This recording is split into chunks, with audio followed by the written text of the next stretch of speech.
Mr. Mills, take your seat. Mr. Mills, take your seat.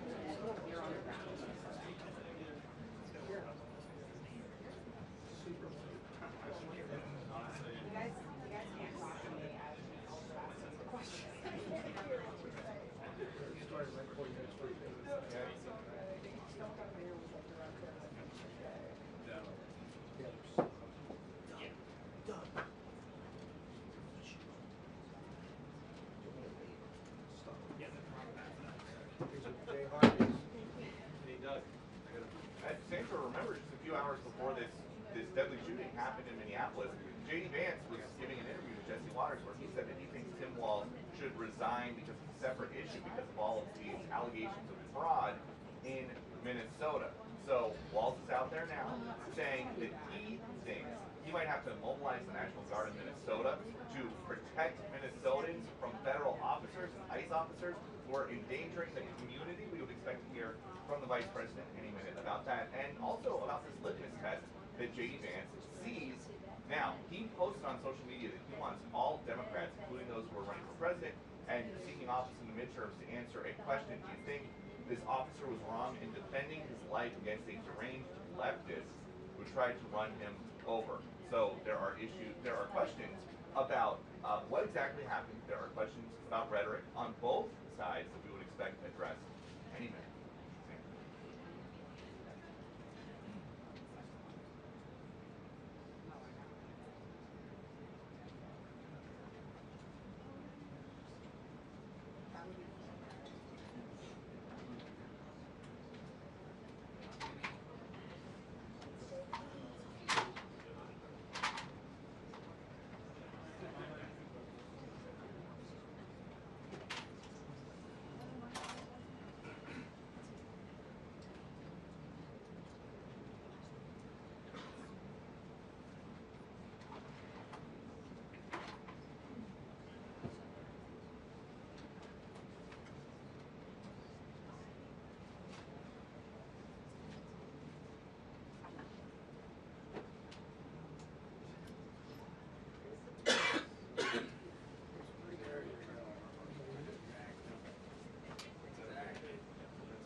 I know, it's a little long.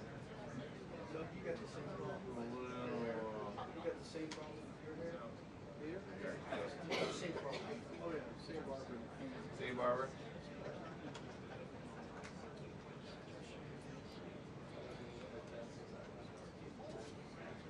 You know, sometimes I get a message after my head saying that my hair is messed up. Nobody ever tells me before.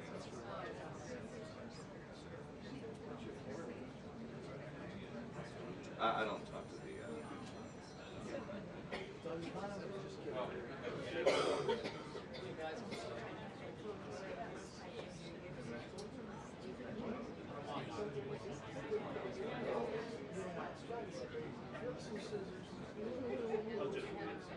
yeah, well, that's what works. I should have narrated. Thank you so much. Appreciate it. There he goes online. Thank you so much. Appreciate it.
Skills and organic, just they wouldn't allow me. Actually,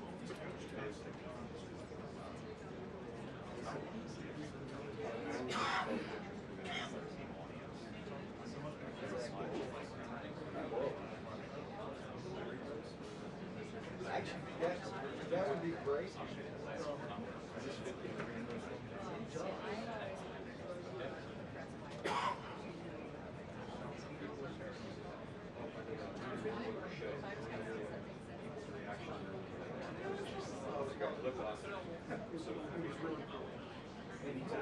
Don't let me know when you I like that. Okay, we're gonna go over catch up. Stuff like this. Yeah, that's gonna slow down. Yeah, but we'll back it up.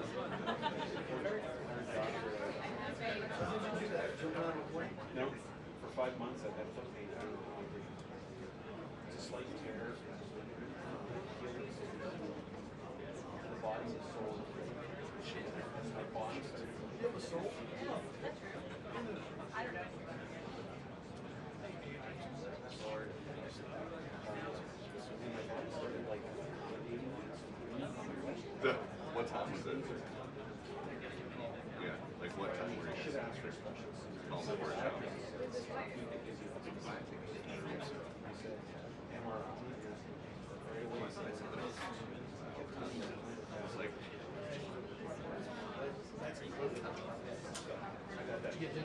Anyway, 5 more weeks. You know what? It's quiet. for a show about the white hat. Right now, this is the quietest month of the year. So I got a few things, but mostly I can stay at home. Now, what's funny? I've been there already a bunch of times. I've been reporting on this kind of film. People on this week like Denmark, yeah. But the U.S. is a base for them.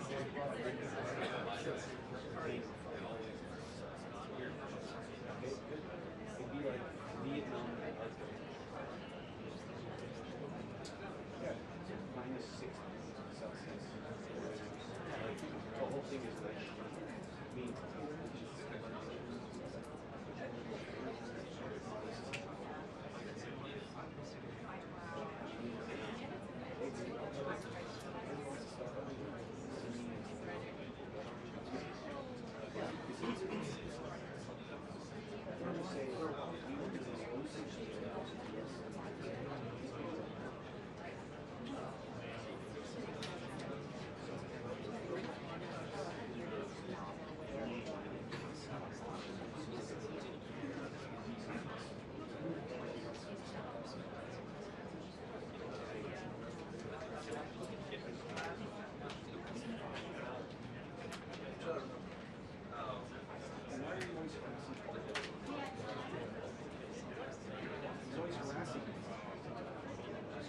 no, he's always harassing me. Always. I mean, where's the love? Guns. Everybody loves guns. You guys love each other. I know you guys. They will. Right on the head. Put your break their glasses too. That'll hurt us. These are impact resistant glasses. We'll see. We'll see. Test that theory. Will has this soccer league. What good? Soccer thing.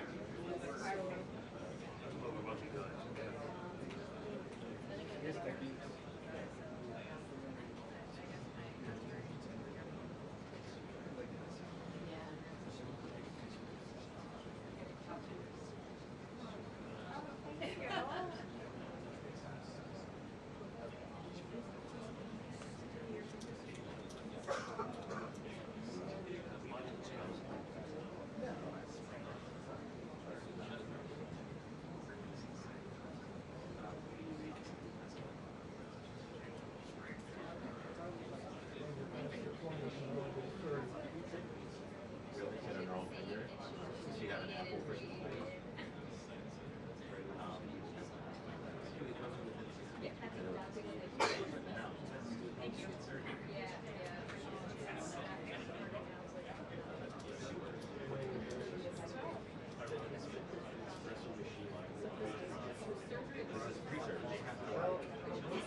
Yes, you can say it once it knows that all those chemicals invisible. 2 minutes until the briefing. 2 minutes until the briefing.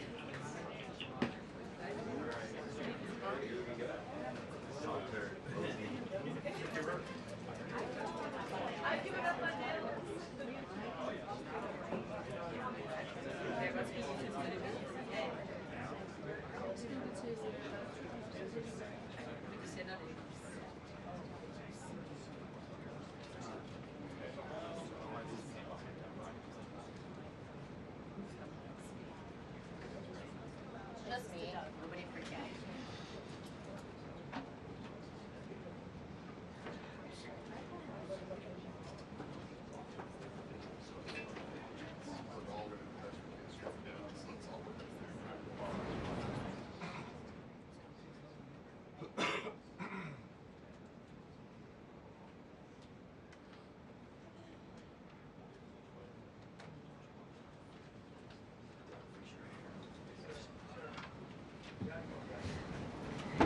Good afternoon, everybody.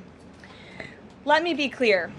President Trump and his entire administration stand fully behind the heroic men and women of ICE and will always uphold law and order in the United States of America.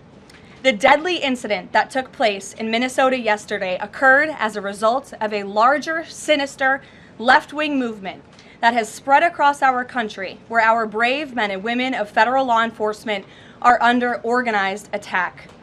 Right now, immigration and customs enforcement officers are facing a 1,200% increase in assaults, a 3,200% increase in vehicle rammings, and an 8,000% increase in death threats. ICE agents are faithfully enforcing federal law to protect the safety of the American people by removing criminal illegal aliens from our country, which is exactly what nearly 80 million Americans elected President Trump and Vice President J.D. Vance to do. Radicals in the Democrat Party are furious over this. They don't want our border secured or criminal illegal aliens being removed. As a result, Democrats are impeding immigration enforcement operations daily, creating extremely heightened and dangerous circumstances that make it nearly impossible for the men and women of law enforcement to simply do their jobs. Democrats are calling to defund federal law enforcement agencies who are protecting public safety. And Democrats are calling to abolish ICE and defund the police. That will never be allowed to happen under this president and vice president. The Trump administration will redouble our efforts to get the worst of the worst, criminal illegal alien killers, rapists, and pedophiles off of American streets.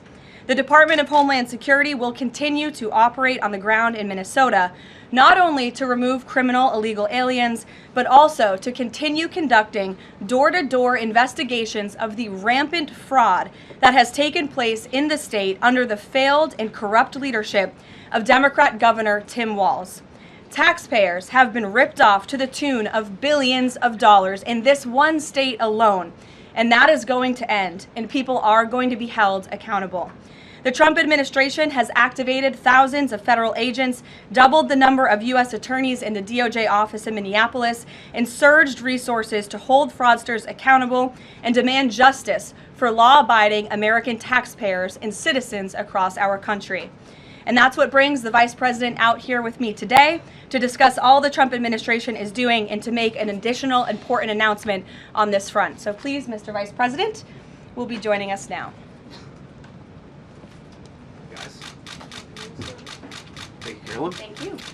Great. Well, good afternoon, everybody. And I want to echo some of what Carolyn said about what we're doing to combat the rampant fraud that exists in our immigration system, thanks to failed politicians and thanks to people who allowed the American taxpayer to be taken advantage of for far too long. I think it's important to understand why this matters to the American people. I am a father of 3 young kids, a lot of people in my generation. What is that going on there? Is that normal? Okay. CNN installed this broken camera just to throw me off my game, but it's not going to work. So here's the simple fact here. If you're a young parent struggling to afford childcare in the United States of America, there are programs that we have to make it easier for your kids to get in daycare, for your kids to get in preschool. Those programs should go to American citizens, not be defrauded by Somali immigrants and others. Make it hard for you to get the access to the resources you need. But number 2, making it easier for people who shouldn't even be in this country to fleece the United States and our taxpayers to begin with. We have actually activated a major interagency task force to make it possible to get to the heart of this fraud. We have Department of Agriculture resources that are focused on SNAP fraud so that people who need food benefits can get them, but illegal aliens and other fraudsters don't. We have over 1,500 subpoenas that the Department of Justice has issued to get to the heart of the fraud ring. We've done almost 100 indictments, mostly Somali immigrants, but also a few others. And of course, we're looking in with broad investigatory authority to a number of the instances of wrongdoing that we've seen in Minneapolis. But we also want to expand this. We know that the fraud isn't just happening in Minneapolis, it's also happening in states like Ohio. It's happening in states like California. And so what we're doing in order to help coordinate this remarkable interagency effort from the Trump administration, but also to make sure that we prosecute the bad guys and do it as swiftly and efficiently as possible, is we are creating a new assistant attorney General position who will have nationwide jurisdiction over the issue of fraud. Now, of course, that person's efforts will start and focus primarily in Minnesota, but it is going to be a nationwide effort because, unfortunately, the American people have been defrauded in a very nationwide way. I want to thank a couple of people for their cooperation, in particular Pam Bondi, our Attorney General. First of all, for getting a lot of resources to Minneapolis to start to investigate and prosecute this fraud, really at an industrial scale. We've never seen fraud like this in the history of our country. Pam has been doing a great job to get the resources there to uncover it, but importantly, creating a job like this often takes months, sometimes even longer. When we realized that we needed this Associate Attorney General position, Pam got this person up and running in about a week. We're going to make the nomination hopefully in the next few days. We'll obviously let you guys know who that is when we do it. I've talked to Senate Majority Leader John Thune, who has promised me swift confirmation for this official, but this is the person who is going to make sure that we stop defrauding the American people. Here's one final thing I'll say about this.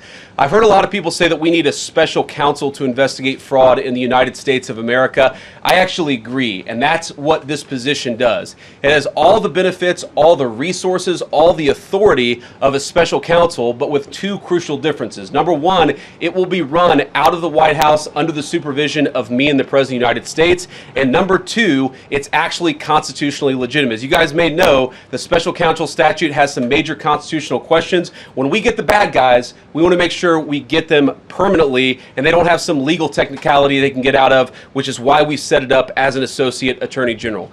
I'll take some questions, but I want to make just one final observation here. When I was actually walking out here, somebody sent me a photo of a CNN headline about what happened in Minneapolis. And this is the headline. I'm just going to read it. Outrage after ICE officer kills U.S. citizen in Minneapolis. Well, that's one way to put it, and that is the way that many people in the corporate media have put this attack over the last 24 hours. And I say attack very, very intentionally because this was an attack on federal law enforcement. This was an attack on law and order. This was an attack on the American people. The way that the media, by and large, has reported this story has been an absolute disgrace, and it puts our law enforcement officers at risk every single day. What that headline leaves out is the fact that that very ICE officer nearly had his life ended, dragged by a car 6 months ago, 33 stitches in his leg. So you think maybe he's a little bit sensitive about somebody ramming him with an automobile? What that headline leaves out is that that woman was there to interfere with a legitimate law enforcement operation in the United States of America. What that headline leaves out is that that woman is part of a broader left-wing network to attack, to dox, to assault, and to make it impossible for our ICE officers to do their job. If the media wants to tell the truth, they ought to tell the truth that a group of left-wing radicals have been working tirelessly, sometimes using domestic terror techniques to try to make it impossible for the President of the United States to do what the American people elected him to do, which is enforce our immigration laws. The President stands with ICE, I stand with ICE, we stand with all of our law enforcement officers. And part of that is recognizing that you people in the media, not everybody in this room, but many people in this room have been lying about this attack. She was trying to ram this guy with her car. He shot back. He defended himself. He's already been seriously wounded in law enforcement operations before, and everybody who's been repeating the lie that this is some innocent woman who was out for a drive in Minneapolis when a law enforcement officer shot at her, you should be ashamed of yourselves. Every single one of you. Questions? Thank you, Mr. Vice President. I wanted to read a quote from Tim Walz earlier today. He said, "When things looked bleak, it was Minnesota's first that held the line for the nation on July 3rd, 1863, and I think we may be in that moment now." Can you comment on his rhetoric and Mayor Jacob Frey and whether they want to see unrest in Minneapolis? Well, that's very tough rhetoric from a guy who just quit because his fraudulent activities have been uncovered. Look, Tim Walz is a joke. His entire administration has been a joke. The idea that he's some sort of freedom fighter, he's not. He's a guy who has enabled fraud and maybe, in fact, has participated in fraud. That's what this new Assistant Attorney General position is going to find out. I don't care what Tim Walz says. I care about getting to the bottom of this fraud for the American people, and I care about enforcing the nation's immigration laws. That's what we're going to stay focused on. Unrelated question here. I mean, Democrats have accused ICE of murder. They've said they're targeting Americans. They've told ICE to get the F out of Minnesota. this is going to stoke the fire against ICE agents, and you're talking about ICE agents right now and being concerned about them. What, if anything, is the administration going to do to make sure these folks are protected during these protests? But also, should DHS sort of revisit their procedures here? I mean, nobody wants to see an American killed. Are there changes that need to be made to make sure something like this doesn't happen again? Look, first of all, of course, nobody wants an American citizen to be killed. This is absolutely a tragedy, but it's a tragedy of the making of the far left. They have radicalized a very small segment of the population, taught them that ICE agents are engaging in wide-scale violation of people's rights. What our ICE officers are doing is deporting the millions of criminal aliens that were let in during the Biden administration. So number one, we have to say, as a matter of leadership, and I would appreciate if the Democrats would join me on this, let's be honest about the fact that we have way too many illegal aliens in this country. Our ICE officers should be supported in doing their job. You're trying to actually marshal the far left lunatic fringe to engage in doxing, to try to make it impossible for them to enforce the law, and in some cases actually to engage in acts of domestic terrorism against our law enforcement officers. When you talk about different plans, different protocols, different policies, I forget exactly how you asked the question. Here's the simple fact. What we're going to do is make it easier for the American people's administration to enforce the American people's law. And that means that Democrats have to stop rallying the mob against legitimate law enforcement operations, and that means that we are going to get tougher, and that's what this AAG position is about. We're going to get tougher at the people who are defrauding the United States by inciting violence against our law enforcement officers. That's one of the things that we're going to do. We've already started that work at the Department of Justice, but we're going to keep on doing it, and this new AAG position is going to kick that into high gear. Vice President Vance, you just suggested that this woman who was killed, Renee Good, is part of a broader left-wing network. Who do you think is behind this broader left-wing network? Well, it's one of the things we're going to have to figure out, but here's the way that I put it. When somebody throws a brick at an ICE agent, or somebody tries to run over an ICE agent, who paid for the brick? And who told protesters to show up and engage in violent activity against our law enforcement officers? You see, just with this most recent terrible incident in Minneapolis, you see friends of this woman's or other people who are eyewitnesses saying basically that she was there to engage in obstruction of a legitimate law enforcement operation. How did she get there? How did she learn about this? There's an entire network, and frankly, some of the media are participating in it, that is trying to incite violence against our law enforcement officers. It's ridiculous, it's preposterous, and part of our investigatory work is getting to the bottom of it. Who's funding it? Who's supporting it? Who's cheerleading it? And of course, if there's illegal activity related to that, we're going to get to the bottom of that and prosecute it where we can. Vice President, thank you for taking questions today. Is there a risk with you describing her as a deranged leftist, talking about very specific facts of these events, when an investigation is just beginning? Are you preempting a thorough investigation by drawing such conclusions? And have you received any information beyond the videos we've seen publicly about this individual, her specific acts, that has informed your point of view?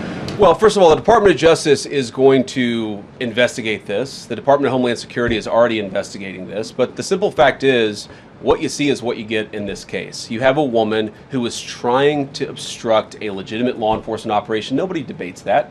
You have a woman who aimed her car at a law enforcement officer and pressed on the accelerator. Nobody debates that. I can believe that her death is a tragedy, while also recognizing that it's a tragedy of her own making and a tragedy of the far left, who has marshaled an entire movement, a lunatic fringe, against our law enforcement officers.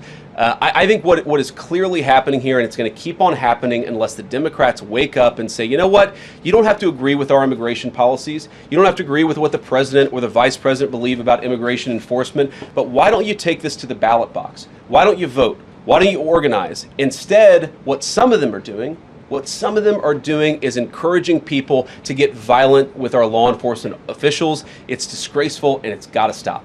Just to follow up on that question, and again, thank you for taking questions, Mr. Vice President. There's clearly a lot of emotion in Minnesota, across the country, over this incident. You're calling Renee Good a deranged leftist. There's been heated rhetoric that we've also heard from officials. What responsibility do you and the president have to diffuse some of the tension that we are seeing play out in Minnesota, bring down the temperature as this investigation is unfolding? What we have a responsibility to do is to protect the people who are enforcing the law and protect the country writ large. Whether you're Democrat or Republican, you deserve to have the people's laws enforced in the United States of America. Now again, I'm not happy that this woman lost her life. I'm not happy that this woman was there at a protest violating the law by interfering with a law enforcement action.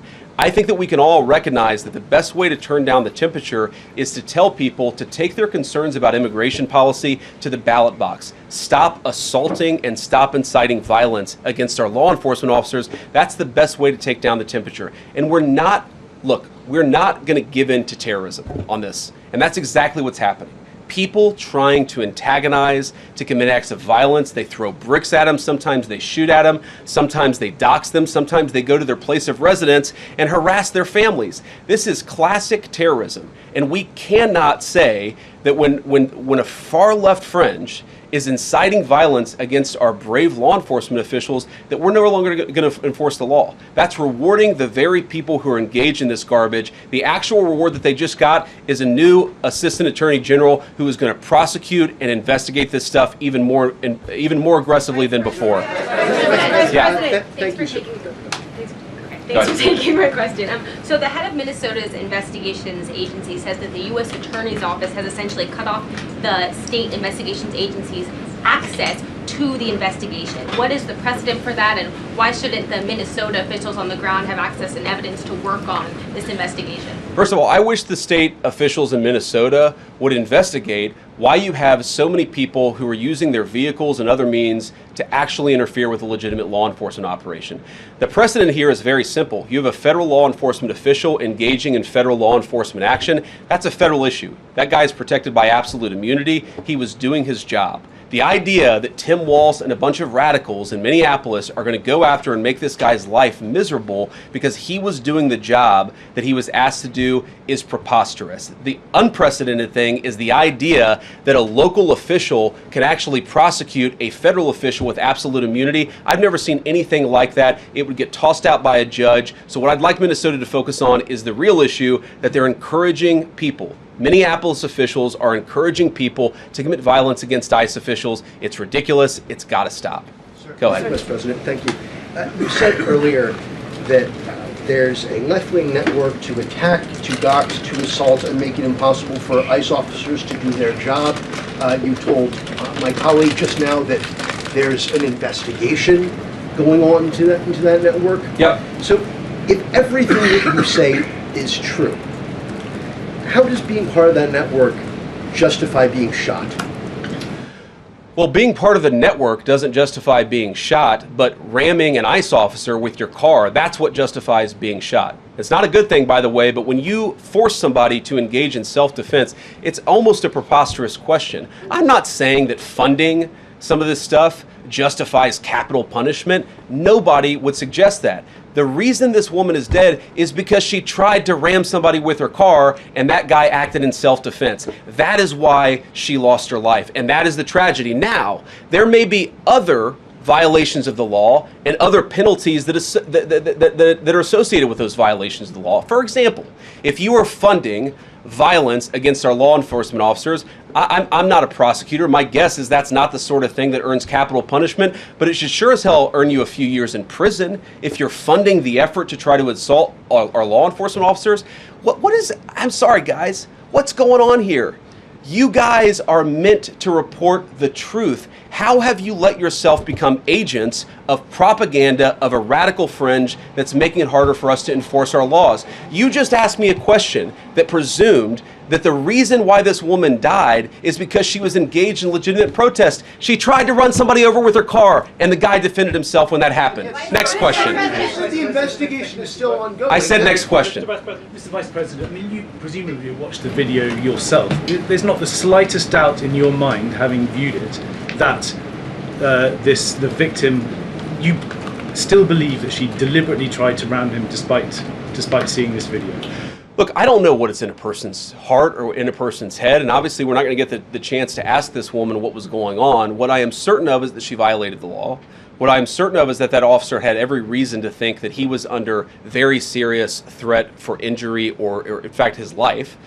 What I'm certain of is that she accelerated in a way where she ran into the guy. I don't know what was in her heart and what was in her head, but I know that she violated the law, and I know that officer was acting in self-defense. It raises an interesting point, though. Look, if people want to say that we should have a legitimate debate about, what was she really doing, right? Was she panicking when she drove into this officer, or was she actually trying to ram him? That's a reasonable conversation. What's not reasonable is for so many of you to plaster all over the media that this was an innocent woman and that the ICE agent committed murder, which is what many of you have said explicitly and some of you have said implicitly. That's what I have an objection to. The idea that this was not justified is absurd, and I think everybody knows it in their heart. Yeah. Mr. Vice President, in the green jacket. Taking down the temperature, it seems like political violence is ratcheting up and riots could be around the corner. What steps does the administration have planned to try to unite America? Average people on both political sides are so tired of fighting with each other, and I think all the journalists in this room could agree with me that we don't want to be part of the problem.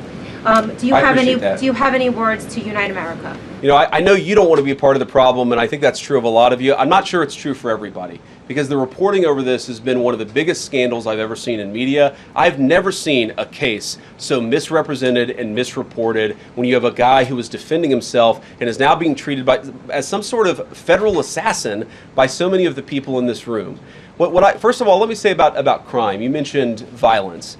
One of the things we're proudest about is that you saw violent crime over the last year drop by 20%. Why is that drop by 20%? Is it because we're attacking our law enforcement officers, or is it because we in the administration are empowering our law enforcement officers to enforce the law? I think that's one of the ways you take down the temperature, is you make people feel more secure and safe in their person and property. That's why we care so much about protecting our law enforcement, because it accrues to the benefit of the entire national community. I think that we can absolutely talk about the ways in which we can lower the temperature by discussing differences in a reasonable and rational way. Again, I'm happy to talk with any congressional Democrat or any of you about our immigration policy, about why I think it's necessary, about why I think it's in the best interest of the country, about why the President of the United States was elected to actually enforce the border for the first time in at least 4 years. So here's the problem. That's not the debate so many people are having. They are actively covering for people who are committing acts of violence against federal law enforcement. It is preposterous. The way to take down the temperature is to stop it. Have your debates about policy. Attack me. Attack the President of the United States. Don't attack our law enforcement officers. They are trying to do the job the American people demanded that they do. They are not policy actors. They are enforcing the law. They should be treated with a modicum of dignity and respect. And the fact that they're not is why incidents like yesterday happened. The one final point I'll make about this is, look, there's a part of me that feels very, very sad for this woman, not just because she lost her life, but because I think she is a victim of left-wing ideology. What young mother shows up and decides they're going to throw their car in front of ICE officers who are enforcing legitimate law? You've got to be a little brainwashed to get to that point to where you're willing, not just to protest, that's fine, not peacefully protest, but throw your vehicle in front of legitimate law enforcement officers and drive your car into them. To get to that point, you have to be, I think, radicalized in a very, very sad way. I certainly wish that she hadn't got there. I know there's an ICE officer right now who very much wishes he was not put in the position where he had to fire a gun to defend his own life. Yeah. Thank you, Mr. Vice President. What's your message, following up on that, what's your message to the leaders in Minnesota, the governor of Minnesota, the mayor of Minneapolis, to calm down the situation on the ground, on the streets? What's your message also to those protesters who saw that video in a completely different way than you saw that video? Well, first of all, I think if you watch every angle of that video, there is one angle where if you squint, you can maybe tell yourself that it's not clear what happened. But when you look at all angles of that video, it is very clear that her vehicle went right for the guy. She actually collided with him, and then that's, of course, when he fired his shots. That's obvious, okay? So what I'd say to the protesters is, by all means, protest peacefully, but make this about ideas. Make this about disagreement with our policy. Don't use your protest as a justification or an encouragement for people to go and incite violence and participate in violence against our law enforcement officials. To the people on the ground in Minneapolis, meaning the local officials in Minneapolis from Tim Walz on down, I'd say, look, why can't you just disagree with a given piece of immigration policy without turning law enforcement into the enemy? And think about, for example, a criminal law where a police officer goes and arrests somebody because they violated a criminal law. If you're mad about that, go and protest the politician who passed that law. Don't attack the police officer who's just doing their job. We had a wide open border under Joe Biden. I happen to think it's a good thing the President of the United States has closed it down. If you think that's a bad idea, criticize this administration for a policy decision. Don't attack our people for enforcing the law, because I guarantee you go to ICE, there are black people and white people, there are Democrats and Republicans, they are patriotic Americans who are trying to enforce the law. Attack me, lay off of our ICE agents. Yeah, in the blue, all the way, yeah. Yeah, thank you, Mr. Vice President. You called on Tim Walz to resign. Can you lay out the case as to why he should step down? Well, look, I think Tim Walz should resign because it's very clear either that he knew about the fraud in Minneapolis, he knew about the welfare fraud, or at the very least he looked the other way. I mean, this is not this is not like Lex Luthor, right? This is not movie villain fraud. This is the lowest IQ possible fraud. This is, we're going to take we're going to take the absence of kids and set up a daycare center where there are no children, and we're going to call our early childhood education center the Quality Learning Center. By the way, if you can't spell learning, maybe you shouldn't be in early childhood education. But people got rich off of this. We know that there were schools who either had no enrollment or at least they overstated their enrollment. Tim Walz, either it was unbelievable incompetence or he was in on the fraud. That's one of the things we're going to get to the bottom of. Sir. Thank you, Mr. Vice President. Can you explain the difference between this Associate Attorney General and a special counsel? And do you envision this being a permanent position or having more of a limited scope?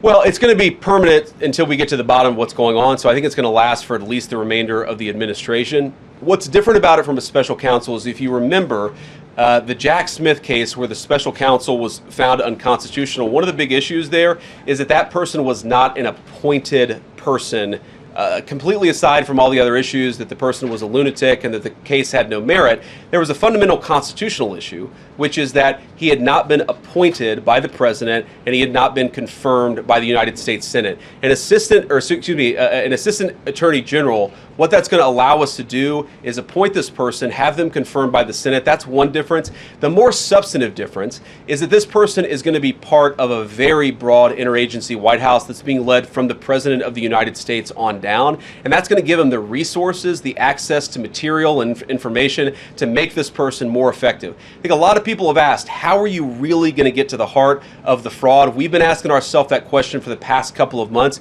and we think this is the critical piece at the Department of Justice to really ramp this fraud investigation into high gear.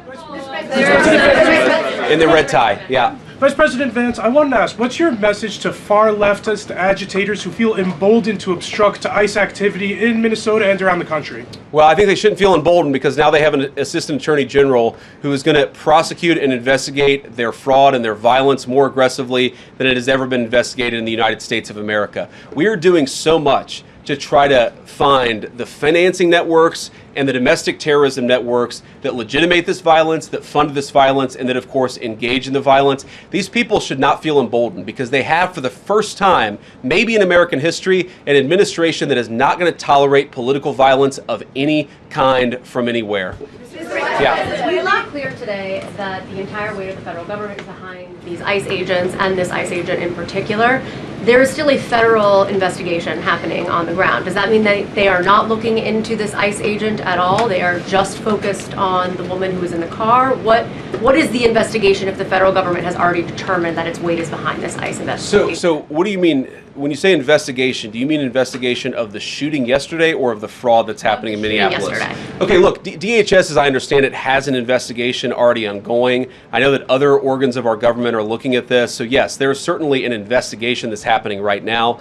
But as part of the broader fraud investigation, a lot of what we're doing with the Department of Justice has already started. We've got over 1,500 subpoenas. We've got people this morning, actually, we're going door to door to actually knock on some of these fraudulent care centers, these fraudulent social services organizations to get to the bottom of what's going on there. So the investigation in some ways has already been ramping up into the anti-fraud element for at least a few weeks. What we're trying to do is supercharge it and make sure there's a designated person within the Department of Justice who completely controls that particular focus. Just to follow up on that, Mr. Vice President, on the agent, is he still on duty or has he been placed on leave, on administrative leave? And what really was the target of the operation on Wednesday? Of the ICE operation on Wednesday? Well, first of all, it was a legitimate law enforcement operation. We were going door to door to try to find criminal illegal aliens and deport them from the United States of America, because if you come to our country illegally in violation of our immigration laws, then we have the mandate, and in fact we have the legal duty to enforce those immigration laws. Whether he's been placed on administrative leave, I don't know the answer to that question. I'd refer it to the Department of Homeland Security and they can follow up. I will say, look, I would appreciate everybody saying a prayer for that agent. Look, in the past 6 months, he has been hit twice by a motor vehicle. One time, the first time, it led to over 30 stitches and very serious injuries to his legs. This is a guy who's actually done a very, very important job for the United States of America. He's been assaulted, he's been attacked, he's been injured because of it. He deserves a debt of gratitude, and I think the media prejudging and talking about this guy as if he's a murderer is one of the most disgraceful things I've ever seen from the American media. Yeah. Vice President, what is your specific role in the future of Venezuela? And I'm wondering, could you confirm reports that the Director of National Intelligence, Tulsi Gabbard, was kept out of the planning for the operations because of her past concerns about military involvement in Venezuela? So I've heard a couple of things. One, that I was kept out of the planning for the Venezuela operation, that's false. And another, that Tulsi was kept out of the planning for Venezuela operations, that's completely false. Look, we're all part of the same team. And one of the things that is really amazing about that operation is that we kept it very tight to the senior cabinet level officials and related officials in our government. And we kept this operation secret for a very long time. I'm very proud of that. I think it suggests that the team works very well together. Well, looking ahead, what is my role? Look, my role is going to be whatever the president asks me to do. Has he asked you to do something yet? Well, every other day, I'm chairing the meeting that we do on this among White House principals to talk about next steps to try to ensure that Venezuela is stable, and as the president has directed us to do, to ensure that the new Venezuelan government actually listens to the United States and does what the United States needs it to do under our country's best interest. So I'm going to be as involved as the president wants me to be. So far, that's been very involved, and I'll keep on doing that so long as the president asks me to do it. In the purple. Yes. Even Mr. beyond the war powers resolution. We'll go purple and then we'll go pink or whatever that is in front. Royal purple. And then beige. All right. Okay. Are there any indications, you talked about the network, are there any indications that the lady who was shot, I know there are different reports from there, her wife said they were new to the area. Are there any indications she may have been a paid agitator, and maybe that there are others that were brought to the area, considering everything that's going on in Minneapolis? I wouldn't say that she was paid. I don't have the evidence to say that one way or the other. What I do know is that she was violating the law, and if you just look at the eyewitness accounts, they were saying she was there to prevent the enforcement of the law. She was trying to obstruct a legitimate law enforcement operation. That much is obviously clear. The rest of it, of course, is part of the reason why we investigate this stuff.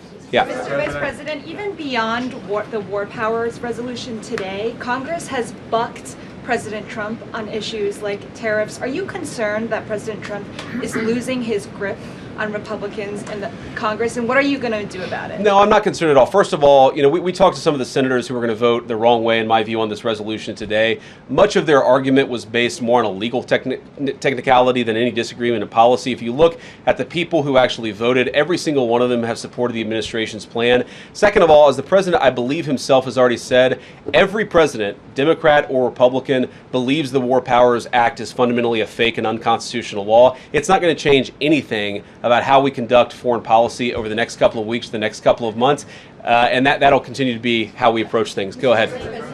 President. So we are seeing, regarding Iran, we are seeing the protests in Iran these days. The cities are begging for help from the U.S. and Israel, naming streets in the city after President Trump. It seems there is an opportunity here that may not come again. Will the United States stand by the citizens of Iran? And if Israel decides to strike again the nuclear sites in Iran, is the U.S. expected to take part? Well, look, we certainly stand by anybody who's engaged in peaceful protest, anybody who's trying to exert their rights for free association and to have their voices heard.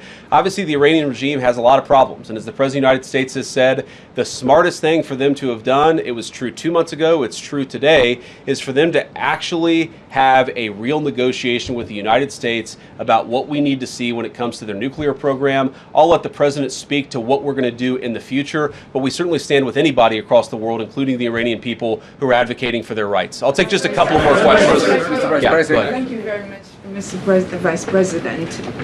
Concerning Venezuela, how would you assure the Caribbean region that they will remain a zone of peace? Because some member states in the region are concerned.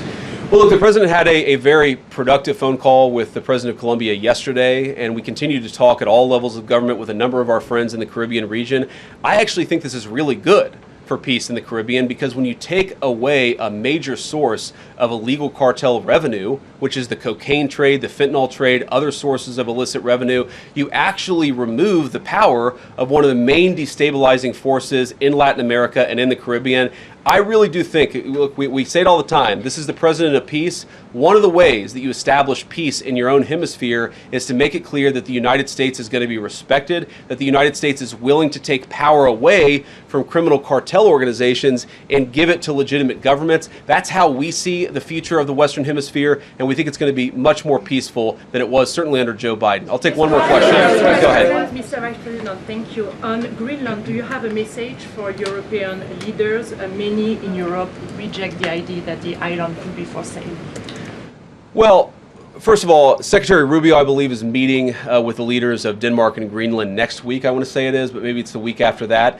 We'll continue to deliver some of these messages in private, some of them in public, but I guess my advice to European leaders and anybody else would be to take the President of the United States seriously. What has he said about Greenland? Set to the side the crazy overreactions that I've seen from the press and from certain people in Europe. What has the President said? Number one, Greenland is really important, not just to America's missile defense, but to the world's missile defense. Number two, we know that there are hostile adversaries that have shown a lot of interest in that particular territory, that particular slice of the world. So what we're asking our European friends to do is to take the security of that landmass more seriously, because if they're not, the United States is going to have to do something about it. What that is, I'll leave that to the President as we continue to engage in diplomacy with our European friends and everybody on this particular topic. And again, thank you all for listening. Thanks for taking questions. And I just ask you, look, this is politics, and often Republicans and get in arguments with the press about things. And I understand that.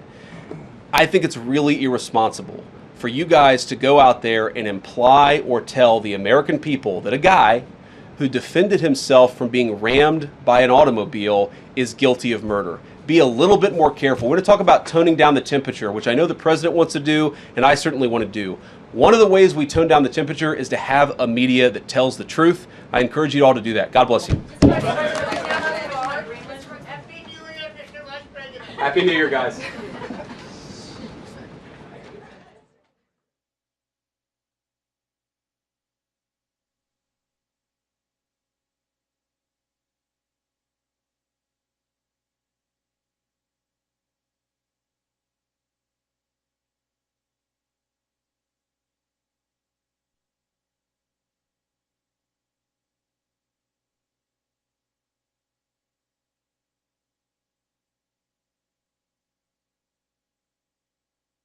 To Vice President J.D. Vance as he spoke on a number of issues, including the deadly Minnesota ICE shooting that happened yesterday, urging everyone to tone down the rhetoric.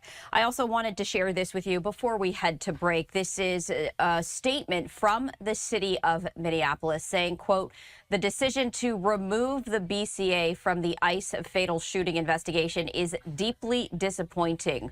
We are concerned that the investigation is proceeding without state partners, and we are calling for a clear and transparent process that includes state investigating agencies." We are going to just step away for a break right here on Live Now from Fox. We're going to continue with all of the developments out of Minneapolis, Minnesota. Coming up after the break, there is a rally being held right now. It is called the ICE Out Rally, and we're going to head to that in a moment. We'll be right back.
Welcome back to Live Now from Fox. I'm Stephanie Quinu. We are continuing to follow all of the developments out of Minneapolis, Minnesota, and we are also continuing to follow demonstrators and protesters as the investigation continues into yesterday's ICE-involved shooting. Now, earlier this morning, as we were sharing some of these live looks, there were some very tense moments between some protesters and law enforcement. Right now, from this live look, though, it does appear as though the mood has calmed down. We still see folks standing out, waving signs, but we haven't seen some of those exchanges with the shouting and even some of the shoving that we saw earlier this morning. This comes as we were just airing live Vice President J.D. Vance urging everyone to tone down the rhetoric as this investigation continues to play out. We do know that this investigation will now solely be led by the FBI, the Minnesota Bureau of Criminal Apprehension, stating that the BCA will no longer have access to the case materials, scene evidence, or investigative interviews necessary to complete a, quote, thorough and independent investigation. That's a statement directly from Superintendent Drew Evans with Minnesota BCA. So we are continuing to follow all of the developments, and happening right now in Minneapolis, there is a rally called the ICE Out Rally. This is a live look right now as we listen in. Illustrated by the recent passage of a stronger sanctuary city ordinance in Minneapolis, which was only possible through the grassroots efforts of MIRAC and immigrant rights allies. To maintain our momentum, please join us at the rally and march this Saturday at 1 p.m. at the northwest corner of Powderhorn Park, where we'll celebrate our victory and hold our Minneapolis leaders accountable to the stronger separation ordinance. When immigrant rights are under attack, what do we do? Stand up, fight back! Damn right. Thank you all.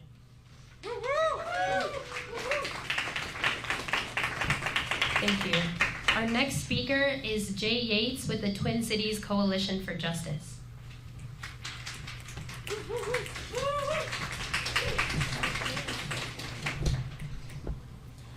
My name is Jay. I'm with the Twin Cities Coalition for Justice, a Black and queer-led organization fighting in solidarity against police brutality and stands in solidarity with all struggles for liberation.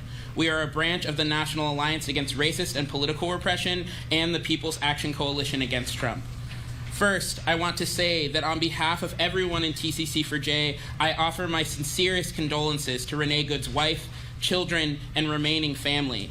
She represents the core of what makes us human, the instinct to stand up for her neighbors and offer everything she could in the name of justice. She was killed because she knew what ICE is doing to our immigrant communities is wrong and had joined thousands of people exercising their legal right to film and observe law enforcement. We will never forget her or her sacrifice. But we must also not forget that her death is not the first murder ICE has on its hands. 32 people have died in ICE custody just in 2025, and 2/3 of the 1,800 detainees held at the Alligator Alcatraz concentration camp are still missing. Keith Porter, a Black California resident, was murdered by an off-duty ICE agent on New Year's Eve, less than a week prior to them killing Renee. His murder, too, was justified by a false narrative pushed by DHS that the officer who killed him feared for his life, a narrative contradicted by eyewitnesses. Miramar Martinez, who also was legally observing ICE in Chicago, was shot 5 times by ICE agent Charles Exum, who bragged that he'd fired 5 rounds and she had 7 holes. Put that in your book, boys. Miramar luckily survived and defeated her charges of domestic terrorism, but 2025 was yet again a year with well over 1,200 deaths at the hands of law enforcement nationwide, and there were only 6 days the entire year that police didn't kill anyone. Here in our city, our police force has its own long, bloody history of murdering Black and Indigenous people and justifying it after the fact by saying they feared for their lives. Minneapolis Police Department lied about George Floyd being on drugs to shield Derek Chauvin from responsibility for his torturously slow death. Philando Castile was murdered in his car with his girlfriend and child present. Jamar Clark's killers lied and said he was a domestic violence suspect that reached for their gun despite him being handcuffed when he was shot. Amir Locke was asleep, and they killed him within seconds of entering his apartment because they thought that he had a gun. His killer, Mark Hanneman, not only faced 0 consequences, he got a promotion. These deaths were just as wrong as Renee's. We must understand Renee's murder not as an isolated tragedy, but a link in a long chain of brutality that Black, Indigenous, and Latino communities especially have borne the brunt of. Until we accept the reality that law enforcement, whether it's DHS, ICE, FBI, or local police, have and will fabricate justifications for the murder of anyone they feel threatened by, we will not end the violence of this system. Until we accept that the foundations of law enforcement in this country are racist, that the laws and practices of these organizations began with Jim Crow and the expulsion of Native peoples from their land, we cannot end the violence of this system. Change begins with honesty. The honest truth is that we are paying for the boot on our necks. Our taxes pay for the bullets that kill our neighbors. They cannot exist without us, and yet we have no say in what they do in our neighborhoods. Ending this cycle of violence and inaction only happens if we take control and win real power over the structures that govern our lives. We must demand independent, democratic civilian oversight of all law enforcement, including the Minneapolis Police Department. We owe it to the people who we've lost and the people who still have justice denied to them. We need community control, and we will not stop until every killer, cop, and agent pays for their crimes. TCC4J joins the community's demands to release the names of the ICE agent who murdered our sister, prosecute, and jail him. And we join people across the country demanding that ICE get the hell out of our cities right now. Justice for Renee Good. Justice for Renee Good and all stolen lives. Thank you.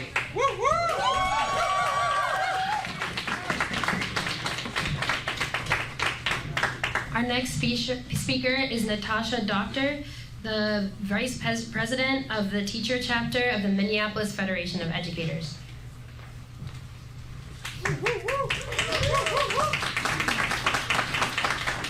Good afternoon. My name is Natasha Doctor, and I am the Vice President of the Minneapolis Federation of Educators, and we are proud to be here today with MIRAC, a critical community organization.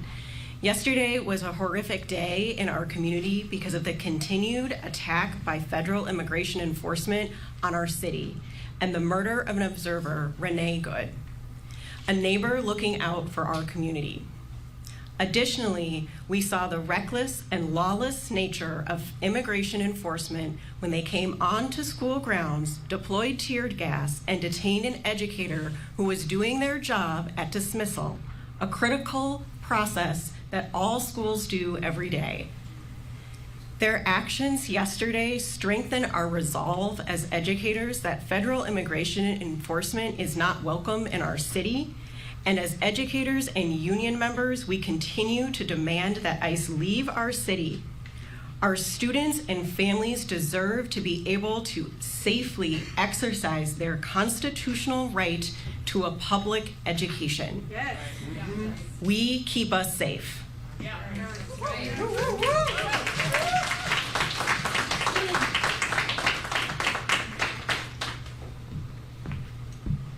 Right, our next speaker is Andrew Josephchek with the Minnesota Anti-War Committee.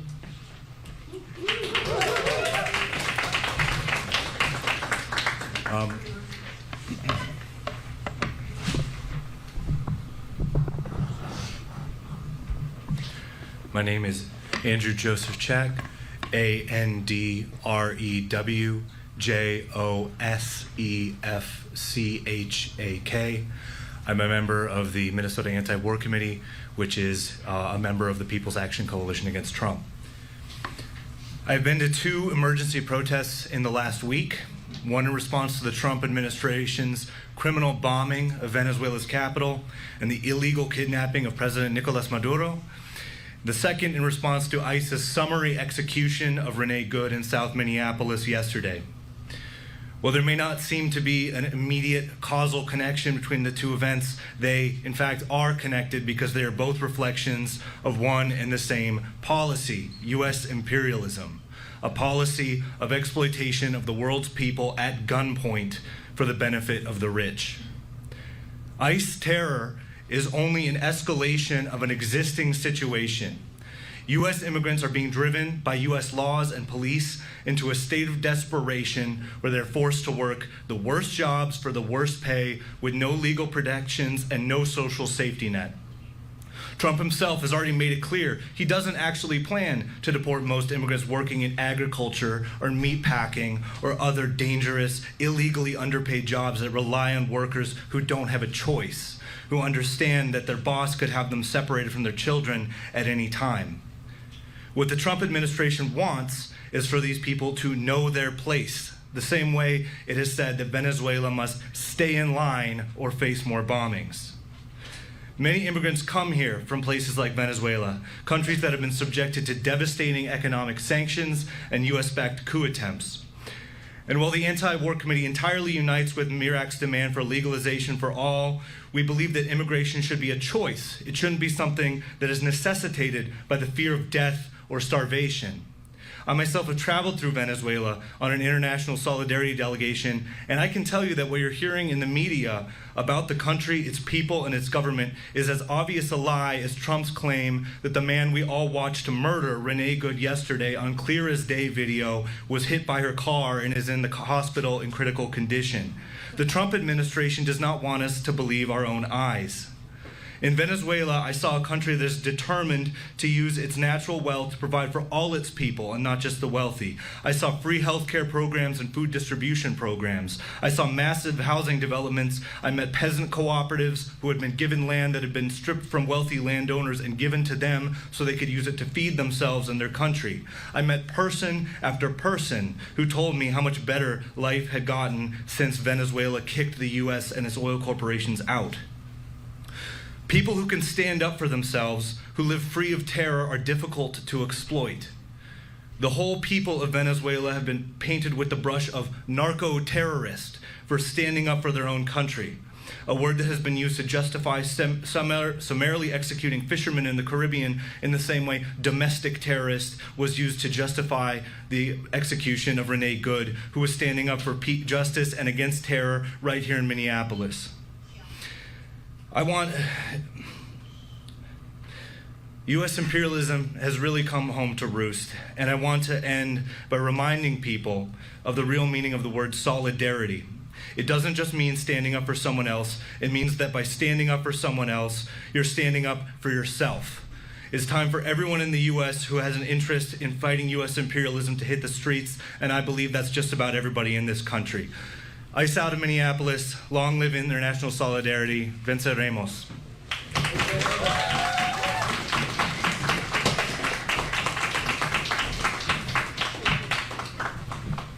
Our next speaker is Alyssa Washington with the Wrongfully Incarcerated and Over-Sentenced Families Council.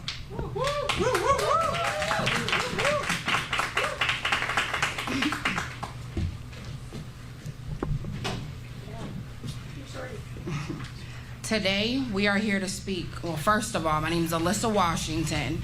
I'm the founder of the Wrongfully Incarcerated and Over-Sentenced Families Council, Minnesota. You spell my name ALISSAWASHINGTON. So today, we are here to speak truth, and we will not whisper it.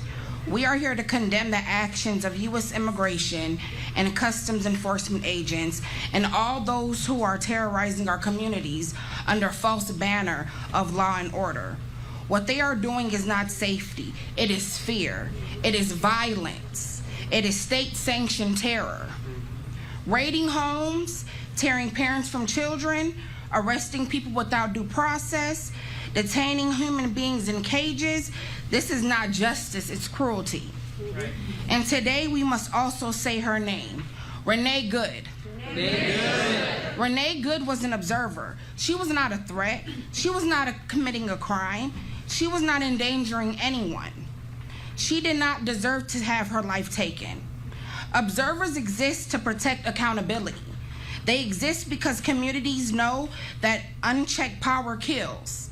And Renee Good paid the ultimate price, simply for witnessing, for being present, for caring enough to show up. Her death is not an isolated tragedy. It is the predictable outcome of systems that treat human life as collateral damage. Let us be clear, this did not come out of nowhere. The unlawful arrest of immigrants, the killing of observers, and the wrongful incarceration of our loved ones are deeply connected to the same system. Our organization knows this system intimately. We work with families who have lost decades, not because they committed crimes, but because prosecutors cut corners, police lied, informants were rewarded, evidence was hidden, and human lives were treated as disposable.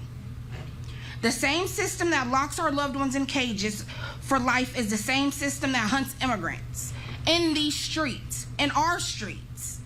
The same system that ignores innocence is the same system that denies humanity, our God-given right humanity.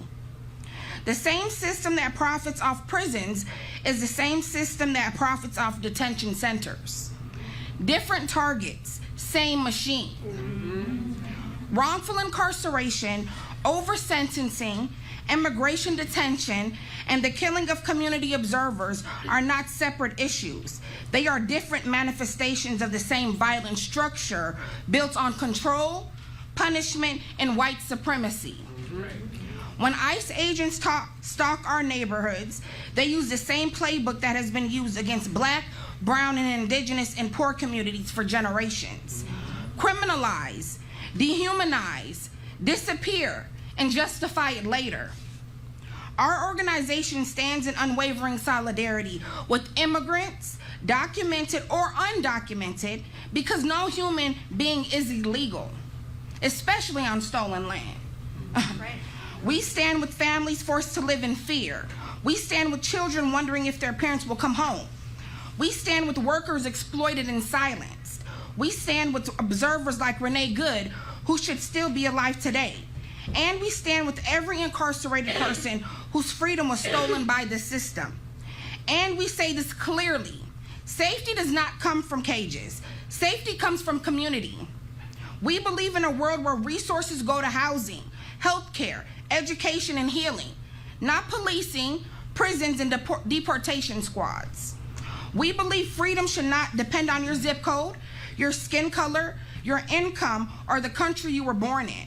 So today we reject fear. We reject silence. We reject the lie that oppression is justice. And we declare together, an attack on immigrants is an attack on all of us. An attack on the incarcerated is an attack on all of us. An attack on observers and truth tellers is an attack on all of us. Right. Our liberation is bound together. We will organize. We will resist. We will protect each other. And we will not stop until all our people are free. Ashe. We are listening in to an ICE out rally in Minneapolis, Minnesota, as reaction continues to pour in. This is from Vice President J.D. Vance talking about the ICE-involved shooting that took place in Minneapolis yesterday, saying, first of all, the person who was shot and killed by an ICE agent, she's not waving the officers through and has no right to do so. Even if she were, she's waving another car through before the officers approach her car. Second, the officers are not randomly searching her.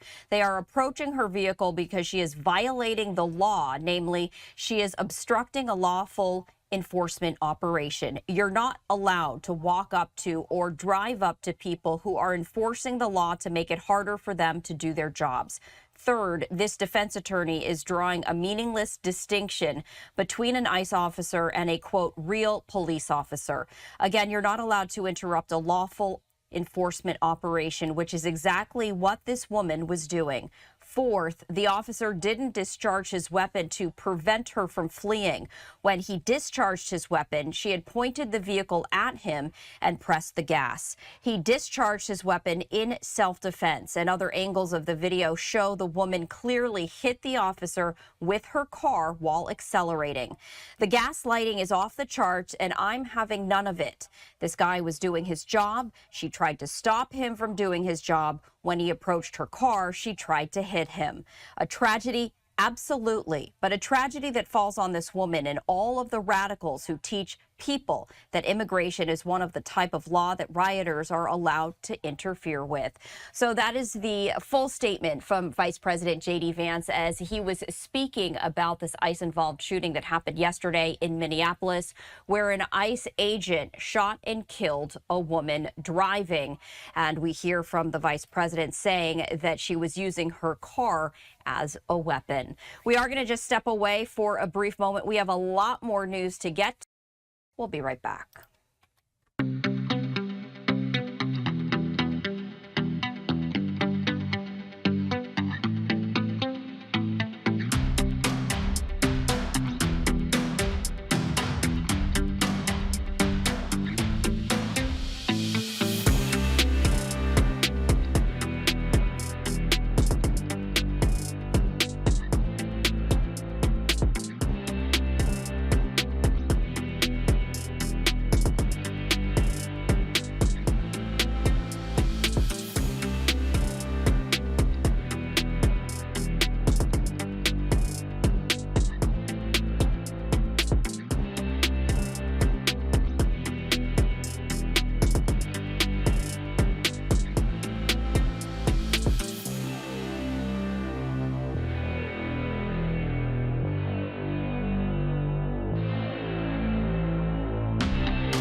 As we continue to follow all of the developments out of Minneapolis, Minnesota, after a woman was shot and killed by an ICE agent, there are other discussions going on around the country talking about law enforcement. And our next live event takes us out to Houston, Texas, where Texas Governor Greg Abbott is speaking at a law enforcement event.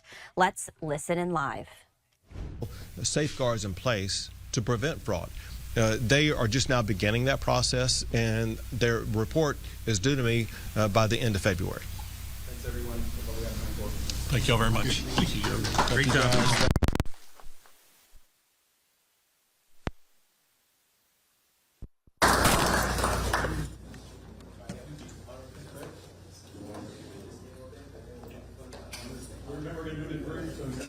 So it does look like this live event has just concluded, but this is what we're going to do because we do want to play it out for you as we have missed Governor Abbott's remarks while we were in other live coverage. We have rolled on this live event and we're going to play it out for you right now. I want to welcome everybody here to the Houston Police Officers Union on behalf of our president, Doug Griffith.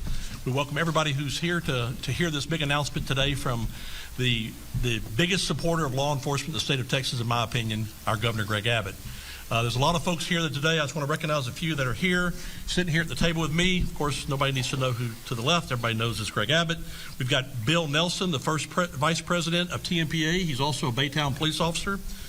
In the audience here and standing up behind me, we have Sean Peace, the Dallas Police Officers Association President-elect. We've got Jimmy Fullen, the Sheriff of Galveston. We got Michael Bullock, the President of the Austin Police Association. Tyler Latham, the Austin Police Association Vice President. Brian Hawthorne, the High Sheriff of Chambers County. Bo Stallman, Sheriff of Brazoria County. Linwood Morrow, Harris County Deputies Organization.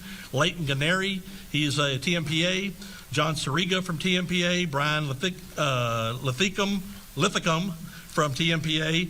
Michael Pallets from Pasadena Police Officers Association. Anthony Rogers from the Galveston Police Officers Association. TJ Phillips from the Department of Public Safety Officers Association, their president. We've got Mike Wynn from the president of the newly Asian Police Officers Group. And we have Jordan Goff from Precinct 5. Terry Albritton could not be here, so he sent his chief deputy, Jordan Goff. And with that, I want to turn it over to, well, before that, I want to say a few things. Governor Abbott's been with us for over a decade now as governor of Texas, if you can believe that. I can tell you that I've been in the legislature going up there to help with the police matters for the last 5 sessions. And I can tell you that there is nobody who police have the ear of like we have with Governor Abbott. Anytime we ask to meet with him, he makes time to meet with us. He has provided things like bulletproof vests for us, ballistic shields for our police officers, ballistic shields for our DPS cars, our windshields, ballistic shields. We got over 200 police cars in this budget, and nobody get jealous here, but he also signed a bill this time that the Houston police officers will have deferred retirement option program back in our pension system. That was a major, major morale booster for all of our police officers here in Texas. We thank Joan Huffman for bringing that bill forward, and we thank the governor for signing that bill into law. So thank you for everything you've done for us. Thank you, man. Yes, I did forget. Our president of OSO is Gabe Garcia. He's also standing behind me here. OSO is the Organization of Spanish-Speaking Officers. With that, I'm going to turn it over to the first vice president of the TMPA, Bill Nelson, to have a few words before the governor speaks. All right, well, thank you, Ray. My name is Bill Nelson, and I'm the first vice president of the Texas Municipal Police Association. We represent over 34,000 officers across this state. We are the voice of Texas law enforcement. TMPA has proudly supported Governor Abbott since the beginning of his statewide political career. TMPA was the first law enforcement organization to endorse the governor for Texas Attorney General in 2002, recognizing his commitment to uphold the rule of law and protecting Texas communities. From 2002 to 2015, as the Texas Attorney General, Governor Abbott served as the state's top law enforcement officer, leading efforts to combat crime and support officers on the front lines. In championing law enforcement, Governor Abbott has opposed defunding the police. He's proposed legislation to freeze property tax increases for cities that cut police budgets, and he's deployed Texas DPS troopers to maintain order in areas like Austin, where local policies threaten public safety. A proven leader to Texas law enforcement. Governor Abbott's unwavering support for criminal justice and law enforcement spans over 2 decades. From his days as Attorney General to his current role as governor, he has fought for the resources, protections, and the respect that Texas officers deserve. Now, while other governors in this country like to blame their officers, ours supports us. That's right. TMPA stands firmly with Governor Abbott as he continues to make Texas the safest state in the nation. Thank you. All right, before we listen in to Texas Governor Greg Abbott, we do want to step away for a brief moment. We're going to continue that coverage after.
Welcome back to Live Now from Fox. I'm Stephanie Quinn. We are going to head back to that event where Texas Governor Greg Abbott is speaking at a law enforcement event, meeting with officers. TMPA. And I want to thank all of these law enforcement officers who are standing behind me today. Thank them for their service. Thank them for putting their lives on the line to protect and serve and keep their community safe.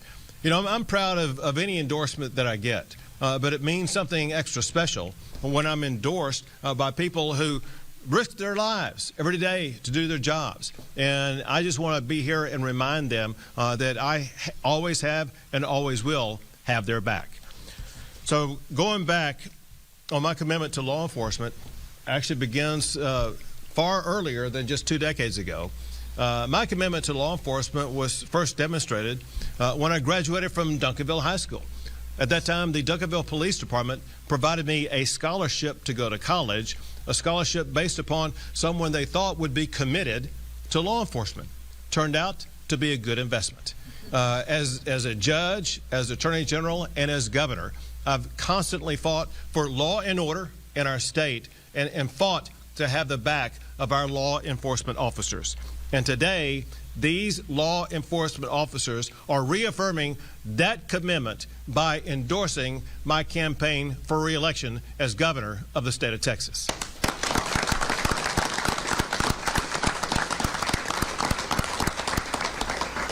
Now, Ray, I know you already mentioned this, but it never hurts to repeat an organization's name more than once. I want to thank those who gather with us here today and those who are making announcements here today.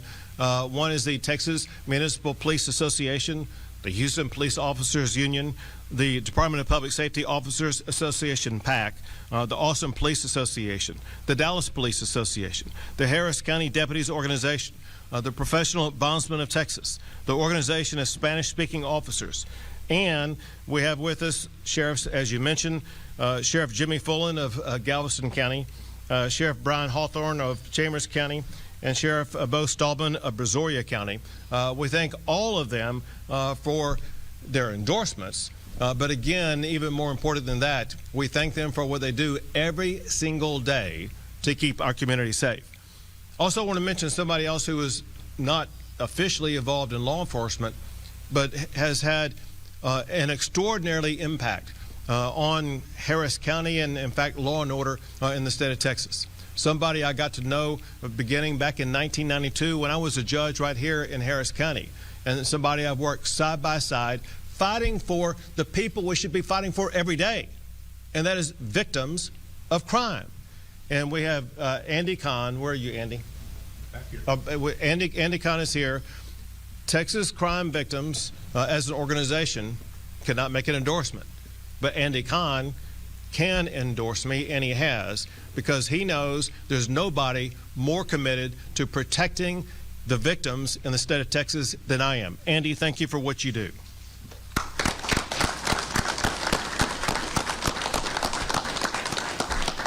Together we have a united front working to keep public safety top of mind in every community across the entire state.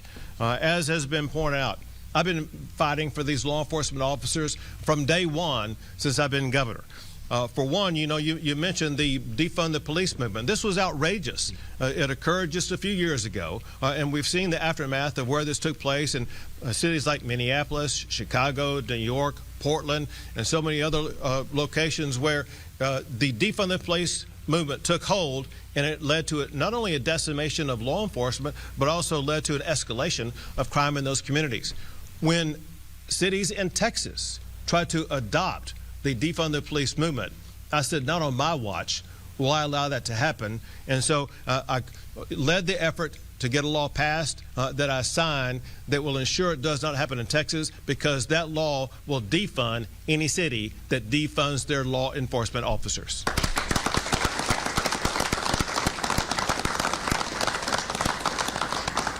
We work constantly, we being myself and those who work under my leadership in Austin, the Texas Department of Public Safety.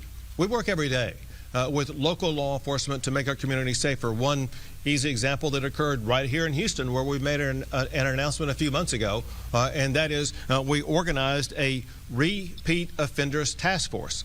And there are law enforcement officers and associations here that were at that announcement who worked in collaboration with DPS. Since that time, we have arrested almost 200 dangerous criminals and got them off the streets, making sure the streets of Houston are safer places. And then, of course, one thing that Andy Kahn was involved in from the very beginning, something that we worked together on to get past this past session, and that is to fix the broken bail system in the state of Texas that was allowing judges here in Harris County to let repeat offender murderers out on bail with either no bail or low bail, only to murder again. That's just outrageous. And because of the effort of law enforcement, Andy Kahn, legislators in Austin, we passed the strongest bail law ever to pass in the state of Texas, making sure those criminals are going to remain behind bars. Also, we saw that law go into, or let's say, be used, I think it was yesterday, in Harris County, where a murderer of a student in high school has now been denied bail, knowing how dangerous he has proven himself to be, making sure that he is going to remain behind bars. I also worked with sheriffs across the state of Texas to assist them in integrating and participating in the 287G process that will assist ICE in apprehending people who are here illegally. And one of the biggest tasks we had in law enforcement in the state of Texas in a long time was the cataclysmic challenge we had in responding to Joe Biden's open border policies, and especially the small populated counties along the border that don't have large budgets, but they had to deal with a massive inflow of illegal immigrants. They needed financial help to hire more officers, to have more vehicles, to have tools and strategies where they could put people behind bars. And the state of Texas provided them the funding they needed to be able to respond to those open border challenges. Together, the state and local law enforcement have done more to secure our state and our border than any other state in the entire country. In collaboration, we have arrested drug cartels and narco-terrorists. We have repelled illegal immigrants trying to get into the state of Texas and sent them back to Mexico. And we focused on the deadliest drug of fentanyl. Law enforcement in Texas has seized more than enough fentanyl to kill every man, woman, and child in the United States, Mexico, and Canada combined. And we've seen tangible results from our effort because we've seen a 40% reduction in deaths because of fentanyl, thanks to this law enforcement effort by these law enforcement officers. Going forward, we understand that both law enforcement and public safety, they require ongoing vigilance. It's not like, well, we have achieved the result today and don't have to work on it tomorrow. We've got to work on law enforcement and public safety every single day. And that is what we are pledging to the people of Texas today. I want to ensure that we weld shut the revolving door of easy bail for dangerous criminals. I want to hold rogue district attorneys accountable by establishing a statewide prosecutor. I want to keep dangerous criminals behind bars and protect sensitive information in law enforcement officers' personnel files from disclosure that could expose those officers to danger. And we must maintain our ongoing efforts to ensure that Texas leads the country in securing our border. In closing, let me just say I cannot thank these law enforcement officers enough for for what they do for law enforcement in the state every single day. They represent the very best of who we are as Texans. I thank them for their service, their sacrifice, and their bravery. And as long as I'm governor of Texas, they will have a governor who has their back. Thank you all very much. We were just listening in there to Texas Governor Greg Abbott speaking at a law enforcement event. We are going to just step away for a brief break, but before we do so, as we look ahead to our next live event, Pennsylvania Governor Josh Shapiro saying, quote, "Here in Pennsylvania, we've gotten stuff done, stood up for our freedoms, and created more opportunity But there's more work to do. Join me at the EAS Carpenters Technical Center in Pittsburgh as I launch my re-election campaign. So that event happening right now live in Pittsburgh. We're going to head right after this break.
Welcome back to Live Now from Fox. I'm Stephanie Quinu. Our next live event takes us out to Pittsburgh, Pennsylvania, where Governor Josh Shapiro has announced his re-election campaign. He's speaking to folks right now. Let's listen in. And then on the other side, my colleague Christina Evans is going to continue our live coverage.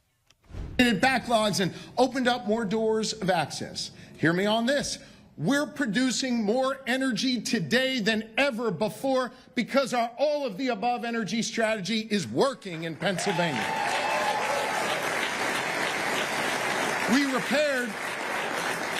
We repaired more poor-condition bridges than any other state in the nation, and we kept that mass transit system that millions of Pennsylvanians rely on every day up and running. More jobs, more opportunity, and more freedom. Now, we've got the only state economy in the Northeast that's growing. We made strategic investments all while protecting those in need, from our seniors to those who live with disabilities, but who have so much to offer if just given the chance. You know, there were forces in Harrisburg who wanted to rip away health care coverage and take away food assistance, but I stood tall and we stopped them. We stopped them.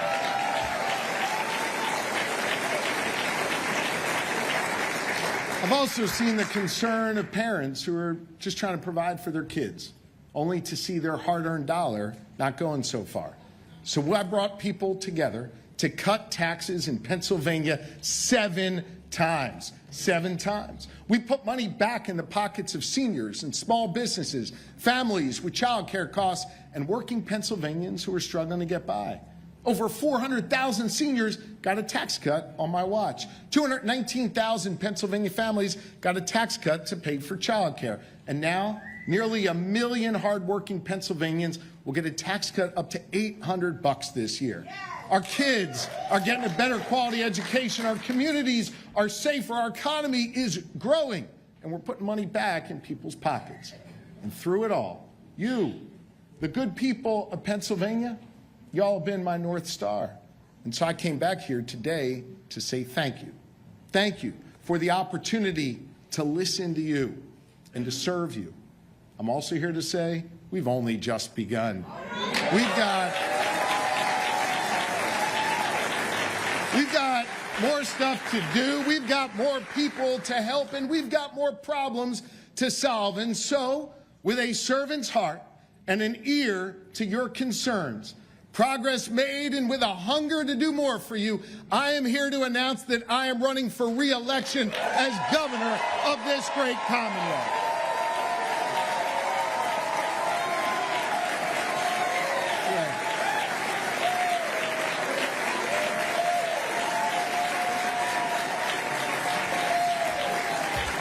And while we celebrate our many successes and see that the sky is unlimited and that opportunity is real for more of our fellow Pennsylvanians, we know that the floor is too hard for others. We need to protect the possibility of success while making life more affordable for those struggling to get by, care for those who are sick, and ensure that the economic changes of tomorrow lift up all Pennsylvanians and leave no one behind.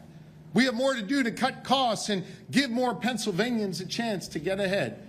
So we're going to build on that work that we've done to cut taxes and put more money back in your pockets. The work continues and the mission is not yet complete. We've got more to do, from raising the minimum wage to $15 an hour in Pennsylvania, to helping more Pennsylvanians achieve the dream of owning their own home and putting an affordable roof over their head, to producing more energy while protecting our environment, to enshrining into law protections for victims of abuse along with our LGBTQ neighbors, to holding those companies accountable who are raising our electric bills. I'm running for re-election to continue that work. And I'm running for re-election because, hear me, I have never backed down from a fight. And right now we are in a battle to protect the very foundation upon which we call home. You know, I'm privileged to serve as the 48th governor and to follow those who came before me, to take up the baton and to carry it forward. That's the way it's always been done since William Penn arrived on the banks of the Delaware River in 1682 aboard a ship named Welcome.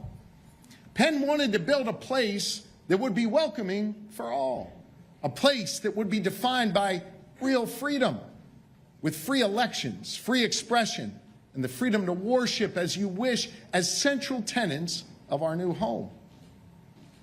I know all that feels at risk right now. I get it. And listen, it's not possible to tell the story of our accomplishments, about the progress we've made and the lives we've touched, without acknowledging the very real challenges to the founding principles of our Commonwealth because of the chaos and the toxicity in D.C. Some politicians who know better are too cowardly to speak up. They abandon their principles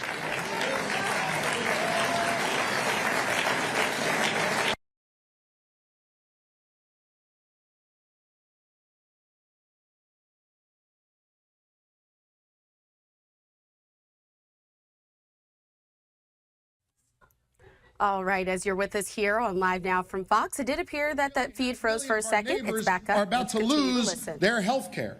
Over 100,000 more will lose their food benefits. And millions are paying more when they go to the grocery store or buy a car or just want to get their kid a gift. Small businesses are struggling and farmers are losing markets and instead being offered a handout. This type of chaos erodes the progress we've made here in Pennsylvania, and I know it stokes worry, and for some, an impulse to just retreat. I have felt the weight of your worries about losing your freedoms at the hands of politicians who want to control what you read and how you get your health care and deny you your vote.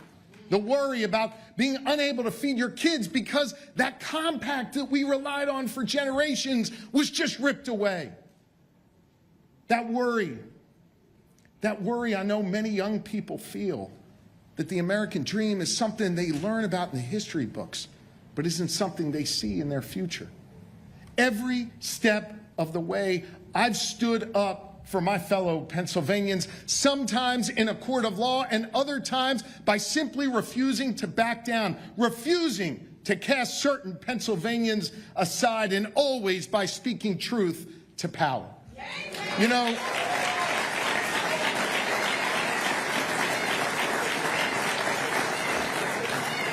the 10th Amendment, I'm going to nerd out on you here for a second. The 10th Amendment of our Constitution preserves power to the states and guards against federal overreach. So hear me when I say this. I will not let anyone mess with a Pennsylvanian, and I will always have your backs. Always.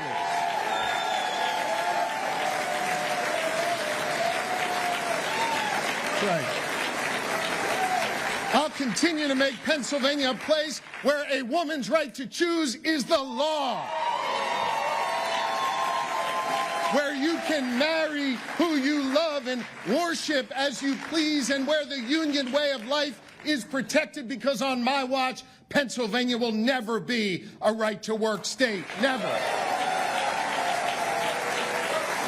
Now is not a time for any of us, though, to retreat. It's a time to engage, a time to stand up to the bullies, a time to offer calm in the face of chaos, and find ways to come together to defend our progress and our beloved Commonwealth. In these times of challenge, let us take comfort in knowing that progress is possible and that we can work together. We're showing that here in Pennsylvania. And in this time where others want to stoke division, let us commit ourselves to the proposition that no American is my enemy and every American is a partner in the greatest experiment of human governance in the history of the world. We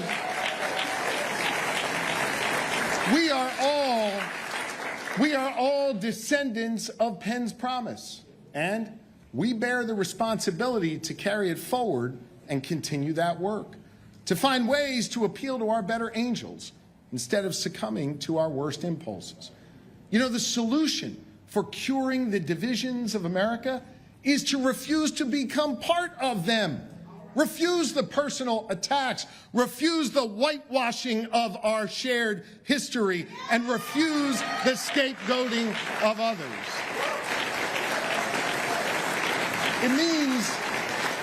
It means to refuse to allow our party registration to shut us off from our neighbors. Look, I'm a proud Democrat, like many of you here. And I know we have many proud Republicans here as well. Democrat, Republican, Independent, we are all Pennsylvanians first. I'm honored to be a governor for all Pennsylvanians, to reaffirm that no American is my enemy and every American shares a common future, a future grounded in freedom and opportunity, with good schools and safe communities, a job in the community you love, and a dream that feels achievable with hard work and dedication. A future where you can get ahead, and when you do, your neighbor can too. A future where your success breeds others to achieve higher heights. And so, my fellow Pennsylvanians, the choice in this race couldn't be clearer. Will we continue to do the hard work of bringing people together to get stuff done? Or will we descend into the chaos and extremism that has gripped too many other places across our nation? Will we build on the promise of Penn and respect the compact that has binded Pennsylvanians together for generations? Or will this be the moment where the compact frays and the divisions define our future? Will we trust women to make decisions over their own bodies? Trust parents to raise their children? Trust the people to elect their representatives? Or will we undermine the right to vote, eliminate personal freedoms, and restrict our liberties? Will we be consumed by darkness or seek out the light that our neighbors shine? I want to continue to build a Pennsylvania where we value our freedom, we cherish our democracy, and where we show love to our Commonwealth and our country. 3 years ago, we chose to keep darkness and division and extremism out of the governor's office. And, you know, this year they're running that same playbook again. In Pennsylvania, I'm optimistic that we're going to reject it again. We're going to reject it again. And my optimism comes from those of you in this room, the people I've listened to along the way, and all the people who came before us. Let me explain. When the clock struck midnight on New Year's last week, we not only ushered in a new year, we embarked on the celebration of this great nation, a nation that got its start right here in Pennsylvania. 250 years ago, a band of patriots gathered in Philadelphia to declare our independence from a king.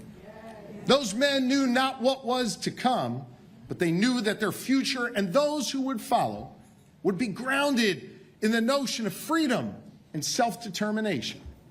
And for as much work as they did for us, the brilliance of their proclamations was that their work was incomplete and that the job of building the nation would fall to subsequent generations. And in every chapter of our American story, it's been ordinary Pennsylvanians, ordinary Americans who've been called upon to pick up the mantle of leadership, chip away at injustice, push back on intolerance, and make progress for the next generation. Over the last 250 years, we've been willing to do that hard work, sometimes at the ballot box, sometimes in a town square, and more recently, online. No one is coming to do it for us right now. That task falls to each of us. I know it's easier to see the chaos and just turn off the TV, retreat, and hope someone else does the work. But that is not the Pennsylvania way, and your presence here today proves that. We are a state.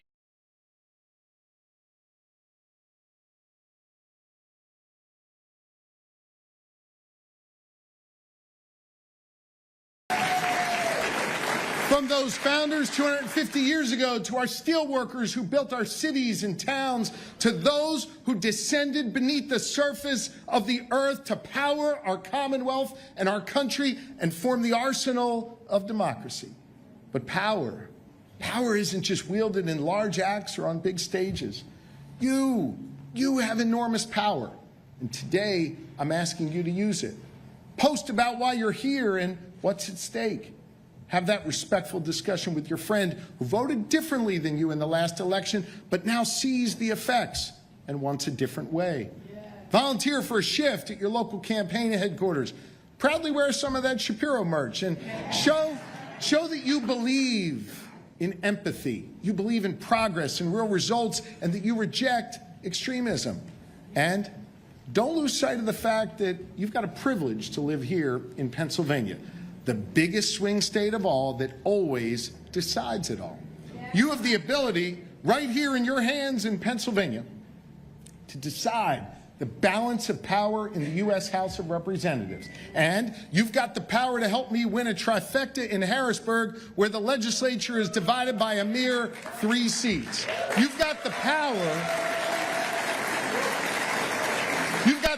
to re-elect our history-making lieutenant governor and to grant me a new term to keep working my tail off for you.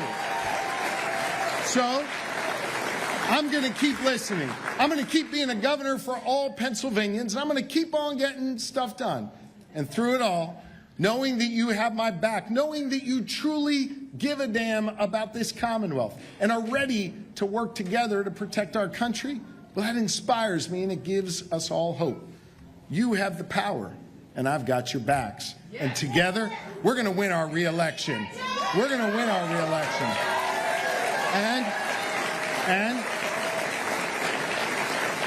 And from here in Pennsylvania, the birthplace of our democracy, we will send a clear message that division does not define us, that progress is still possible when we work together, and that we can build a Commonwealth where everyone has the freedom to chart their own course and the opportunity to succeed. Thank you all so much. God bless you. Now let's get back to work. Thank you. Thank you. Thank you. Thank you. Thank you.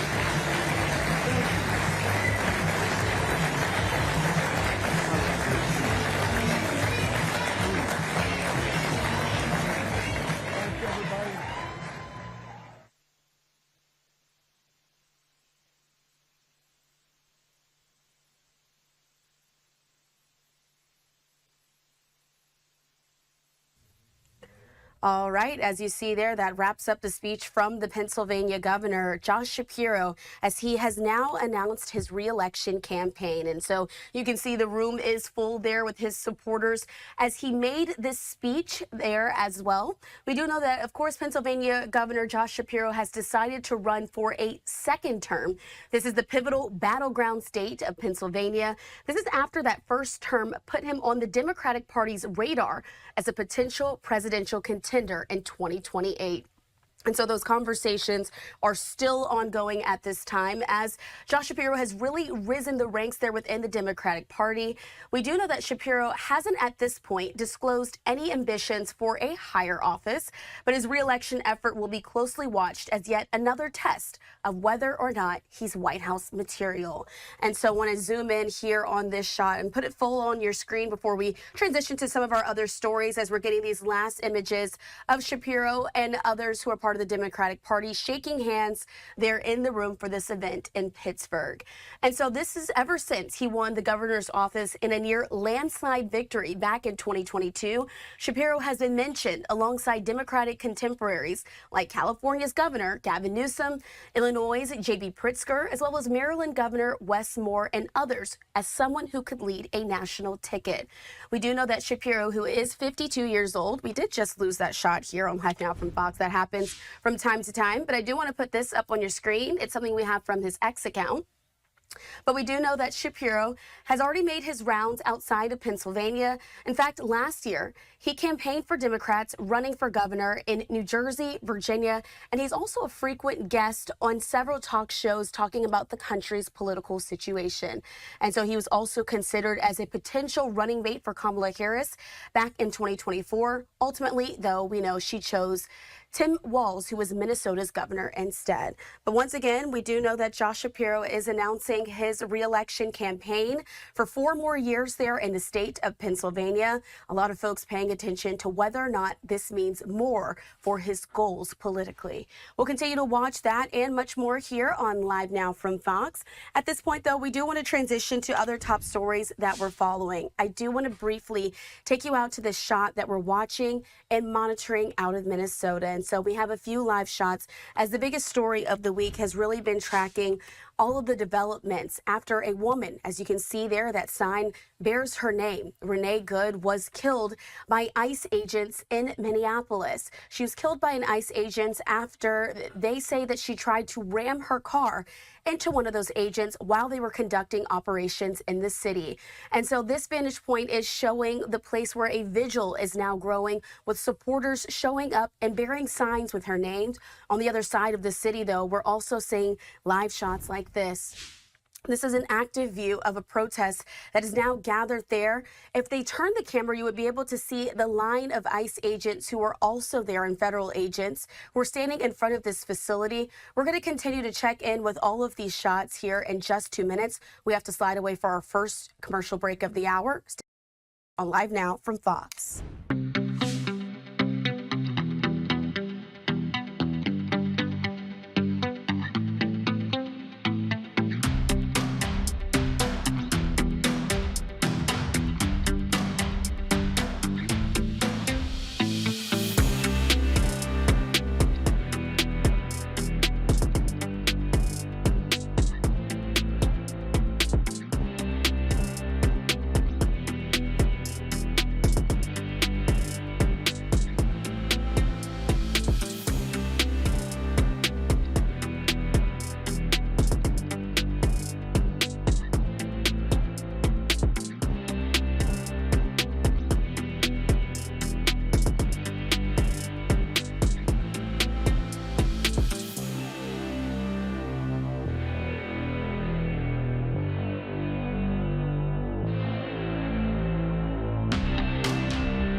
Thanks for being with us here on Live Now from Fox. I'm your host, Christina Evans. We do want to continue on with our top stories that we're following today. And of course, this means a lot of our attention over the last few days and hours has been there in Minneapolis. I want to take you back out to some of these live pictures that we have. Some of them are beginning to get compelling as we know that protests are now growing there in the state after a woman was killed in an ICE-involved shooting. I want to go ahead and pump up the audio here so we can listen in for a second, since it does appear that there should be a good sense of how everything is sounding. So there's an ICE detainee locator. Show your love. Give me that hard shot. I don't know if they're going to be talking about the groups. Give me that hard shot. Did you notice that the crowd got larger? Did you notice that? You're not making us go away. You can just want to see it outside. You're not making us go away.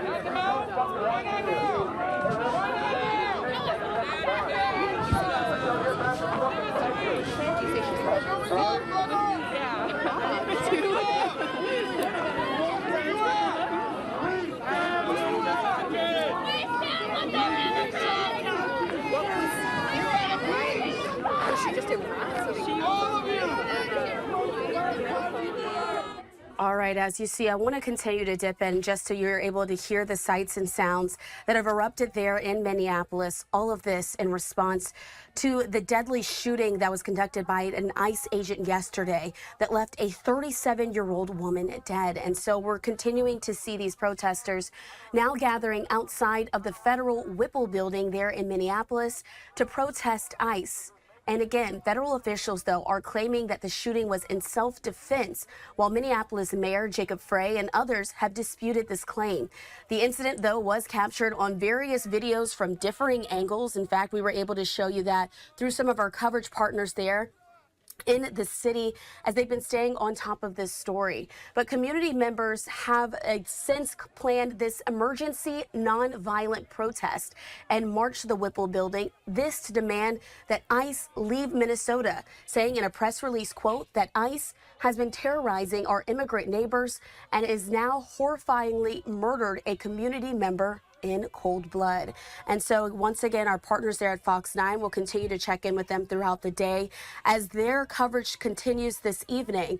But right now we're watching this protest. I'm going to lift up the audio one more time so we can get a sense of the scene now erupting.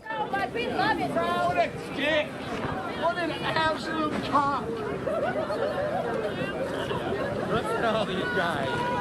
Give me that hard shot again, man. That makes me feel good. Me and my home.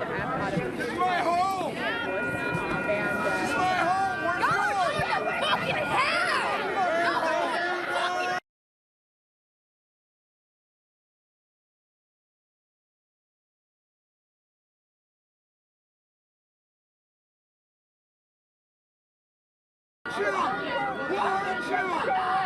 Put food on the door.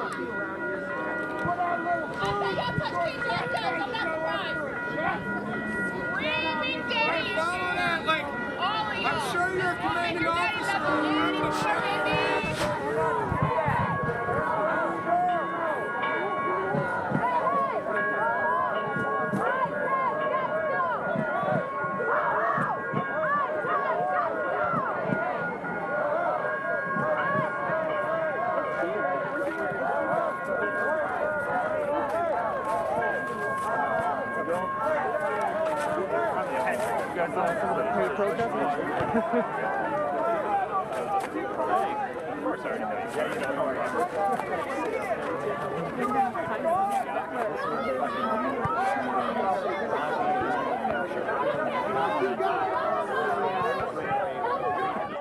All right, as you see, we're still continuing to listen in to those sounds there outside of the federal Whipple building in Minneapolis. And so we're continuing to look at all of the information that's coming into us. Of course, we know that earlier today, the White House held a press briefing there with Caroline Leavitt, the press secretary. Stood alongside her was Vice President J.D. Vance, speaking out for the first time on camera about this incident. He went into great detail, answering reporter questions and speaking to what they believe, the federal government believes, happened in this incident. And so I want to give you this update as well, thanks to our partners there at Fox 9. They're keeping up with the very latest. This is from the Hennepin County Attorney.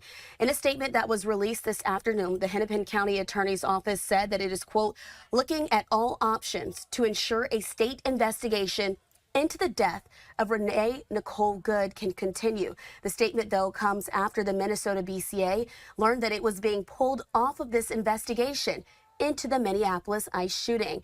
And so that county attorney said in full, quote, that after the FBI rescinded its cooperation agreement with the Minnesota Bureau of Criminal Apprehension, our office immediately began exploring all options to ensure a state-level investigation can continue.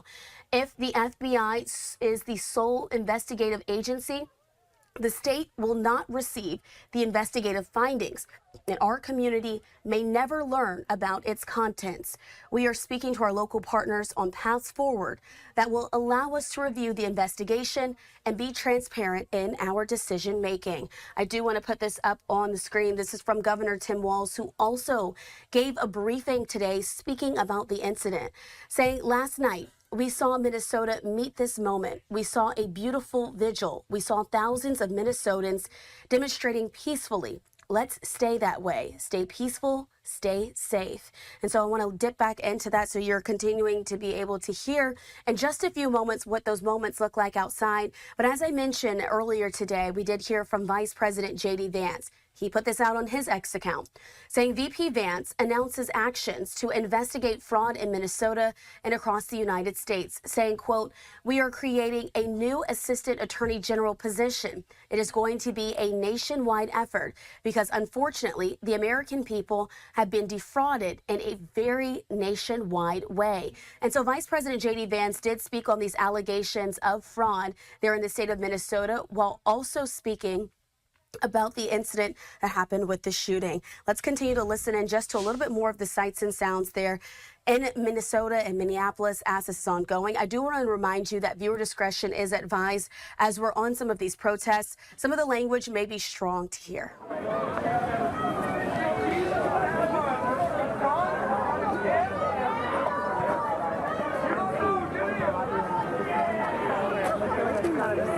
I'm gonna get Ed. I'm gonna get Ed to go on that side, and I'm gonna get a shot. Okay, I will. Thank you. Get out of here! It's possible! I hope you don't sleep while you're here at all. I hope that you never have a moment of peace. I hope you have no moments of peace. Are you proud of yourself? All right, as you can see, they're going to continue shouting there as well. We do have a separate angle. I do want to put that up on your screen so you're able to see it here as we're monitoring some of these feeds of these live protests coming into our newsroom.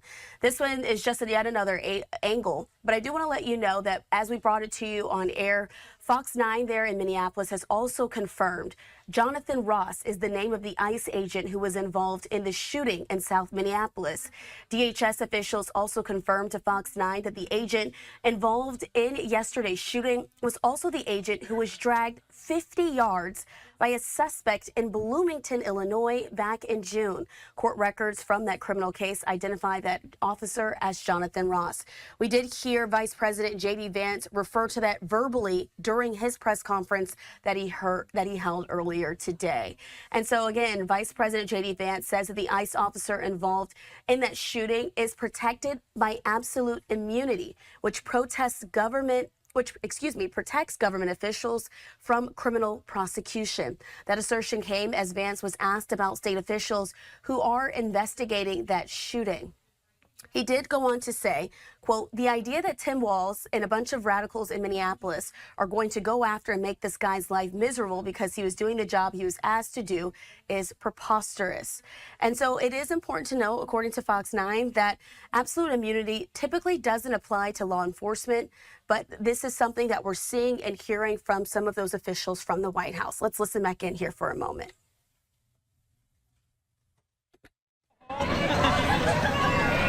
Yes, sir.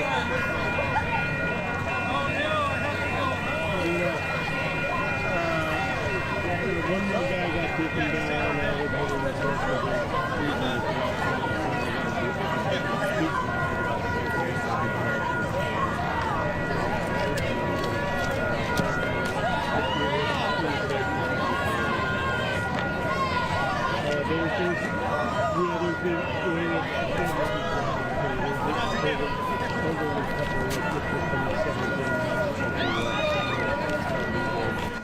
All right, so we did want to make sure that we were able to show you a few of those vantage points as these protests are ongoing in Minneapolis. We're going to slide away for a quick 2-minute commercial break. We'll continue to keep some of these images up on the screen as we continue on with our other top stories here on Fox. Stay right here with us.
Check, check, check, check, check, check, check.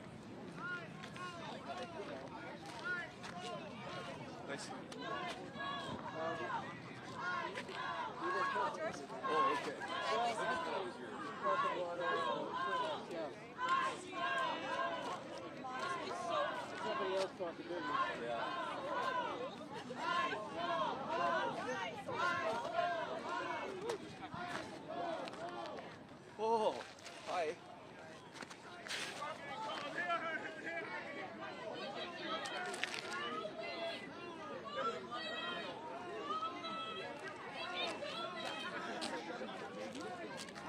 Maybe, but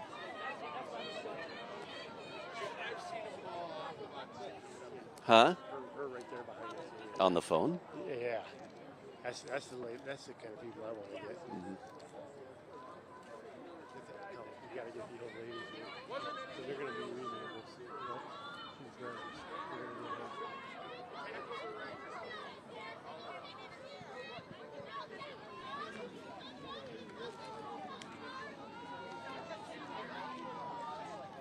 Peeling off and looking at their phones.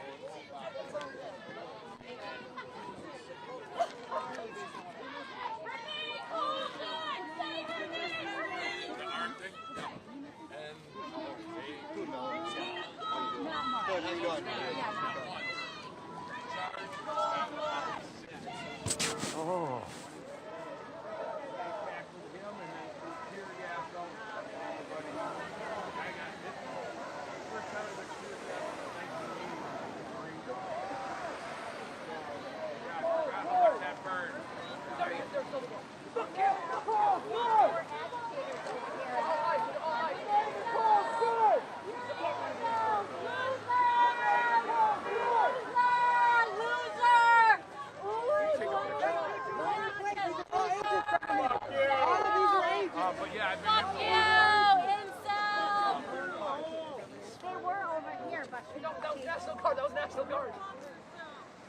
Oh, you're good. Sorry.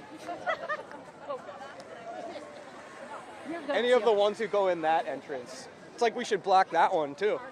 Stupid Trump shit. I don't know exactly what they were saying, but there's one more too. And I thought, oh my God. On the other side. Channel 9. Yeah. You guys from here? Yeah, I'm local. Yeah, Channel 9. I'll talk to you about. What's your name? Absolutely. My name's Adam. Adam? Yeah. You know, how long have you been here today? I got here a couple hours ago. Yeah. What did you witness? I've seen the community come together in uproar of what is clearly unjust. This clearly oppression from our president and the regime executed by Noem and ICE. In particular, I've witnessed aggression that is completely uncalled for multiple times. Of course, people are using words, and that's our First Amendment right. But at no point have I seen a member of this peaceful protest cross a line, so to speak. Yet repeatedly, ICE agents, and you'll witness it if you're here today, are jumping out and making these aggravated movements, taking a few people, and ostensibly arresting them. Yeah, we've been here since probably 10:30, 11 o'clock, and seen a few of those. A lot of times it's when cars are coming and going, and the agents come out to escort the cars, and then people get in close proximity. Yep. And then it gets a little unpredictable. Sure, right. And I'm keeping my distance intentionally, right? I think there's, well, yeah, in short, it's a lot of emotion, right? As you can imagine.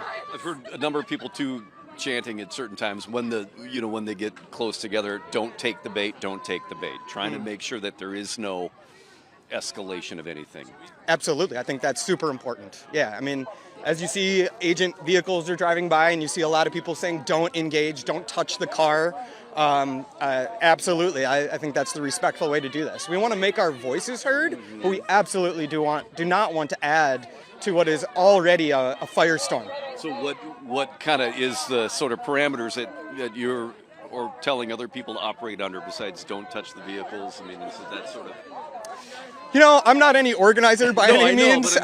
What's the mentality that you come here with, or if you saw somebody doing something you thought was stepping over the line? I would certainly say something. And I think that even some of the things that are being yelled, I've been trying to encourage people to think, let's, put yourself in their shoes. I don't think the problem is the front line. Obviously, yesterday it was explicitly, I would say, in my professional opinion, someone who does not have proper training to do what they needed to do. But that doesn't mean that us taking out aggression on the rest of this front line solves the problem. We clearly have frustration with the leadership, but what else can you do apart from come out and be part of a gathering where the sum is greater than the individual parts? ICE and Noem and others said they're not leaving. The calls for them to leave, they're not going to leave. Well, I think that may be what they're saying, but if you listen to our mayor yesterday, he's got a pretty strong message. If you look at what Tim Walz is saying, he's got a pretty strong message that we don't need the federal government doing what they're doing here. So I can appreciate what the spin is that's coming from the top, because it's pretty damn clear that it's spin. But I'm going to believe, acting locally and thinking globally is what we can do. And I'm going to stay informed by my local leadership and my state level leadership, who I trust and have full faith in. Yeah, thank you. Appreciate it. It's agreed, and I think that is something we all need to be mindful about here. Hence why I'm not here. I don't think any of us are here to fuel the flame, fuel the fire. But anything we can do to perhaps influence the decision to shorten this unjust occupation of 2,000 agents. Thanks. One last little comment, if I can share. There was a gentleman earlier being interviewed by independent media, and he shared, or actually by MS Now, and he shared that he was a 3-time Trump voter, and yet Minnesotan, African American, wearing a Black Lives Matter t-shirt. Maybe you talked to him, but he was standing up for what he saw was clearly wrong, and I think that's what it's about. It's not about carrying forward the vitriol of the last 10 years, the last 4 years. We've all experienced a lot of trauma for a lot of reasons, but to be able to come together in the now, in the present, and with open eyes, just to call it what it is. It's not a political. This is a human. I may have certain beliefs, y'all do, but I'm out here as a job. Yeah, of course. It's Mahmoud. I didn't, sorry, do that properly. That's okay. Yeah, Adam is the first name. Last name is Mahmoud. M-A-H-M-U-D. From what city? Minneapolis. Okay. Yep. Thanks, guys.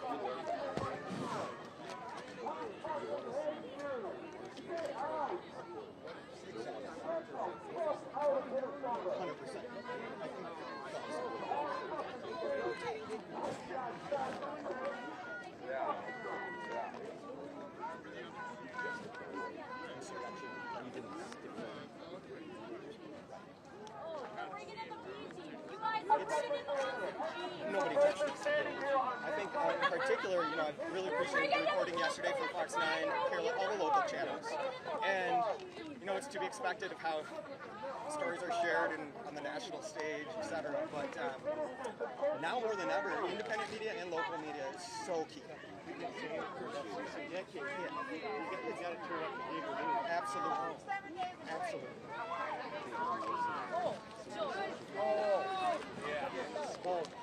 That's actually, I'm not here to promote my business, but I'll just tell you, I started a company, dedicated to detoxing technology. I worked in tech for 15 years, got laid off, and I realized when I had my severance period, staring at the device all day long was really bad. Doesn't do any good, no. So I think even seeing what I saw on streams here this morning versus coming here and person being able to have face-to-face conversations, the reason I bring up the Trump supporters is I was like, hey, we clearly don't agree in the past, but I just want to thank you for being here today and thank you for voicing your opinions openly because again, it's beyond politics. But those unfortunate algorithms and AI models controlling the way that we see these things confuse a lot more. So keep doing what you're doing. What was your name again? Rob. Nice to meet you. Very nice to meet you. Yep. Thank you. It's not okay to be sending teachers to concentration.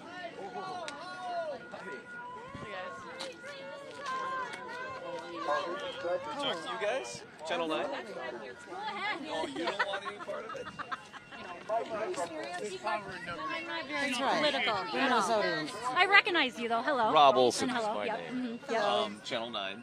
You are? Sherry Last name? Meyer. M-E-Y-E-R? M-E-I-E-R. M-E-I-E-R. Sherry, S-H-A-R. E-R-R-Y. Okay. From what city? I live in St. Paul. Okay. I was born in here in Minnesota. I moved to Florida. I came back. I've been here 8 years. What brings you out here today? I'm a mother. My children are adults. And I'm a woman. And I'm a human being. And what I saw yesterday, I don't ever want to see again. And I said to myself, when I saw the news piece today, and the physician was trying to render aid, and they prevented him from helping this woman, that did too much. I said, enough. You wanted her to die. There was help right there, readily available, and they chose not to use it, talking about theirs is on the way. Well, there's help here. We don't need on the way if we're here. And I said to myself, you know what? I've never done anything like this in my life, ever in my life. This is my first time. I didn't know what to expect. When I came here, I was talking to my daughter. I said, I don't know if I should cry or what I should be feeling right now, but I'm glad that I'm here. I was freezing, and I'm still freezing, but my heart is so big for this cause, it's keeping me warm. What do you hope this accomplishes here? You hope it doesn't turn into... I hope that... You see a lot of people saying, don't take the bait, don't let it escalate. Exactly, because here's the thing. This is smoke and mirrors. This is all smoke and mirrors because the real situation is if you pit us against each other and there's a war, there's no changing of the guards. And he already wants a third term. Smoke and mirrors. And what I hope is that people wake up and see exactly what it is and do not take the bait. What do you think becomes of all this? Well, what I hope becomes of all this is that there's awareness, that people are aware, and people like them will know that we won't fall over for anything. You can't treat us fellow human citizens like we're not.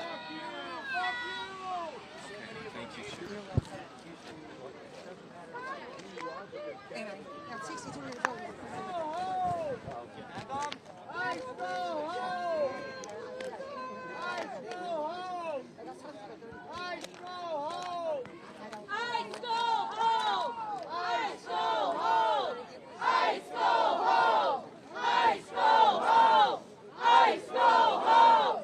ICE go home!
No, not us. Our little banter. Right here? Yeah. No. Okay, good. No, just when you. My ex would be like, Just when I was holding. he knows I'm throwing Yeah, thank you.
Channel 9. Sure. Rob with Channel 9. Scott. What's your name? Or you don't have to use it if you don't want to. I'm Della. Della? Yeah. Can we use your last name or no? No. Okay. From what city? St. Paul. What brings you out? I'm here to fight for my neighbors. Stand up for our neighbors from this Nazi invasion, stealing grandmas and grandpas from their workplaces, getting out of school. What, you know, the message here. Oh, here, let's step this way. ICE. Okay, Dell, that's the message here. ICE, go home. Yes. And today they've said, no, we're not leaving. I mean, where does this end? I mean, I don't know. They're here. They're invading our city. They're invading our state. They're taking our resources. They're doing the things that they say that these immigrants are doing to us, using up our resources, hurting our people. They're the ones doing it. We want our people to be okay and be able to be safe in their homes and be safe in their communities. They're our neighbors. We've been out here for several hours. You know, there's been some kind of confrontations as people get close, but mostly it's been just sort of this. No, I'll tell you what the confrontation is. Well, it's pretty easy to spot. You'll see people that'll come in from outside and you can spot them right away if you're looking at it. They're clearly the other side pretending like they're one of us, and they want to get up and they agitate. They want to get up to the front and start some shit so that they come and fight back against us. It's obvious. Mm-hmm. So that's the only confrontation you have seen. That's it. And then we've heard a lot of people that when those happen chanting, don't take the bait, don't take the bait, don't take the bait, just saying, let's not go there, which seems like a pretty good mindset to have. It is. I mean, and it is difficult when someone's getting in your face, you know, because this is an emotional situation. This is grandmas and grandpas, you know, and family members and your neighbors being stolen from their homes and like shipped up. This is a very emotional situation. It's so not okay. A lot of us we're out here because this is absolutely not okay that this is happening to our neighbors, our community. So when someone's in your face trying to start it, which that's what they're sending over here, it is difficult. I haven't fallen for it. I have, you know, tried to tell people don't fall for it, but you know, it's not everyone can stand down. Right, but that's the fear, is that they're trying to bait people. They are. They're not only hurting our citizens, shooting them in the face, taking them off the streets, but they are trying to agitate us to be able to have a reason to hurt us. Right, to justify a more heavy-handed response. Exactly. They're trying to justify a more heavy-handed response.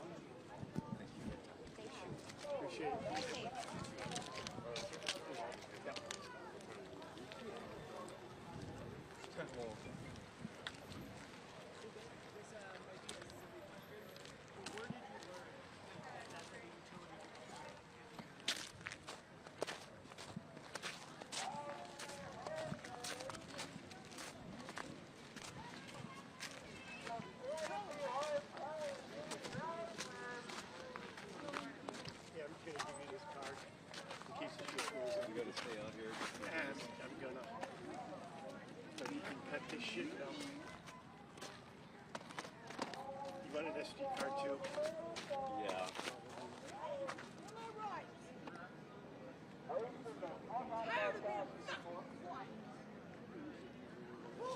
No, but I mean, that's you, that's Dougie. Upside down one is Doug. Okay. You want this? Nope.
Gearing up for the charge. They're gearing up for the charge.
What else can I?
with ICE. Say it once, say it twice. We will not put up with ICE. Say it once, say it twice. We will not put up with ICE. Say it once, say it twice. We will not put up with ICE.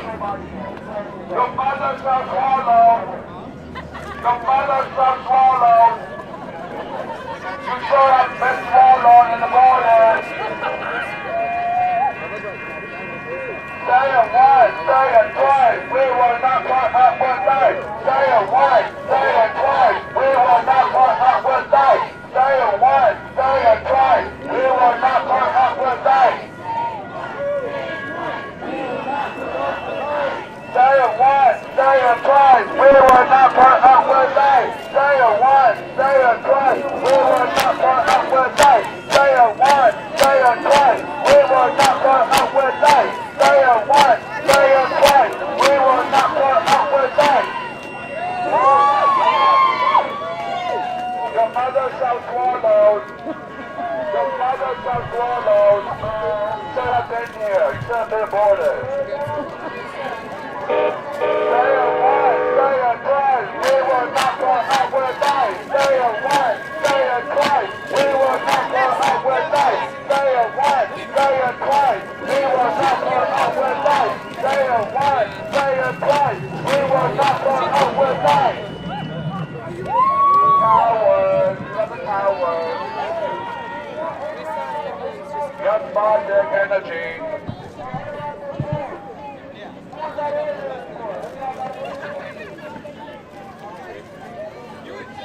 Say it once, say it twice. We will not put up with ICE. Say it once, say it twice. We will not put up with ICE. Say it once, say it twice. We will not put up with ICE. Say it once, say it twice. We will not put up with ICE.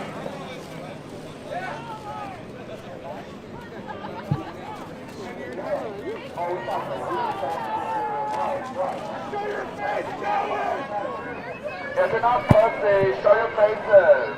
Smile, Nazi. Don't be ashamed. Your mother didn't love you as a child. She had to be a fucking Nazi.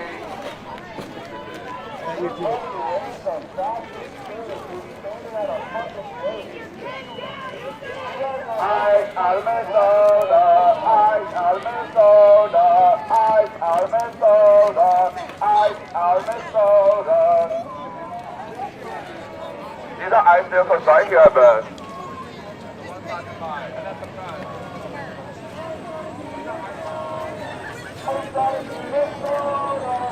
Minnesota, no, not to you, where's ice? Minnesota, no, not to you, where's ice?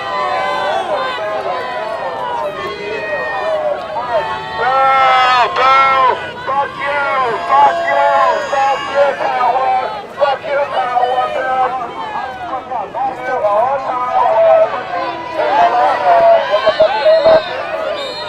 Say it once, say it twice, we will not put up with us! Say it once, say it twice, we will not put up with us! Say it once, say it twice, we will not put up with us! Say it once, say it twice, we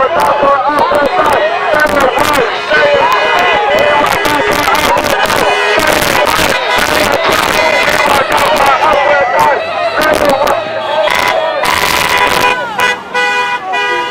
If you're a commuter, why are you fighting?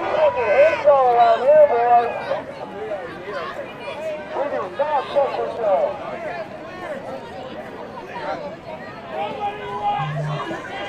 Say it once, say it twice. We will not put up with life. Say it once, say it twice. We will not put up with life. Say it once, say it twice. We will not put up with life. Say it once, say it twice. We will not put up with life. Say it once, say it twice. We will not put up with life. Say it once, say it twice. We will not put up with life.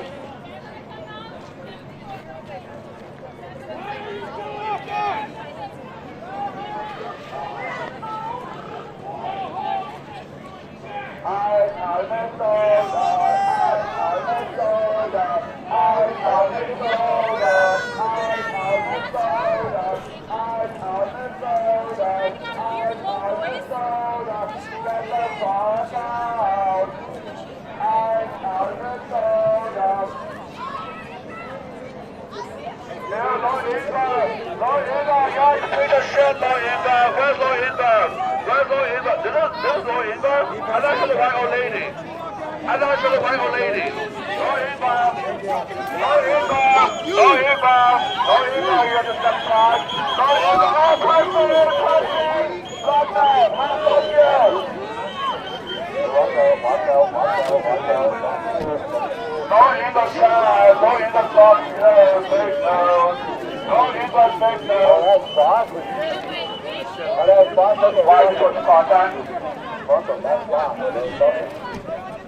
Go to hell, you evil bitch! Go to hell!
Derek, do you need water?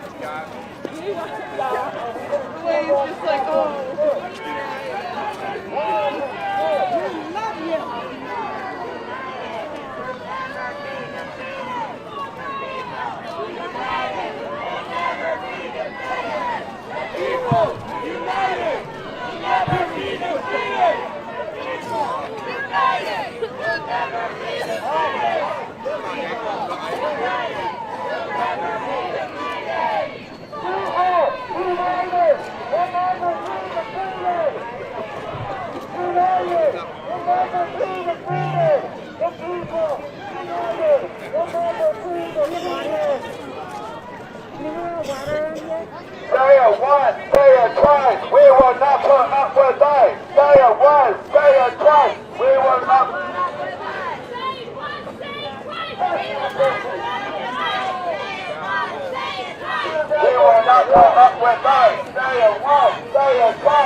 That's Officer Eden's over there. I asked him one time, what would happen if somebody ever shot one of us.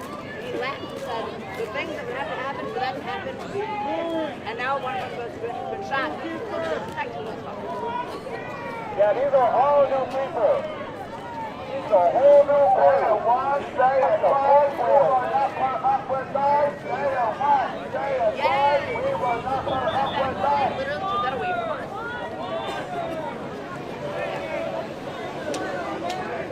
Minnesota knows how to deal with ICE. Bitch, I like you. Hi, my name is Emily. Minnesota knows how to deal with ICE. Minnesota knows how to deal with ICE. Fuck ICE!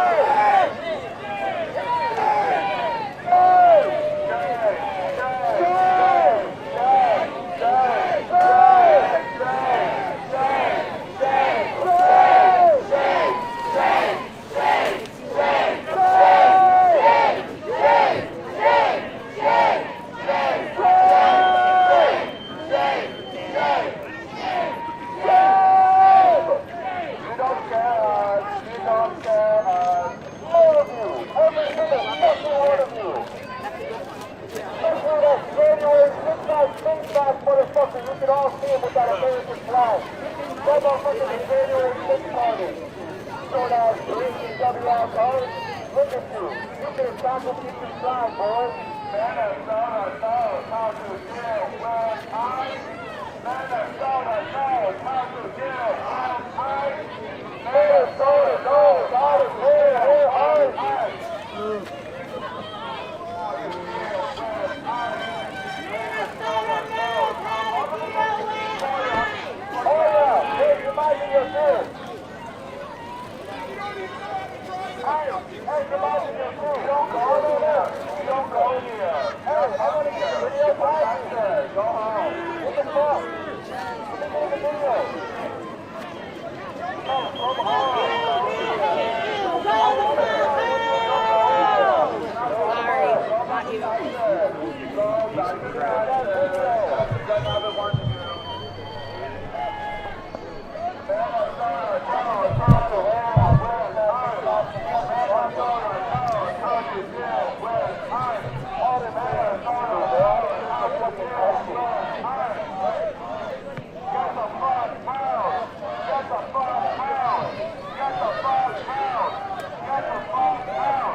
What the fuck is Border Patrol doing in Minneapolis, Minnesota?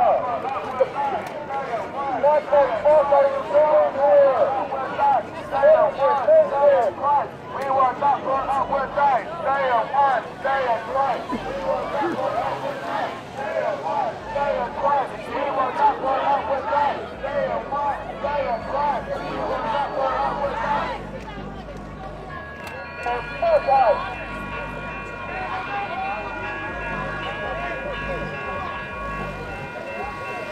Get out of the building, the agents have been afraid of this house. I was not thinking that was ugly as hell. Hey Scotty, how are you? Well, you know, standing on for a life gift. Hey,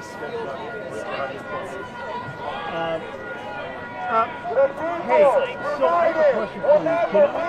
This afternoon shift is going to take my camera. Did they use Agent ICE? Is there any way for this person to talk to me? Are they like, I just want to know if he's PL1, PL2, I assume he can talk to me from that point.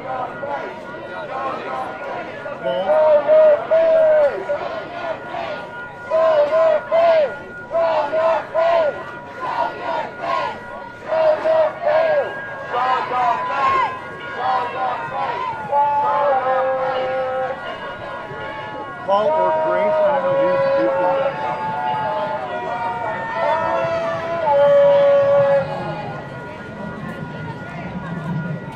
Oh, Lord, good, huh? Y'all got all the good foundations and boys in the church. So y'all are scared of us? Well, I'm not appealing to now. I just got to know if that's going to be how that works.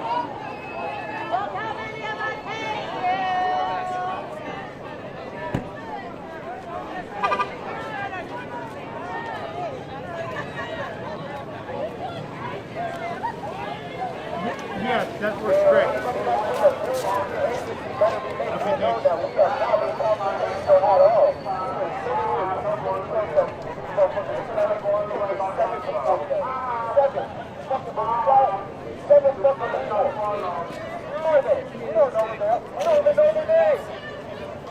Okay, Paul, I'm on PL2 if you can hear me.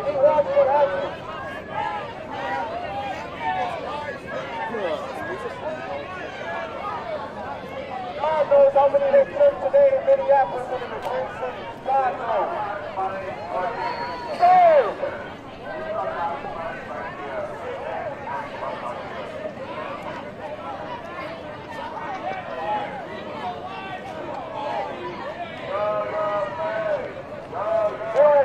Somebody else, huh?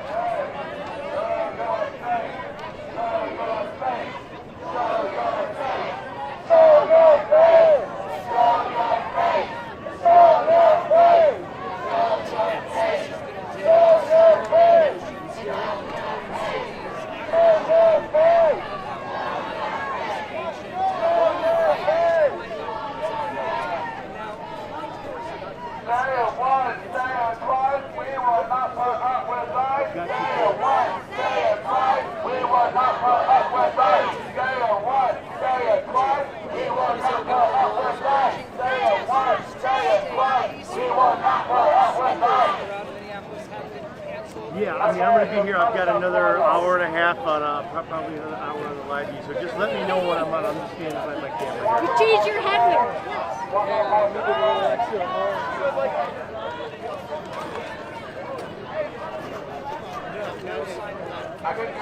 Copy that.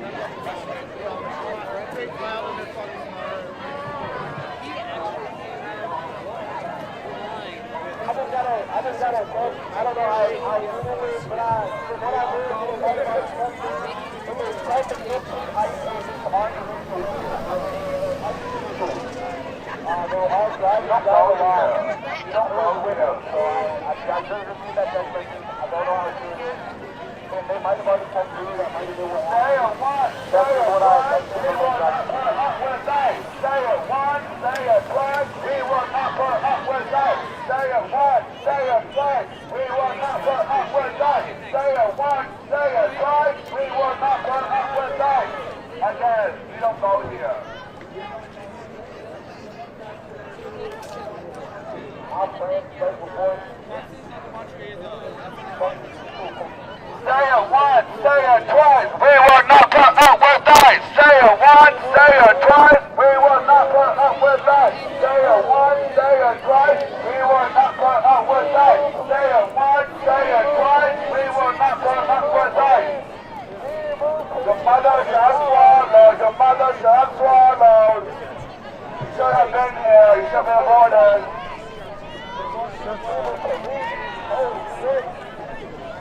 You don't go here. Go back inside here to film that I will not.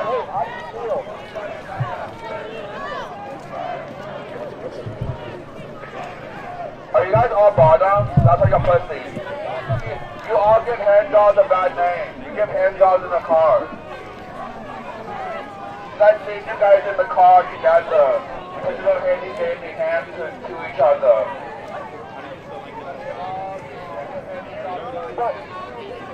You guys have dogs me too. You guys put my phone number, my address online. What the fuck is that? You've been out here a while. What is the fucking order? You've been out here a while. A little bit, yeah. Not as long as Why are you here? You don't go here. You don't go here. You're not from here. Go home. I get to eat the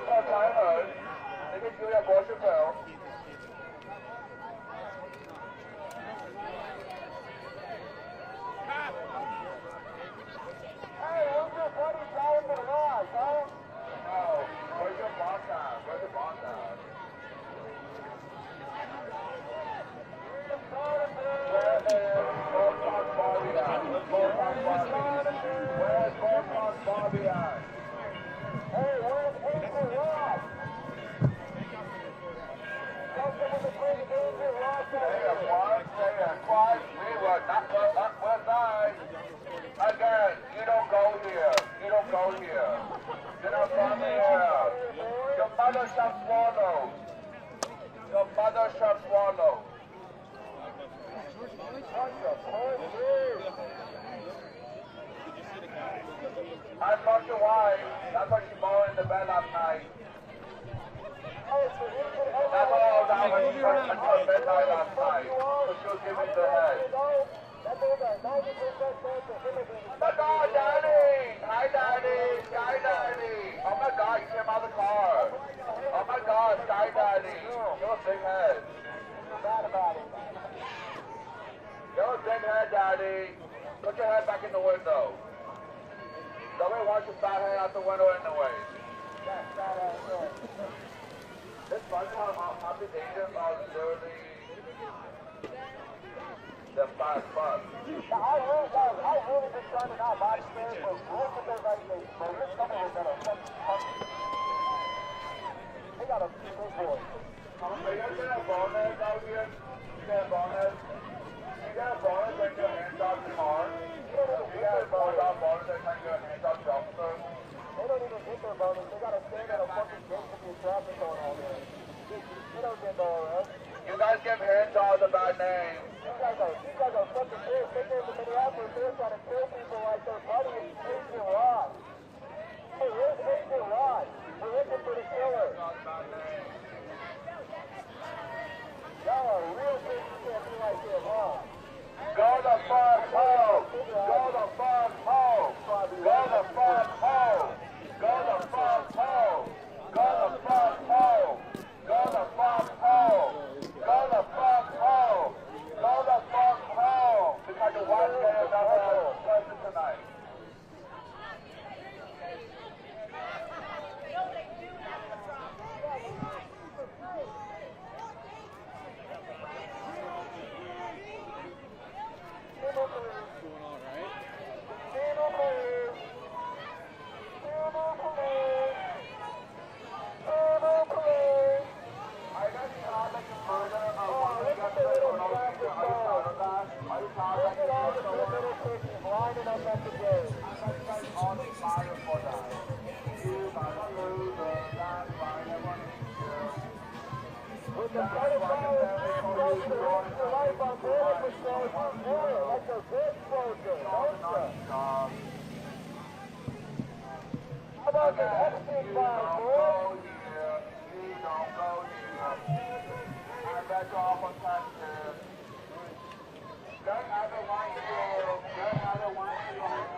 say it loud, say it clear. Immigrants are welcome here. Say it loud, say it clear. Immigrants are welcome here. Say it loud, say it clear. Immigrants are welcome here. Say it loud, say it clear. Immigrants are welcome here. Say it loud, say it clear. Immigrants are welcome here. Say it loud.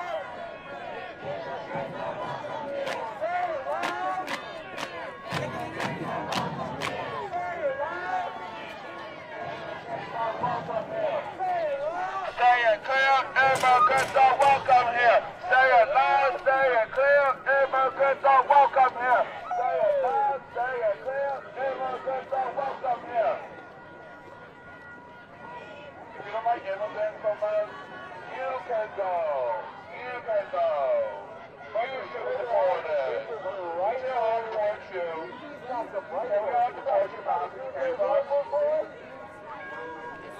I'm saying really excited to do that fucking right so hard. Fucking crazy show off. I like my rainbow, the rainbow love. I like the boy in the closet. The drop on the bottom, the drop bottom. Ho ho! I have got to go, hey hey! Ho ho! I the sample has got to go, hey hey! Ho ho! I the sample has got to go, hey hey! Ho ho! I the sample has got to go.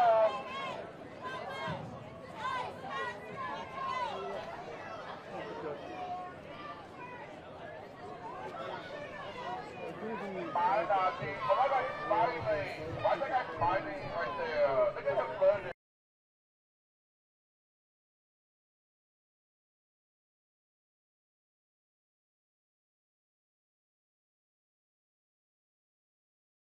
Why are you laughing? Who cares neither? You guys killed someone doing nothing. It was their own fucking car.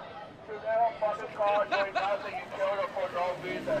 You guys are hiding the investigation. You guys are criminals. You guys are criminals. You should be locked up for your crimes you just did. Losers.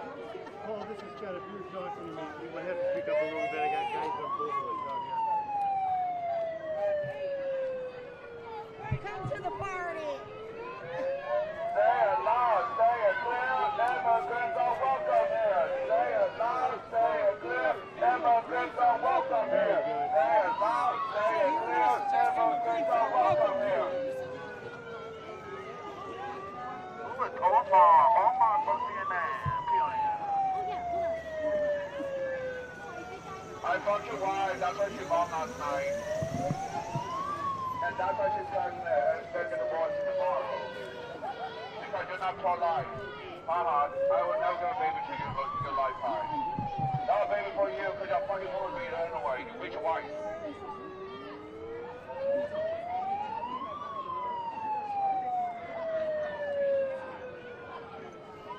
Oh my God, they brought other backup with them. They brought backup. Look at the other uniforms in the back. Are you guys have an orgy in the back? Orgy. Orgy's word.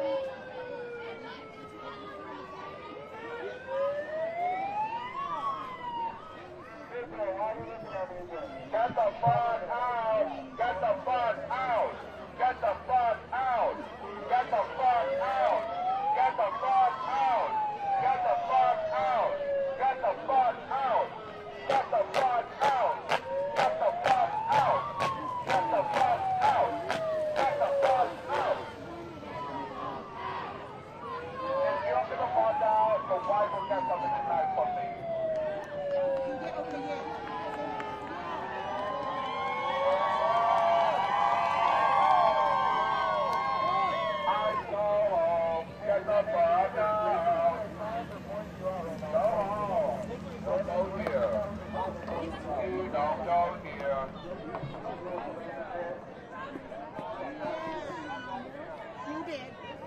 Your mother's a swallow.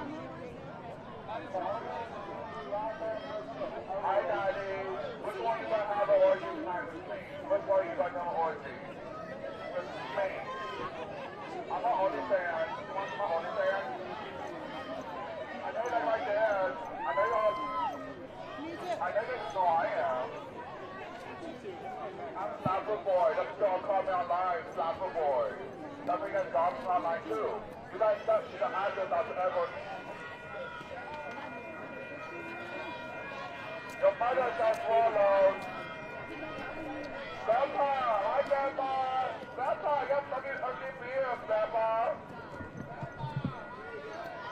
Grandpa, I know you're ice agent. Get the fuck out. Go the fuck out. Get the fuck out.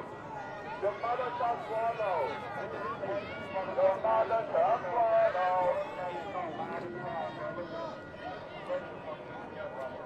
You're all criminals, Nancy. You guys kill a woman for no reason. That's against policy. And you guys are hiding investigation. Hiding things. You guys are criminals. I've been checking hands all the bad names. Checking hands all the bad names.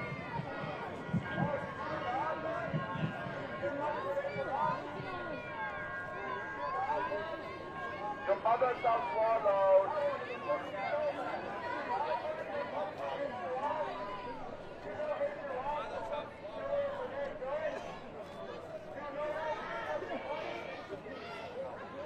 Your dad got pulled out. Your dad got pulled out.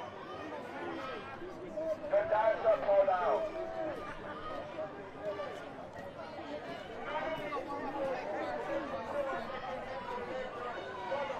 Come, fella. Chemicals on the move. Chemicals on the move. Do better. Do better.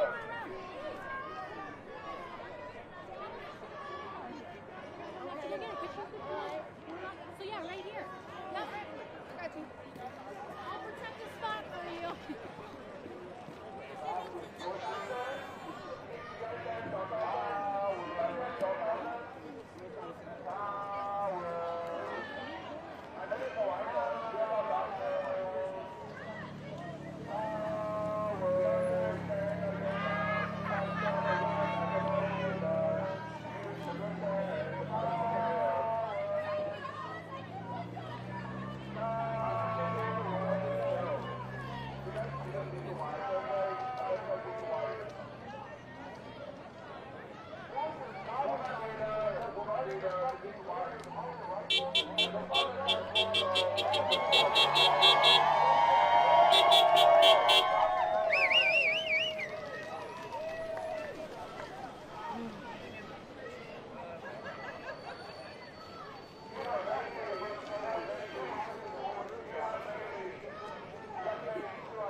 fucking clowns.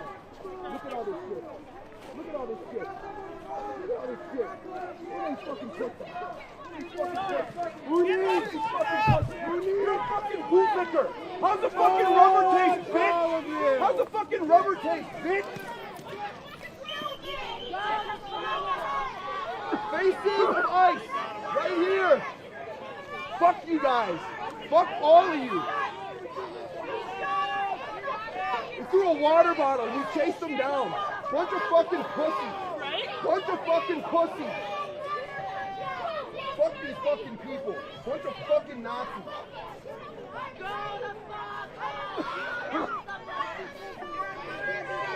They just chased somebody down because they threw a fucking water bottle after another asshole was trying to give them fucking Gatorade.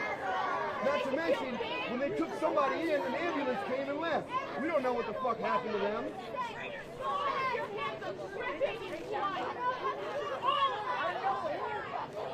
Let's go see what they're doing over here.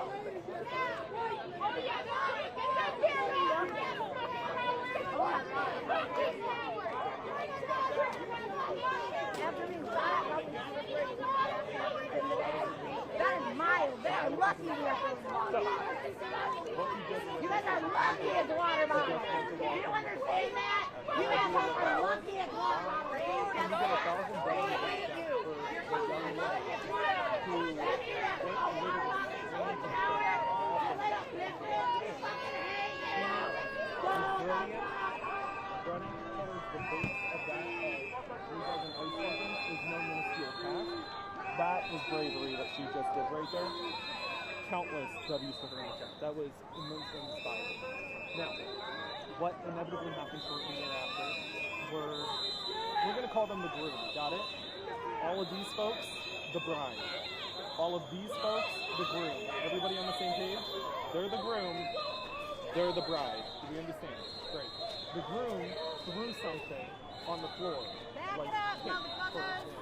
It's glitter. And it went everywhere. Then, they ran this way out and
Are you there? This Scott, so yeah, a water bottle blew up one of the border patrol agents, and they took off after the guy. That's what we saw there on camera. Is that mine? Is that mine? Oh, no, mine's right here. Oh, okay. I got a lot of stuff back.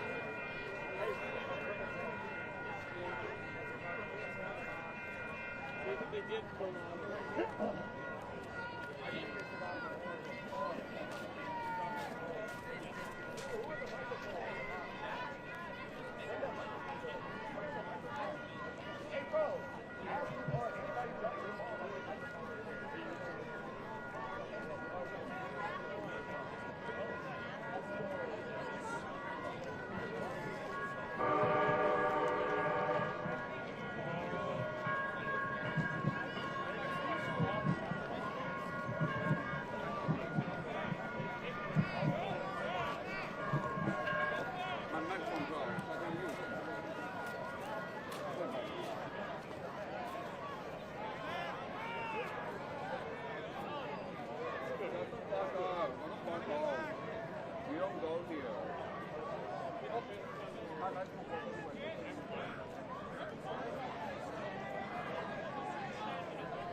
What even happened? Why did they sound like they don't walk out of the and then that's what yeah, and I was right behind them. I was just falling down and I fell.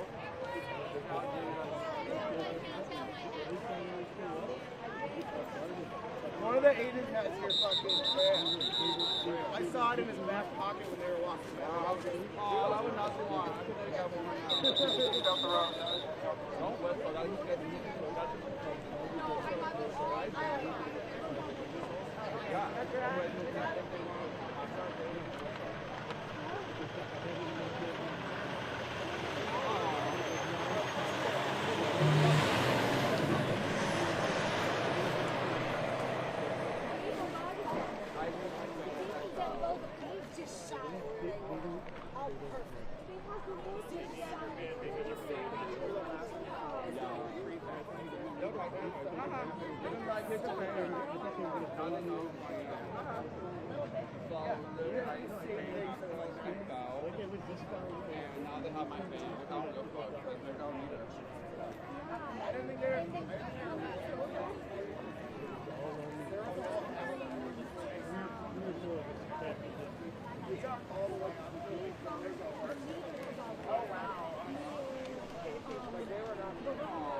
Hey, excuse me.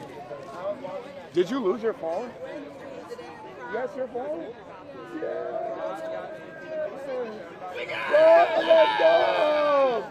Hey, no problem. I got you. You're so nonchalant for losing your phone. You're cold. They took my fan. Yeah. They took my Bambo fan. Did they? Oh, you were whipping on the line. Yeah. Same right here. Don't worry, he's getting it. Same with my band. Oh, someone has your hat? Oh, there it is. Fuck you guys, we hate you.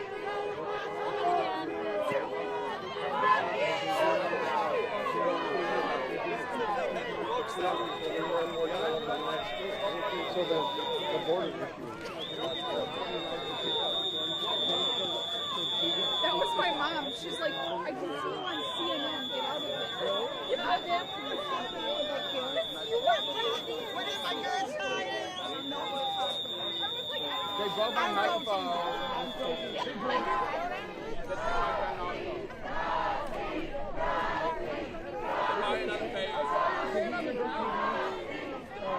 ICE took it. Yeah, I'm buying another one. I'm buying another one. I'll be back tomorrow with you.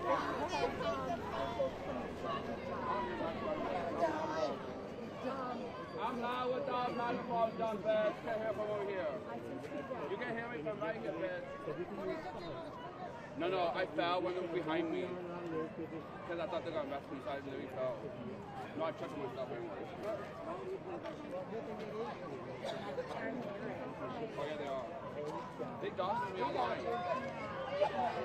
They showed them my address. On Facebook. Oh, fuck off. Oh, here's one. Oh, that's not ICE. Everyone looks like ICE with mask on, so. Hey, look, I'm getting a new fan for my podcast next week. Jake Lane. You can't get rid of me. You can't get rid of me.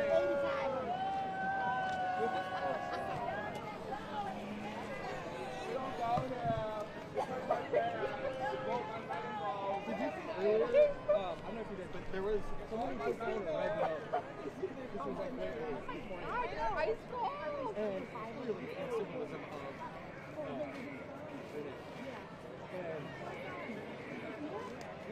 no, they put this.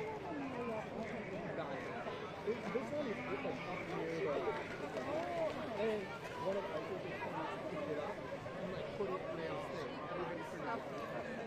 And then he's freaking out and then it's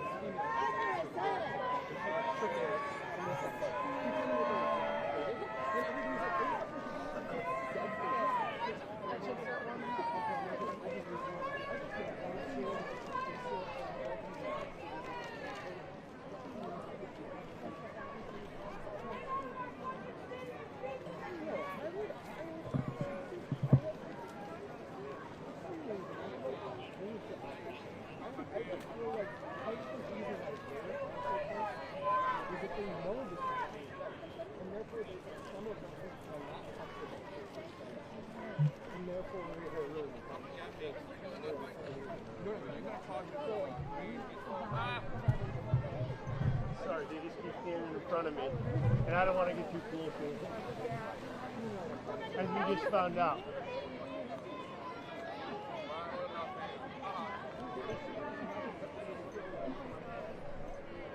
This is not, I don't know, I feel what this is.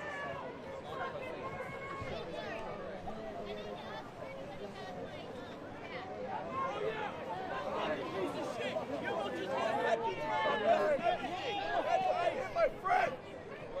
Fucking pig! For no reason. No, he's trying to. What the fuck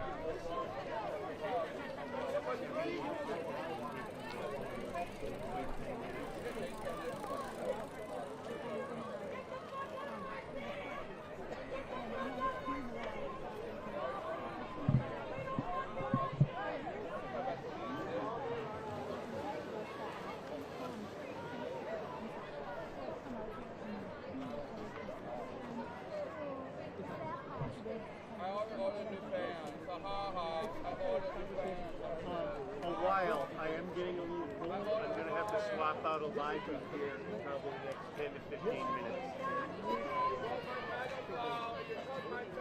Katie, is it that new man told you the man run you? Okay, we'll see something happen, you gotta kind of come to me because you're over sometimes and like, you know, I mean. I'll bring it back.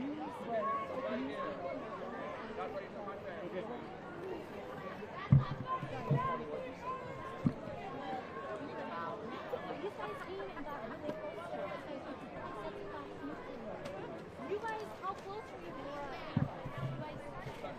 I literally thought I could touch her card. I did not touch her card, but I could have touched her. And how long did you guys say that you like stopped her car? Like a minute? Exactly. She went there. Yeah. She got out, got ready. Yeah. So she was probably out on the ground for like a minute and 30 seconds, and then got stuck in her car for a minute, and then died. Yeah, and then to that, what was the unit? Got my megaphone, you tell my fucking tripod. I got Guido. And I think, you know, what you see like JD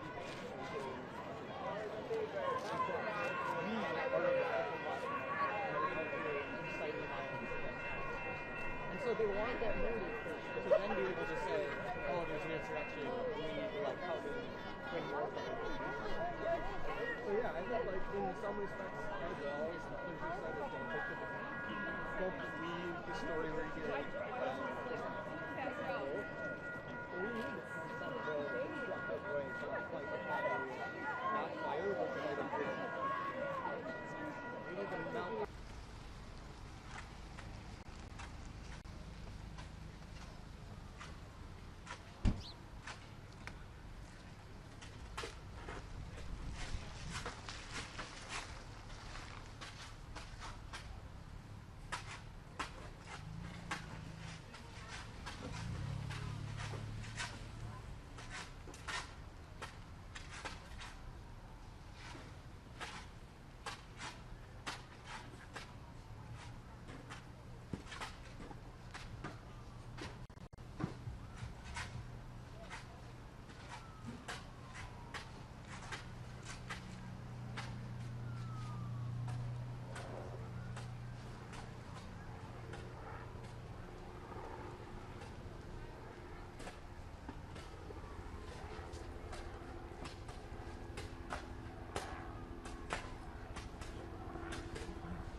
And more like, let's try to be bigger than hate.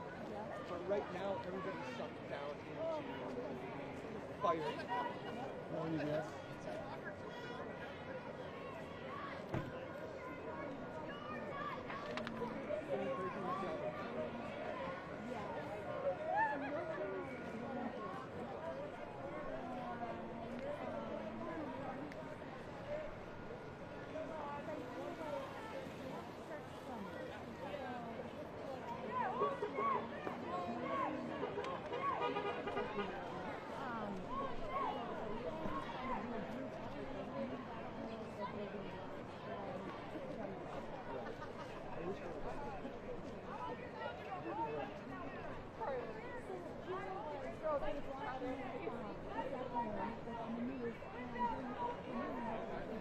Exactly.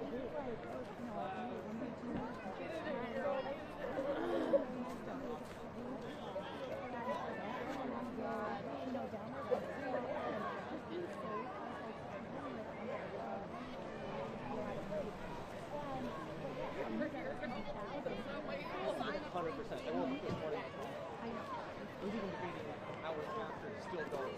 Check. By chance, is anybody here? I am. She ran. Well, how would everybody be both do something like that? And he's wearing air. Okay, when I talk to you, I know he's like,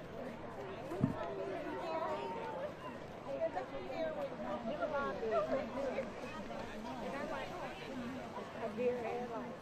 Oh, you were at the visual thing? Oh, yeah, that's the story you're seeking here.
Oh yeah, we were talking. Did you guess? So I'm 43. We were chat. I would have never, because I thought that we were kids. Yeah, you said because I was kind of young. Yeah, so I was like, oh, I'm going to say you look great. And a husband of home too? No, divorce. There you go. 12 baby.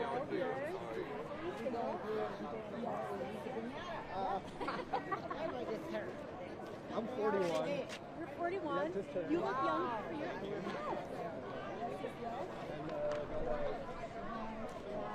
They're overrated.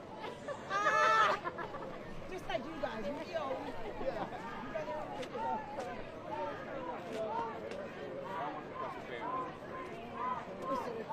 I know, you said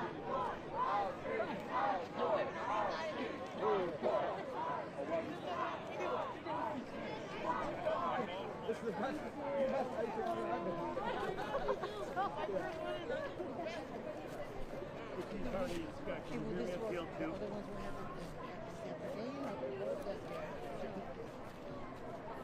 Okay, I'll be standing on here for about 2 hours and we need to swap out a live view. Swap out a preview we saw going I gotta get warm. And apparently they're Christine I'm on live view for Doug had number one that Brad had this morning. I don't know what he has. Is the afternoon show continuing here at the 4 o'clock hour, do you know?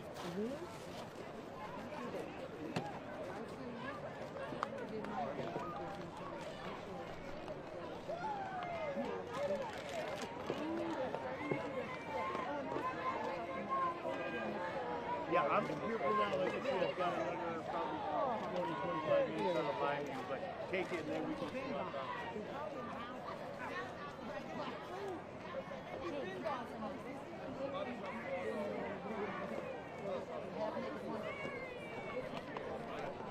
Okay, copy that. Thank you.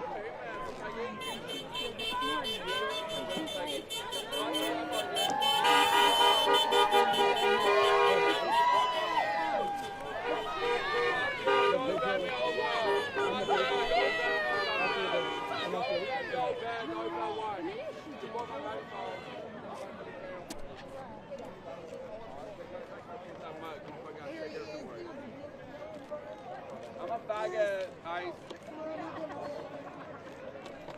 I'm a top faggot. What y'all call me faggot for? You call me a faggot online. There's a lot of nice, Can't find Did we chase out Fox 9 yesterday? The guy was bugging me. Not him though. No shit. Oh. Sorry. Okay. Oh, like, oh, then I like you. Yeah. If you're willing to put that in. Well, my realize I think. I'm gonna make it hard for you. Huh? I'm gonna make it hard for you. Why is that? Cause you're from Fox News and you're. I'm from Channel 9. Dude, I see you guys throwing all your shit on Fox Live. I didn't know that. Yeah, you guys are giving up live feeds on Fox News. He was on it. So I'm sorry. Is that a Fox? This is going back to my station. Yeah, and they're broadcasting it. They're broadcasting stuff on the internet, and I don't want Fox News to have any free pictures of this because I've got little to no respect for what you guys do. As a local affiliate, or? Well, even as a local affiliate, you guys broadcast syndicated runs from the cable news network, and I don't appreciate that. I mean, you got talking heads like Sean Hannity, Laura Ingraham, Brian Kilmeida. Well, you show clips of them all the time, dude. On our TV station? Absolutely. Absolutely. Absolutely. You show Sean Hannity show on my local news station. You will show syndicated clips from the Fox News headquarters, and you will broadcast them locally at your affiliated station. And you're making them money right now because they're selling ads on Fox News right now with this. I'm just telling you a fact.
Solid as a rock. Solid as a rock. Solid as a rock. Rooted like a tree. Rooted like a tree. We are here. We are here. Standing tall. Standing tall. In our rightful place. In our rightful place. Solid as a rock. Solid as a rock. Rooted like a tree. Rooted like a tree. We are here. We are here. Standing tall. Standing tall. In our rightful place. In our rightful place. Solid as a rock. Solid as a rock. Rooted like a tree. Rooted like a tree. We are here. We are here. Standing tall. Standing tall. In our rightful place. In our rightful place. Solid as a rock. Solid as a rock. Rooted like a tree. Rooted like a tree. We are here. We are here. Standing tall. Standing tall. In our rightful place. In our rightful One more time. Place. Solid as a rock. Solid as a rock. Rooted like a tree. Rooted like a tree. We are here. We are here.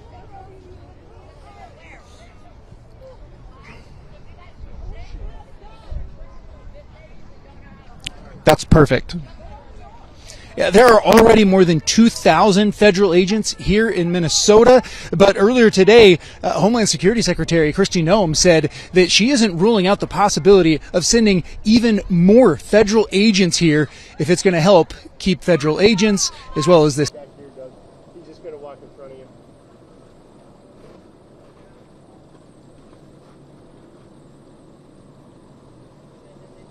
Paul, are you there? So we had a gentleman who's going to block my camera if I'm anywhere near that scene. So I have come back warming up, and we're probably going to have to do our live shot back away from the scene a little bit.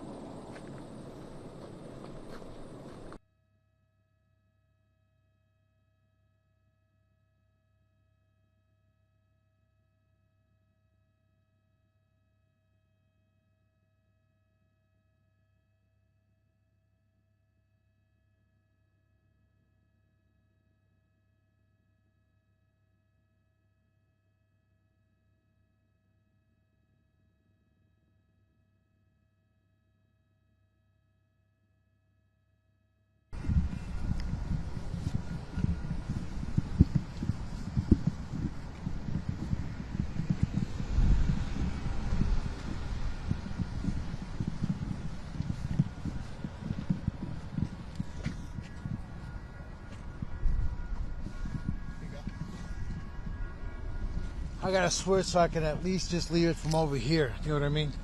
Yeah. Damn it. It's this Just one, right? Stop.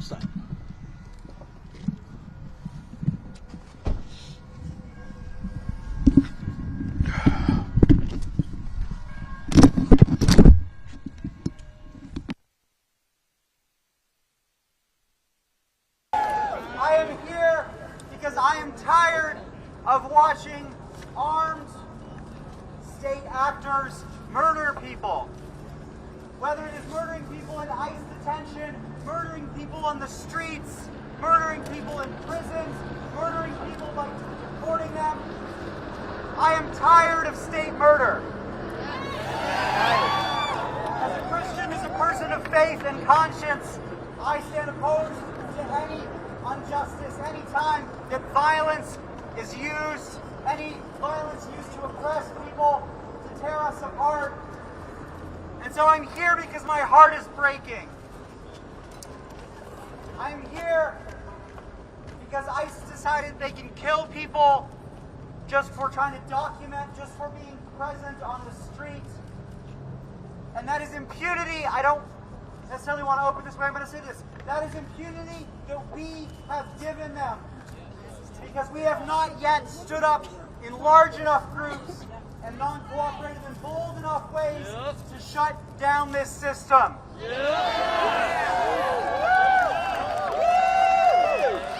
And I know that the crowd gathered here tonight is just a tiny, tiny piece of the hundreds of thousands of people in Philadelphia who are fed up with how this government is operating. Amen. With the ways in which they are terrorizing our neighbors, our families, our communities, and we are not going to put up with it any longer. So we have a broad coalition of organizations that have come together tonight, and what I want to say at the outset is that if you come here as an individual, if you are not yet organized into a community, if you are not yet working with your neighbors, that's okay. That starts tonight. So I want you to turn to that person you introduced yourself to and just for a second say, hey neighbor, I've got your back.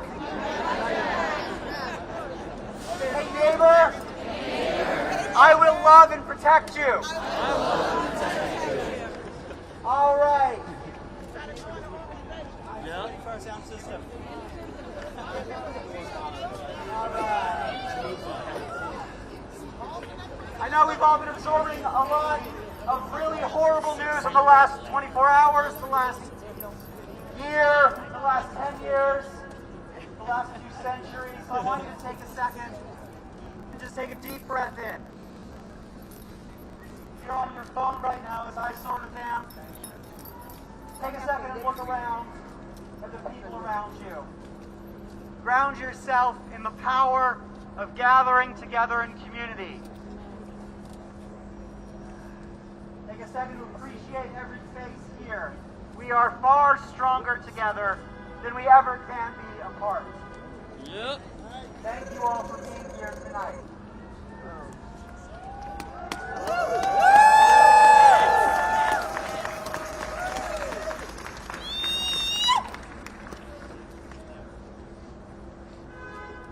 All right.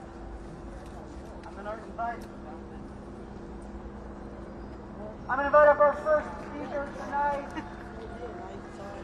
So I want you to join me in giving them a round of applause. If you don't want your face, you can cover it. Our first speaker is Erica Nunez, who serves as the Executive Director of Juntos, one of the most powerful and prophetic immigrant rights organizations in our city and around the country.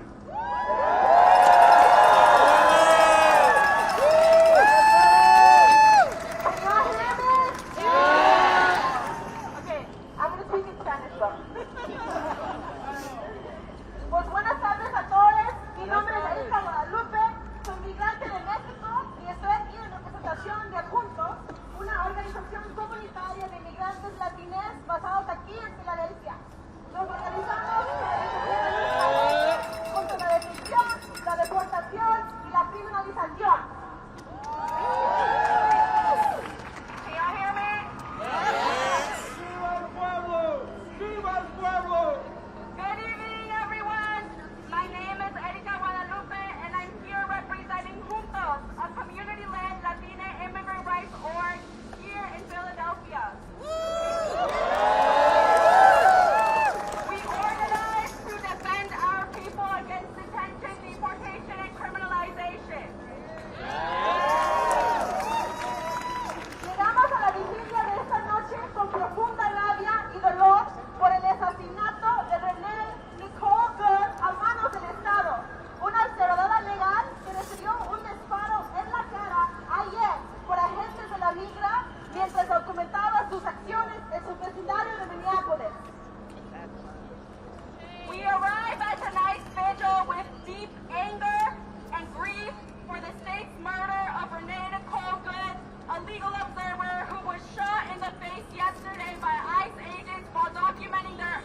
Minneapolis neighborhood.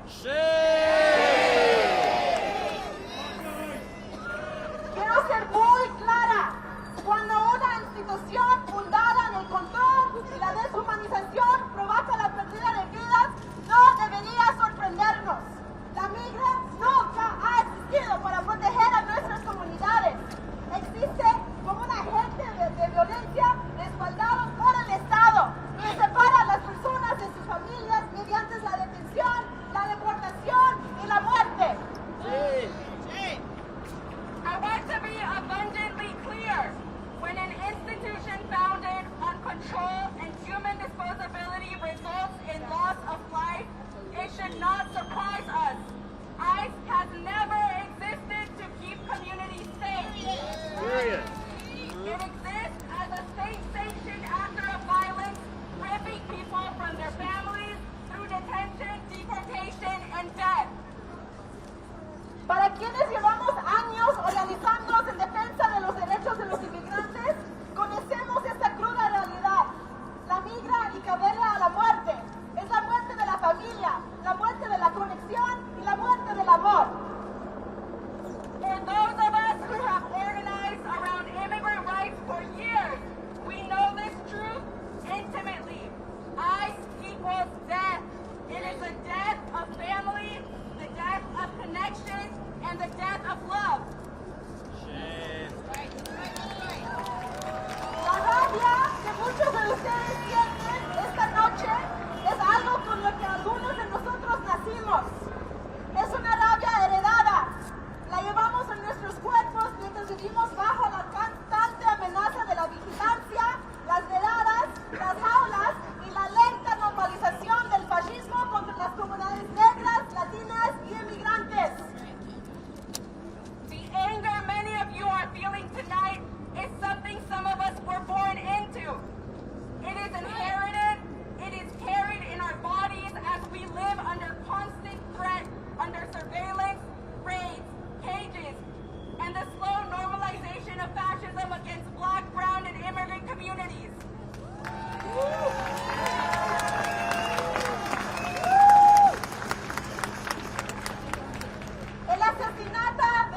El asesinato de una observadora legal en Minneapolis es una tragedia y no es un caso aislado. Es la consecuencia de un sistema diseñado para considerar a ciertas personas como desechables. Y esta violencia no está lejos de nuestros hogares. Aquí en Filadelfia hemos visto cómo la migra ha agredido a observadores legales afuera de nuestros tribunales locales. Hemos escuchado y presenciado relatos de brutalidad contra miembros de la comunidad arrancados de sus vecindarios. Y a través de nuestra red de apoyo conocemos de primera mano los abusos y el daño que sufren las personas tanto en el centro de detención federal aquí en nuestra propia ciudad y en el centro de detención de Moshanen, que están a pocas horas de aquí. The killing of Renee Nicole Good in Minneapolis is a tragedy and one that hits close to home.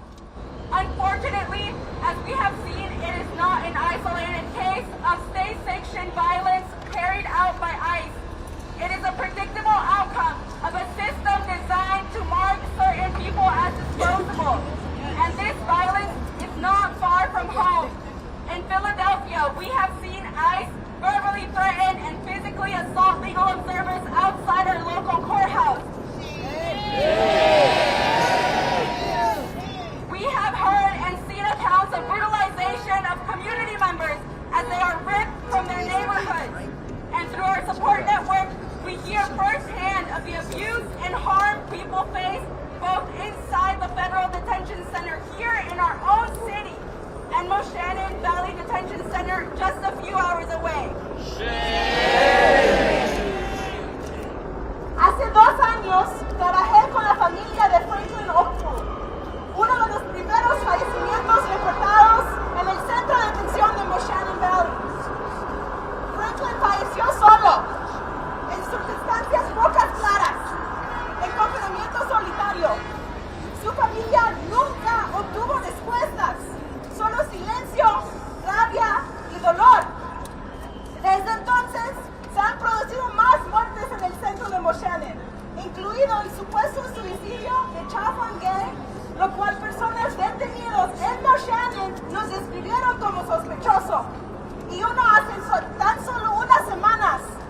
Imam Fawid Said Abdul Kadir, un eritreo de 46 años, residente permanente legal y ex imán de Ohio. De hecho, el año pasado fue el año con más muertes de personas bajo custodia de la inmigración, con al menos de 32 fallecimientos directamente atribuidos a sus acciones o a sus instalaciones. Hasta allá. 2 years ago, I worked with the family of Franklin Okwu, one of the first reported passings at Moshannon Valley Detention Center. Franklin passed alone, under unclear circumstances, in solitary confinement. His family never got answers, only silence, anger, and grief. Since then, there have been continued deaths at the facility, including the supposed suicide of Chow Feng-Gay, which folks detained at Moshannon named as suspicious in conversations with us, and one just a few weeks ago, Imam Fawad Said Abdul Kadir, a 46-year-old Eritrean lawful permanent resident and former imam from Ohio. Last year, in fact, was the deadliest year for ICE, with at least 32 deaths being directly attributed to their actions and facilities.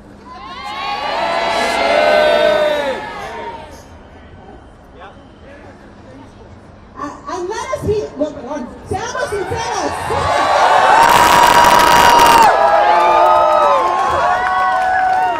Seamos sinceros. Si la migra está dispuesta a dispararle en la cara a una aliada, a una mujer blanca, para documentar abusos, es nuestro deber exponer y condenar lo que han hecho y seguirían haciendo a nuestras comunidades a puerta cerrada y sin cámaras presentes.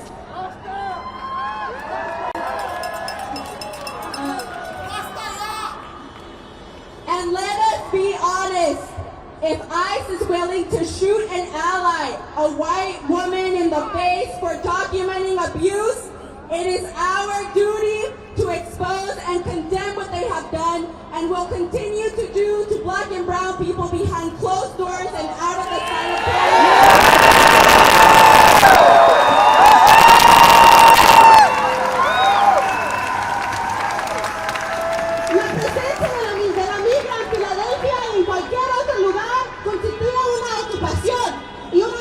Para todos nosotros, permitir que este sistema continúe sin resistencia y sin exigir su abolición inmediata es un fracaso moral que la historia juzgará con severidad. ICE's presence in Philadelphia and anywhere else is an occupation and a threat to us all. To allow this system to continue without resistance and without calling for its immediate abolition is a moral failure, one that history will judge harshly.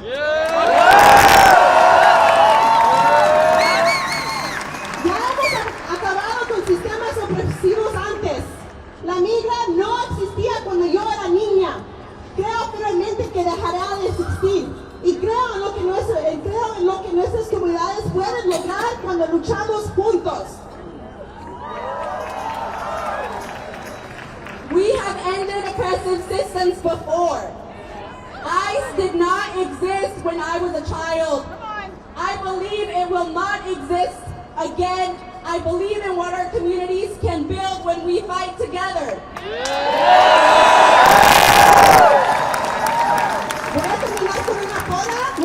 I'm going to end with a chant. In Spanish is chinga la migra. And in English, say it with me, fuck ICE! Chinga la migra! Chinga la migra! Chinga la migra! Chinga la migra! Chinga la migra!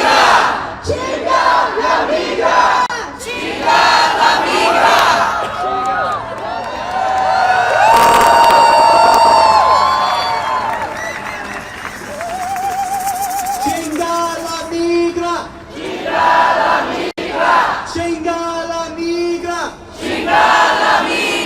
Chinga la migra! Chinga la migra!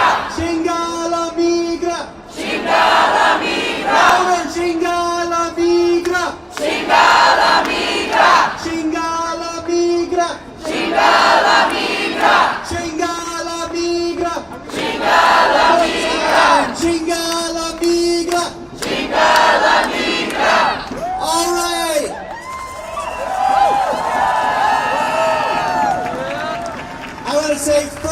out there who are on the edge of your comfort zone swearing.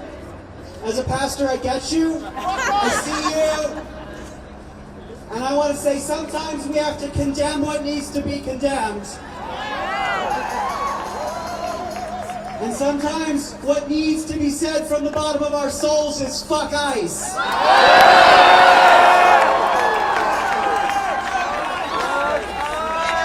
But that's enough for me. I want to invite up Elena Emochan-Bruner, who's the immigrant rights organizer at Asian Americans United.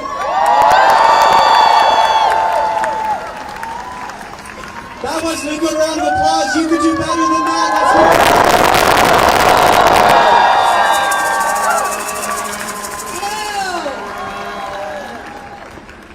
Also, shout out to Juntos.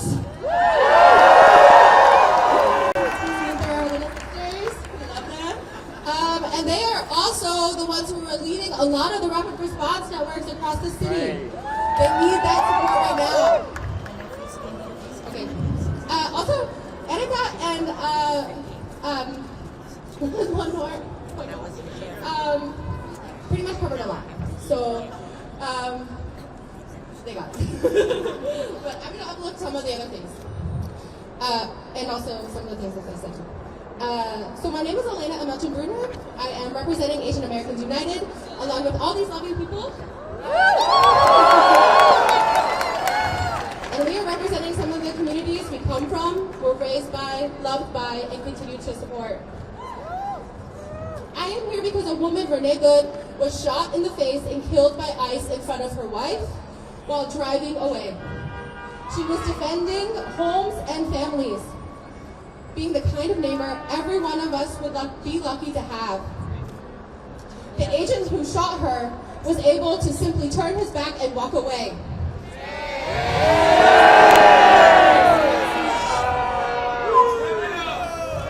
He was shielded by fellow officers and agents who wouldn't even let a doctor on the scene reach her. This is not the only death ICE is responsible for this year and in 2025. In 2025 alone, ICE is responsible for 32 known deaths, but we know that number is much more. Keith Porter, who was shot by an off-duty ICE agent on New Year's Eve.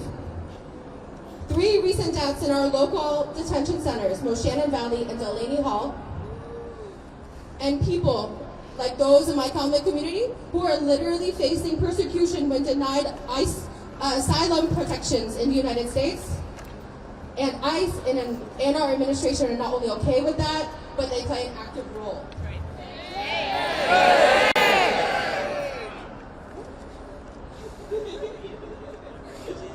Also, shout out to Sam.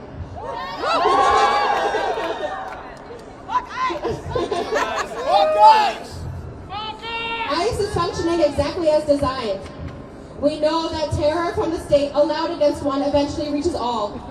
The state agents quick to use violence and death have been a tactic used throughout history and is absolutely the foundation of rogue agencies like ICE that operate as domestic terrorists. Cruelty has always been the point and has always been for profit. Billionaires and the government work hand in hand to uphold their wealth and power by making us targets, by scapegoating immigrants, labeling people as terrorists, criminals, and weaponizing race, to distract us from class solidarity and from realizing our needs are continuously unmet. So today, we say ICE is the real threat. ICE is the real terrorist. ICE is the real criminal. These agencies cannot be reformed. They must be abolished.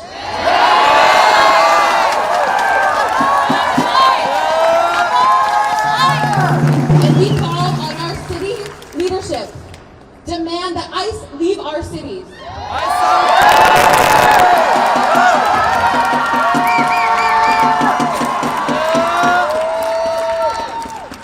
We continue to protect our neighbors and we continue to protect our communities.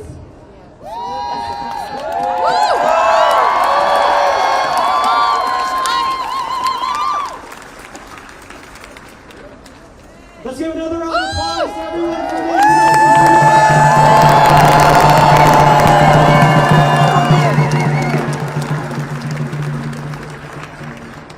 All right. We know that ICE did not start this violence just a year ago.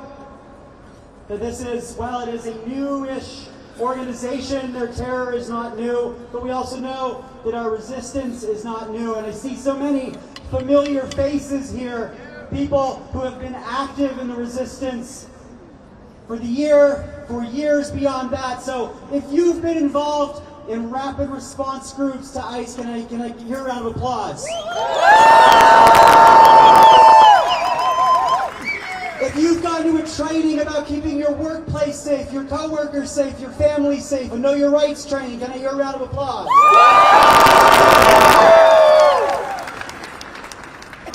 If you've taken action in the streets, if you've shown up at the Love Statue with New Sanctuary Movement, or out here, or at the ICE office making noise and praying, can I hear from you right now?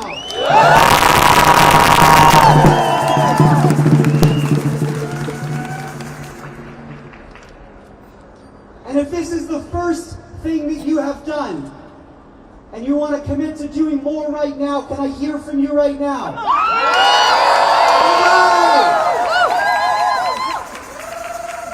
So going around the crowd, there's more of you than there might have been pieces of paper, but we're handing out next steps. I want to tell you about some next steps that you can take right now. If you are a morning person, next Monday, 6:30 a.m. outside the ICE office. No ICE is bringing some noise every Monday morning outside that ICE office. So show up, bring a noisemaker, bring a drum, bring your voice, bring that pot you don't mind, it gets a little bit bent, and make some noise outside the ICE office next Monday morning.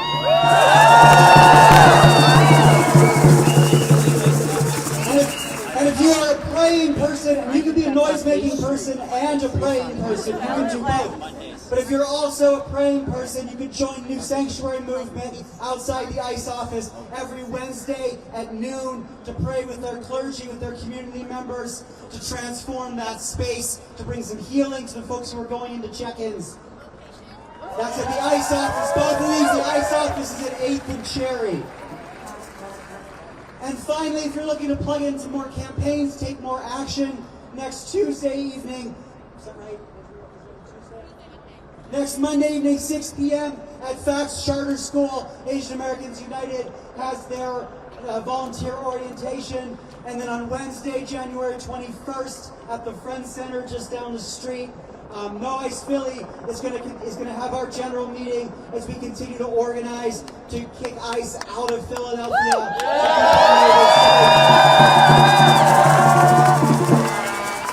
But I don't want to lose sight of the fact that we are here not just to take action, not just to express our anger, but also to express our grief, to also let our hearts break together. And so to read some of the names and to share a little bit more, I'm going to invite up Anika Raihan, who is a lawyer and a volunteer with No ICE Philly. Let's give Anika a round of applause.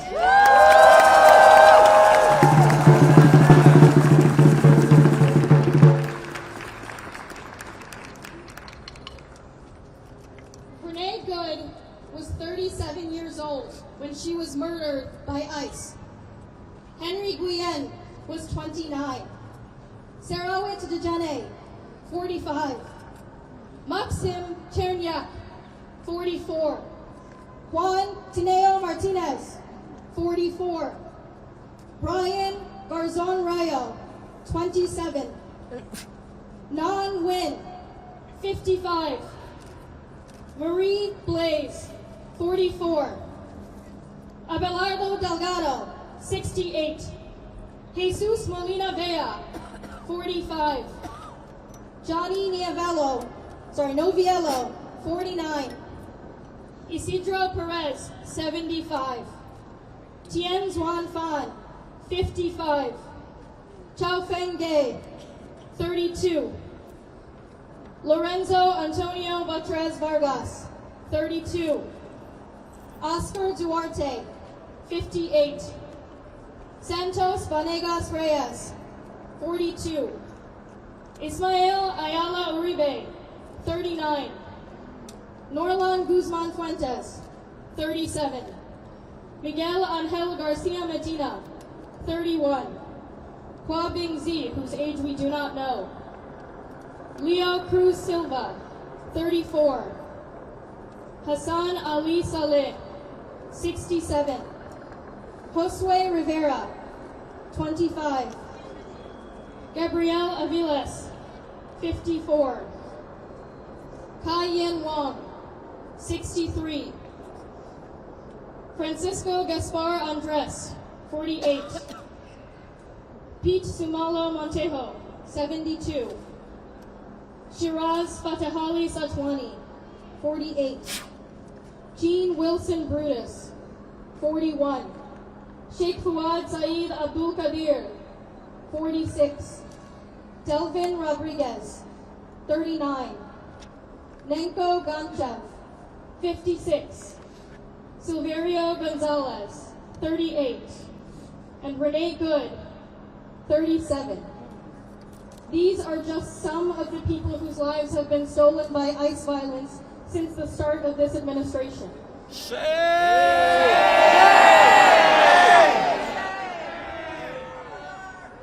This list does not include people like Jimmy Al-Daoud, who died of diabetes-related complications after being deported to a country where he had never been, where he did not speak the language, and where he had no one to turn to.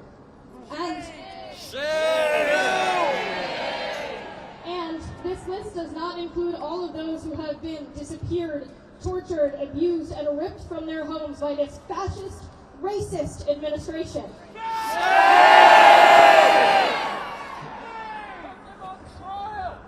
We are here to remember these beloved community members, whether we know their names or not. We are here to mourn, to grieve, to lean on one another, and to know that we are not alone in the anger and the pain that we are feeling. We are also here to imagine and start building a world free from this terror. That's right. Specifically, we are here at City Hall, facing Philadelphia's main criminal court, because over 100 of our neighbors have been kidnapped by ICE while leaving this building in 2025 alone. Some of our elected officials are here tonight, and many of them are rushing to put out statements condemning the murder of Renee Good. To those elected officials, we say, we cannot wait. Come on!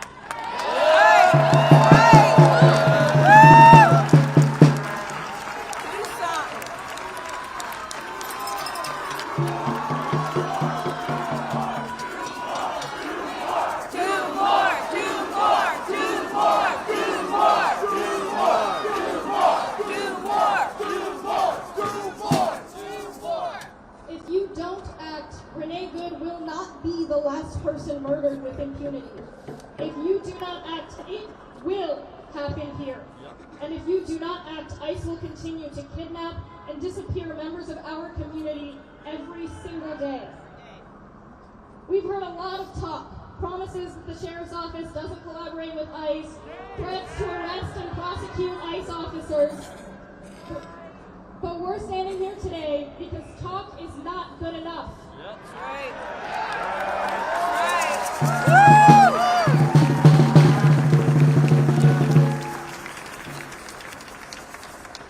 If the murder of Renee Good shocked you to your core the way that it shocked all of us, then do more. Do more!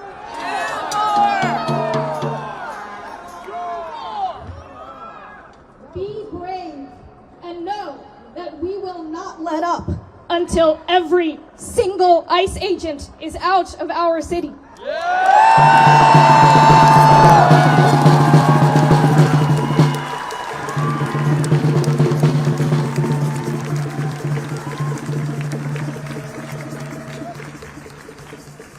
To everyone else, look around. This is your organizing community. These are the people who are ready to stand up and take action to protect our neighbors and our city. The people and organizations here are already doing amazing work, from training up on our rights, to canvassing businesses around the city, to tracking ICE kidnappings, to pressuring city officials, to planning protests and vigils like this one, and so much more. There are sheets being handed around. There are are sheets being handed around with next steps and other options to get plugged in. If we're out, ask somebody next to you if you can take a picture of one, and please share. It will take all of us to stop this. No ICE Philly's next meeting is on Wednesday, January 21st from 7 to 9 p.m. at the Friends Center, which is just a few blocks away from here. We hope to see you there. In the meantime, thank you for being here. Thank you for being in the struggle with us. And please, keep showing up for the world that we all deserve.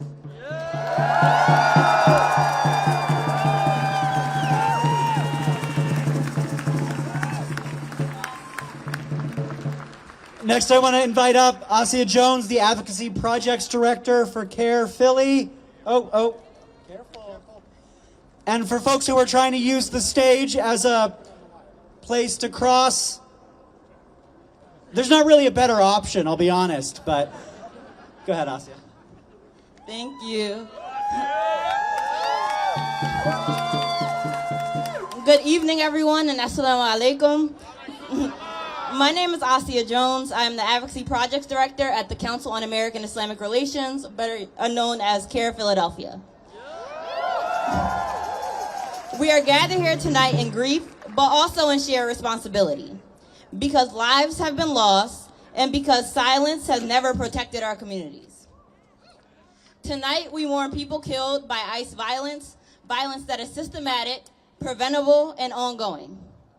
This includes people who have died in ICE custody, like Imam Fuad Saeed Abdul Qadir right here in Pennsylvania. It includes the killing of Renee Good in Minnesota that brought us here today. These are not isolated incidents. This week, the federal government drastically increased ICE's presence in Minneapolis, deploying thousands of agents not in response to a public safety emergency, but as a political agenda that has repeatedly singled out immigrants, and particularly Somalis, as a problem to be controlled.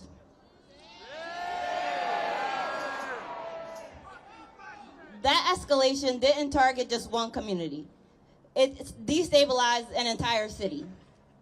And when federal power floods local neighborhoods without accountability, people get hurt. People get killed. This is how ICE violence works. It is not accidental. It is the predictable result of policies rooted in fear, racism, and Islamophobia. Policies that certain communities are suspected as default. ICE claims that its mission is safety, but there is nothing safe about raids, detention, or death in custody. At CARE, our focus is simple: keeping our communities safe. Safe from state violence, safe from discrimination, and safe from systems that value enforcement over human life. We reject the lie that enforcement equals safety. Real safety comes from dignity, transparency, and the protection of basic human rights. So tonight, we grieve together, but we also stand together. We commit to organizing, to protecting our neighbors, and to demanding an end to unjust ICE policies that keep turning mourning into routine. May we honor those we've lost by refusing to accept this as normal, and may our solidarity be stronger than the violence that brought us here. Thank you.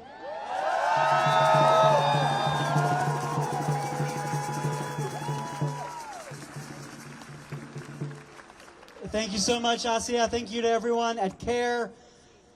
Thank you to all of you so much for being here. We've got a couple more speakers. I want you all to, if it's possible, our safety team is asking if you could just become a little more friendly with your neighbor and scoot in just a little bit. With consent, just scoot a little bit closer. Renee Good. And as folks are coming in, I want to say that What's her name? Renee Good. What's her name? Renee Good. What's her name? Renee Good. Renee Good. Renee Good. All right, I want to say to everyone here, if you could scoot closer, that's great. And I want to say that every single person here is welcome, regardless of your background, regardless of your religious faith, regardless of your organizing community. And I want to say that we know that there are ICE agents in the crowd.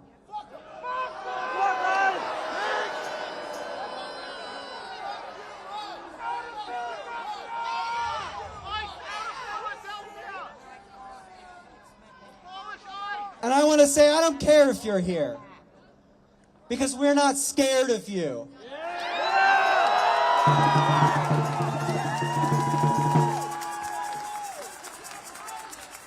You could be here, you could try to surveil us and watch us and scare us. You could shoot legal observers, you cannot kill a movement.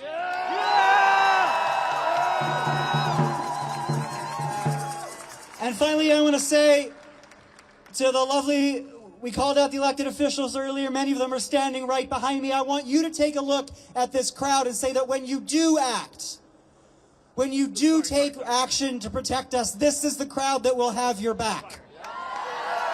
We are counting on you. And we're watching. So now I want to invite Vivian up from AAU, who's going to be reading a statement from Adriana Torres Garcia, who's the Deputy Director of the Free Migration Project. Thank you, everyone. So Adriana couldn't be with us here today, but she wanted to send in a statement. And Adriana Torres Garcia is a Deputy Director of Free Migration Project. They have been doing critical work, trying to shut down Shannon Valley, which is a fucking disgusting detention center. Like, it's criminal, literally. And, you know, this is an organization that really has brought a lot of us together, and they are focusing on some of these, like, these are literal people who have, as you've heard, they've been murdered, they've been disappeared. These are our neighbors, these are our people. So from Adriana, our organizational mission is rooted in the belief that freedom of movement is a basic human right. We envision a world where migration is not met with cages, guns, or fear, but with dignity and care. That is why we condemn the killing of Renee Nicole Good, a 37-year-old wife and mother, and a queer community member, by an ICE agent in Minneapolis yesterday. We demand the removal of ICE agents from our streets and our communities. Yes. We reject attempts to justify this violence through false and dehumanizing narratives. As Minneapolis city leaders and eyewitnesses have stated, ICE's claims of self-defense are deeply disputed. Bullshit, yeah. Pretty much. And these lies echo a familiar pattern of federal immigration enforcement using unchecked power, then blaming the very communities that they're terrorizing. Fascism, that's right. This killing did not happen in isolation. It occurred amid a massive escalation of ICE and Border Patrol operations. These are designed to intimidate, criminalize, destabilize our communities, and chief among them, immigrant communities. ICE and Border Patrol endanger our communities, and they are a direct risk to our lives. These are agencies designed as a deportation force that operate with impunity, secrecy, and violence, tearing our families apart and now taking lives in the streets. Time and again, ICE relies on racist tropes, labeling people as rioters, quote-unquote terrorists, criminals, to justify extreme force and to suppress dissent. These tactics mirror the same systems of state violence that we see in policing, incarceration, and border enforcement. All violence, state violence. The events in Minneapolis underscore what communities across the country already know. ICE and Border Patrol cannot be reformed. They must be abolished.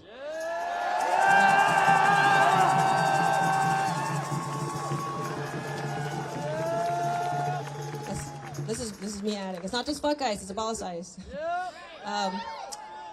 Free Migration Project is in solidarity with its victims' loved ones, with Minneapolis leaders demanding that ICE lead their city, with immigrant communities everywhere who deserve safety, freedom, and the right to live without terror from the state. Thank you.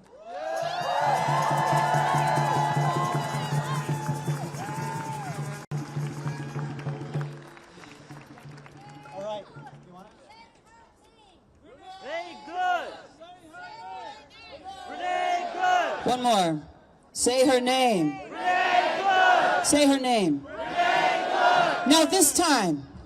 Now this time when you say her name, I want you to think of every invisible mother whose names we don't know, whose lives were also stolen and taken from us. Every black mother, every brown mother, every indigenous mother. For centuries over centuries, every name, every single name of every mother who would stand between the ghouls and the death cult that is ICE and their child. Every caregiver stolen from us and stolen from their children. When you say Renee Nicole Good, I want you to think of her, but I want you to think of the thousands and thousands, generations of caregivers and freedom fighters who lived and died and were disappeared from us so that we could stand here and fight for their futures, their children, our children.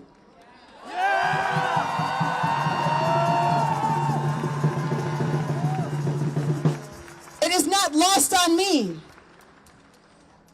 that the action of say her name comes from the loss and the death and the murder of black women and brown women and indigenous women. Okay? That practice comes from the loss of black and brown bodies. Those are the roots from which that chant rises. Okay? So if we're going to do it, and best believe I want to do it, you need to know the bodies that these people want to step over, that instead we will exalt with our just rage and our grief and our commitment to a future we all belong to.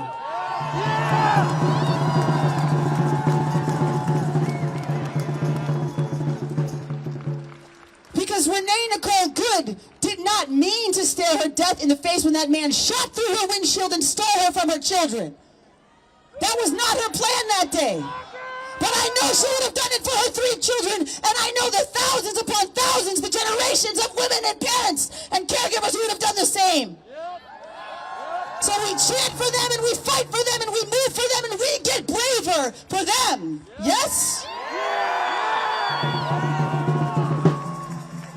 So say her name, and when you say it with that truth at your back, with that truth at the core of you, with the truth on the front of your heart that you carry forward. Because when we move from here, it's not enough to rally, it's not enough to vigil, right? We have to act and organize for each other, belong to each other, as if Renee Nicole Good were our mother, were our daughter, right? As if every single person, the 35 lost to us this year, right? That they're our own flesh and blood because we are not separate from each other. Say her name. Renee Good. Say her name. Renee Good. Say her name. Renee Good. Say her name. Renee Good. I want to offer a song and then I want to sing together. Can we do that? Brevity is not my skill, but I'm going to do my best.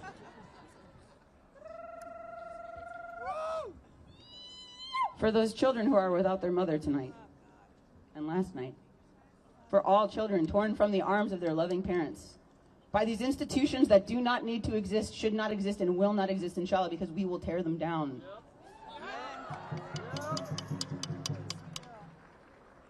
There is a world beyond policing and prisons. There's a world beyond ICE.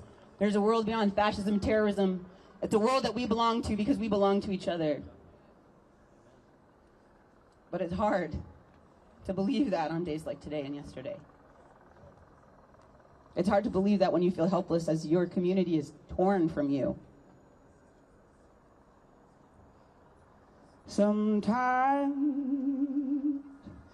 I feel like a motherless child. Sometimes I feel like a motherless child.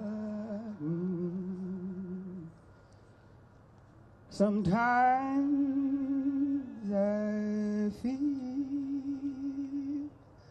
like a motherless child. A long way from home. A long way from home. Sometimes this world is lonely and cold. Sometimes this world is lonely and cold. Sometimes this world is lonely and cold. So far from home, I'm a long way from home.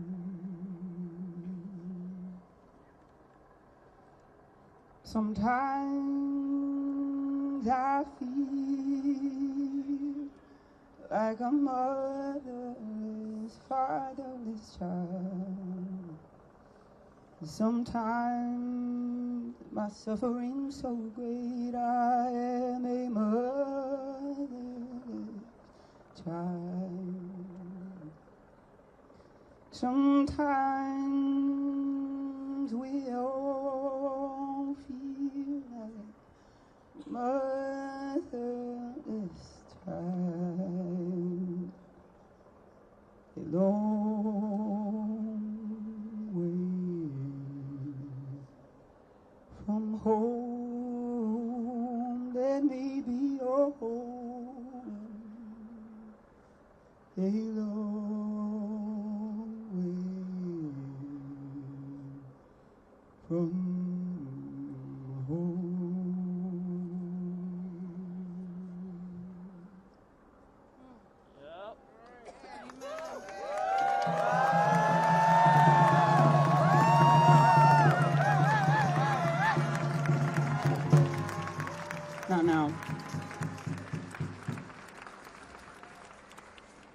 Now I'm going to sing something to you and you're going to sing it back to me. Singing with each other is one of the most important things we can do because you practice doing a hard and scary thing when it's easy. So when it's time to stand up to those ghouls on the street, it's easier. Right? Because you got to practice now. Because your voice is going to shake when you stand those motherfuckers down. Okay? But you got to do it. Let your voice shake. We do it together. So you say, hey-oh, we won't be silent while our friends are gunned down. Try it. Hey-oh, we won't be silent while our friends are gunned down. Yeah, say, hey-oh, we won't be silent while our friends are, gunned down. You got it, sing. Hey-oh, hey, we won't be silent while our friends are, gunned down. One more time, say. Hey-oh. That's right, sing. That's it. Louder. Keep that going.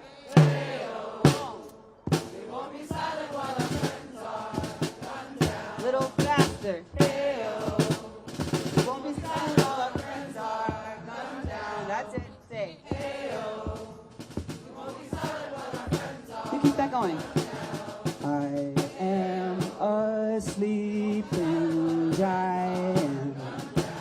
There is a riot in my bones. We will not be silent. That's right. Till all our friends are home. Sing, sing that I am a sleeping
for you also.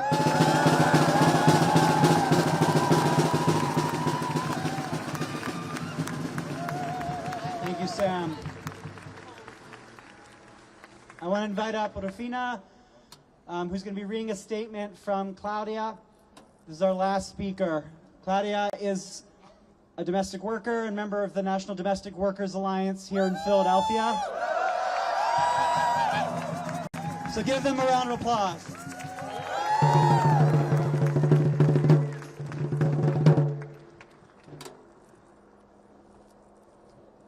I'll be sharing Claudia's statement in English while Rufina reads it in Spanish. I'll be sharing Claudia's statement in English while Rufina will read it in Spanish. Mi nombre es Rufina Rodríguez, organizadora de Latina con la Alianza Nacional de Trabajadores del Hogar, y daré este mensaje de nuestro miembro líder, Claudia. My name is Rufina Rodriguez, and I am a Latin organizer for the National Domestic Workers Alliance, and I will be sharing the statement from our leader, Claudia. Estamos aquí hoy en una vigilia para apoyar a la familia de Renee Good.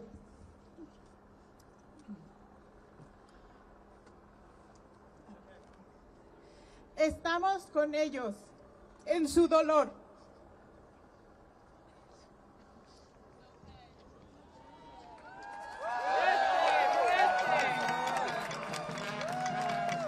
Y lamentamos su pérdida de un gran ser humano.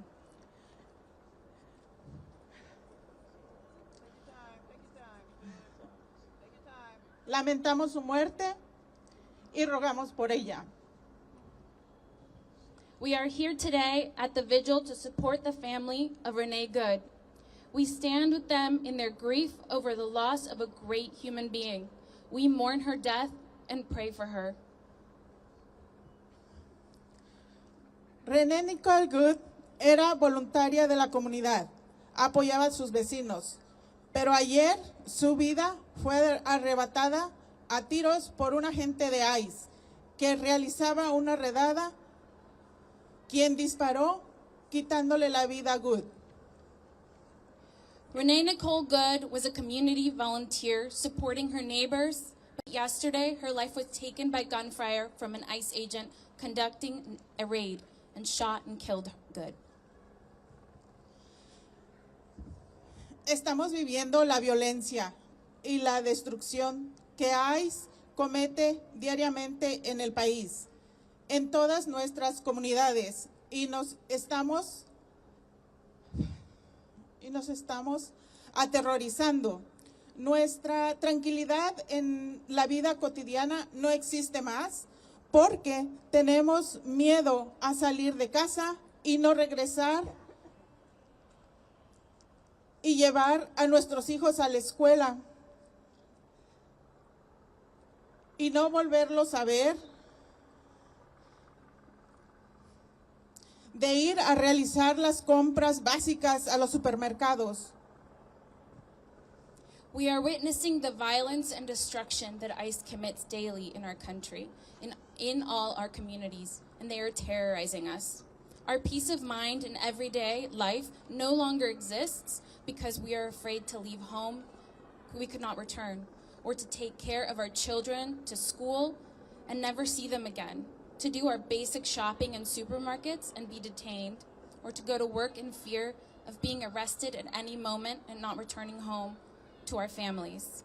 Agents would respond, put somebody on the ground, maybe chase them a little bit, would take them into custody, but very often then the agents would then retreat, and there would be a kind of a buffer distance between the protest crowd and the agents themselves, who then largely would not react, again, until there was something in close proximity or maybe something thrown their way. But again, this has been going on since 7 o'clock this morning.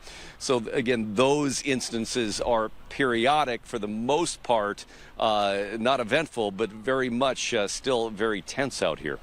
You know, and Rob, it seems like there is a mix of people there, many who want to make sure that there are no confrontations. And then are there perhaps others who are initiating those? Well, you do see that, and you see a mix of ages out here too, and you know, people that are standing back and trying to keep their distance. We've seen people, and I've heard them, you know, yelling, you know, don't take the bait, which is something that Governor Walz had said yesterday. Don't do anything that would instigate then a forceful response from the federal agents here. So they're trying to tell other protesters, don't do that. But then you do see others that are really getting much more close to those agents, especially when they come out in the street, maybe when a vehicle is coming or going. But, you know, we talked to somebody here, several people here, about that idea of trying to remain peaceful, trying not to give the agents a reason to react. Absolutely. I think that's super important. Yeah, I mean, as you see, agent vehicles are driving by and you see a lot of people saying, don't engage, don't touch the car. Absolutely. I think that's the respectful way to do this. We want to make our voices heard, but we absolutely do not want to add to what is already a firestorm. I've never done anything like this in my life, ever in my life. This is my first time. I didn't know what to expect. When I came here, I was talking to my daughter. I said, I don't know if I should cry or what I should be feeling right now, but I'm glad that I'm here. Yeah, so Rob, we just heard some of the feelings of some of the people there in the community protesting. Any indication as to how long they plan to be out there? No indication at this point. Again, this began at 7 o'clock this morning, and as I mentioned, and as you see, there's a mix of different people that are showing up out here. So it continues. We've seen people leave, more people come in. So again, no indication that this is going to end anytime soon. All right, Rob Olson reporting live tonight in Minneapolis. Thank you, Rob. And right now, the Immigrant Defense Network is hosting Constitutional Observer training in Minneapolis. This is a live look at that training session. Constitutional observers are people who work to track ICE activity here in Minneapolis legally and safely. Our Maury Glover was at the training on Monday and is also there this evening. He'll have much more on this topic and what the training is for tonight at 9 o'clock. And spiritual leaders are calling for accountability in the killing of Renee Good and the immediate removal of all federal ICE agents from Minnesota. In memory of Renee Good and in the name of God, this cruelty must stop. This goes against everything our country is supposed to stand for. It goes against what it means to have a safe and free society in which neighbors look out for each other. Renee Good deserves justice. Yes. Her child deserves justice. Yes. Her family deserves justice. Yes. I encourage you to contact your congressional leadership and let them know that ICE has no place here. Yes. Let them know that this must be investigated and prosecuted. Yeah, and of course, the story just doesn't end here. There are so many layers to this. So we have continuing coverage on fox9.com. You will find frequent live updates as well as in-depth interviews to help you make an informed opinion on what is going on where you live. All right, we want to take a break from our coverage to check in on the weather situation right now, which seems to be temperature-wise nice, right? Yeah. Am I making that up? No, I think you're there. Okay. We lost our sunshine that we had yesterday. What is this? Oh, I hadn't seen the. What is happening? Just hold on. Ready, go. What do we have a shot of behind us? Yeah. What is that? That's Red Wing. Oh, it looks different. Well, is this a different angle? Well, yeah, if you swing at 180 degrees, then we see the mighty Mississippi. But that's a swing back to the bluffs and downtown. Looks nice. Nice. Wish we could see you. Well, I mean... It's the voice of God right now. I know. Do you need to come over here? There's the face we've been looking for. Good evening. A little rain. Maybe a few snow flurries as we head through the next couple of hours. Okay. Yeah, we'll just have a little chat. But for the most part, tomorrow we get back into the sunshine. Tomorrow night, there's like a few flakes late tomorrow, but nothing in the way of accumulations. Then we'll drop temperatures, for the weekend. Mid-20s, not terrible. Yeah. Okay. Before we go right back into the upper 30s next week, you're welcome. Thank you. See, I apologize. I do this all in one breath. I know.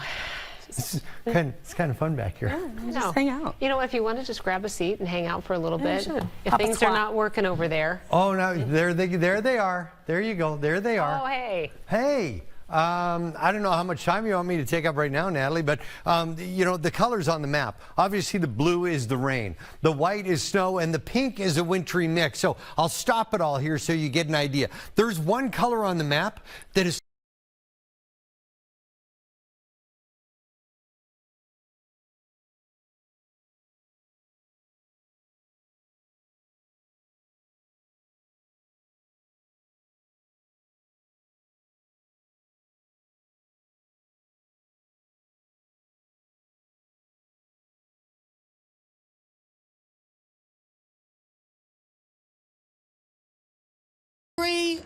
we are brokenhearted, but we are strong.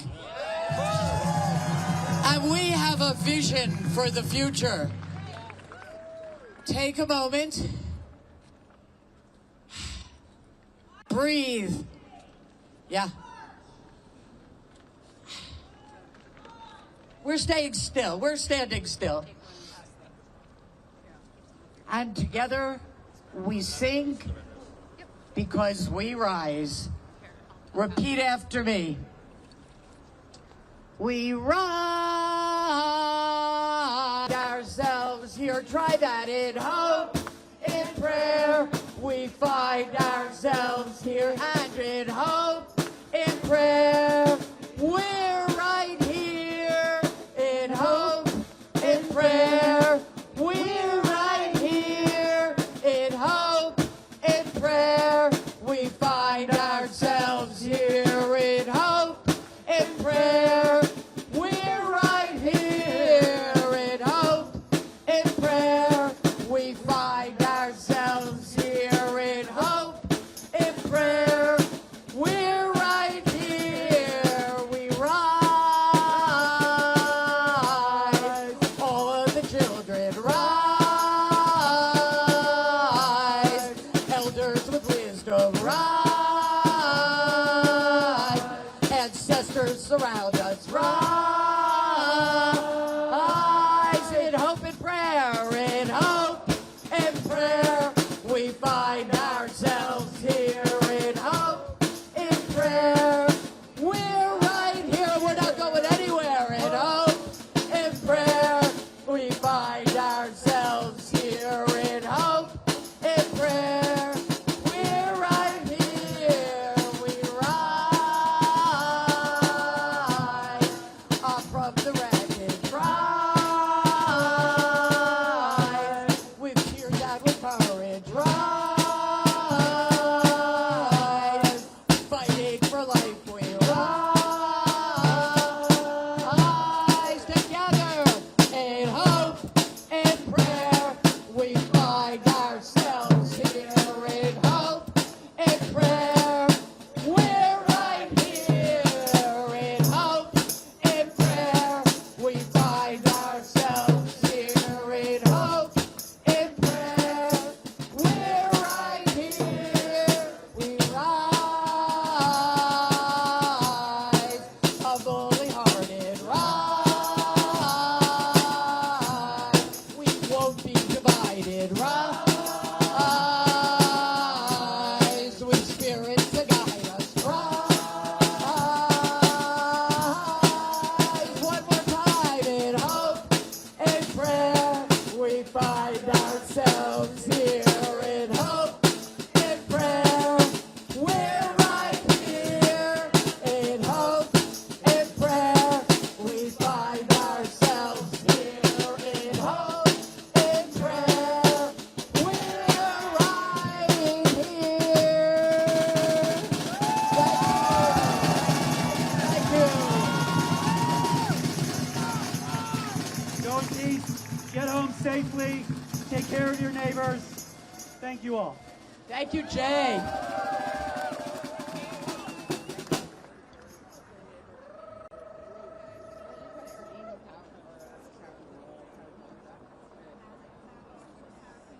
Hey, real quick before you all go, ain't no power like the power of the people, because the power of the people don't stop. Say what? Ain't no power like the power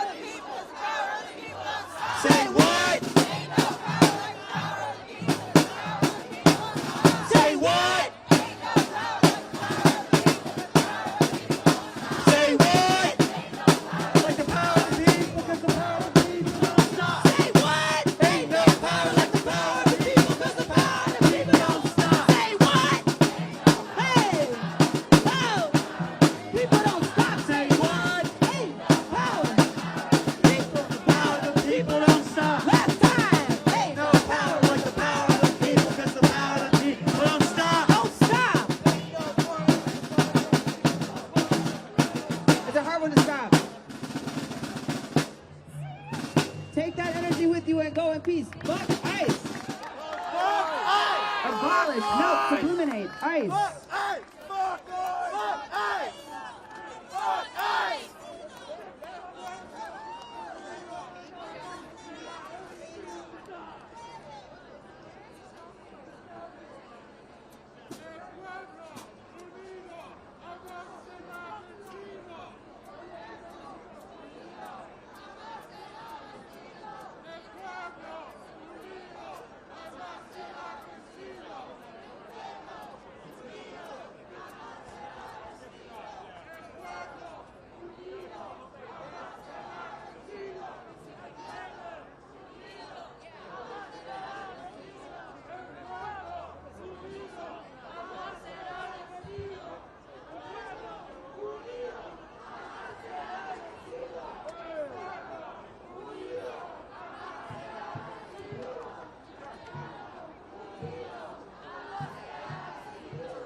To watch every day. Look at just the past couple weeks. We've seen the murder of Renee Nicole Good. We've seen the United States kidnap a sitting president in Venezuela. We've seen the healthcare cuts from the big billionaire bill start going into effect. We've seen ICE raids all across the country. What future does that leave us for our youth if they had to see this day in and day out? That's the reason why we had to fight for that future. That's right. And to speak more on this, I have Juan, an educator in East Boston. Give it up for Juan.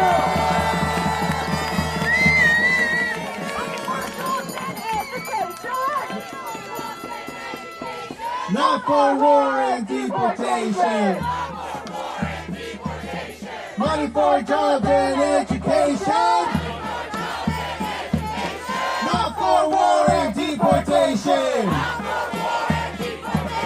Money for jobs and education. Not for war and deportation. Money for jobs and education. Not for war and deportation.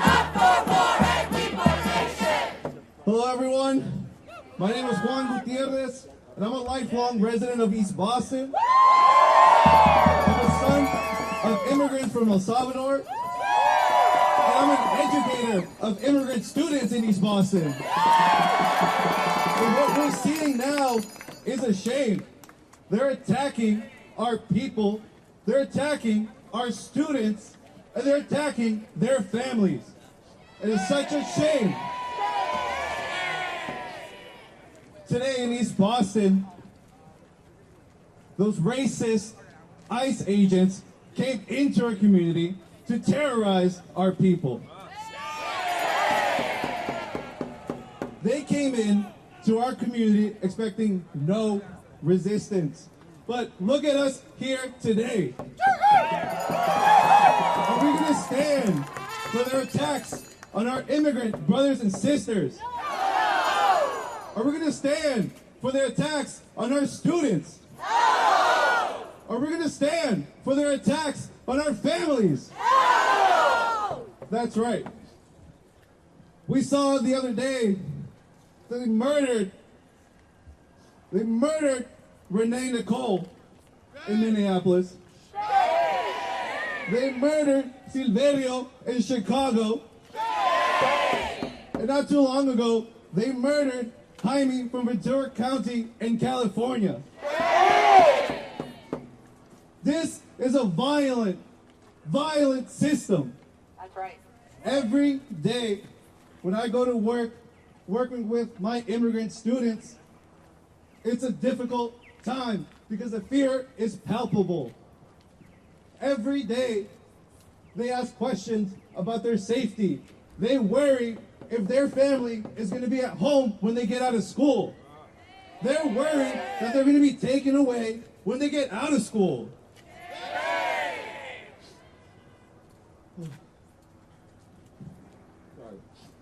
On Tuesday, one of my students didn't come to school. He came in with a letter the next day. My co-teacher and I read it, and we found out that he's going through a deportation hearing. They're not deporting criminals, as they say. They're deporting our students. They're deporting our community members. Are we going to let this happen? No! Are we going to let this happen? No!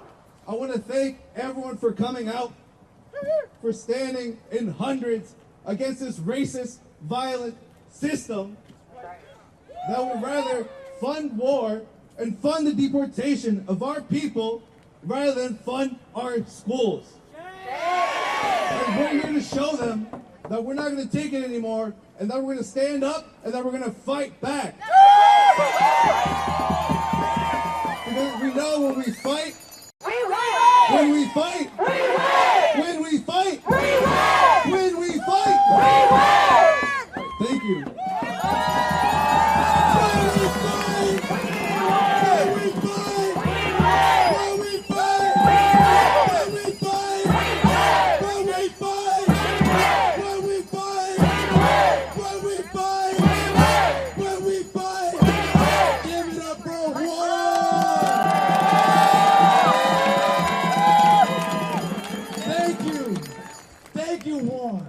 for laying bare what this type of violence does in our communities.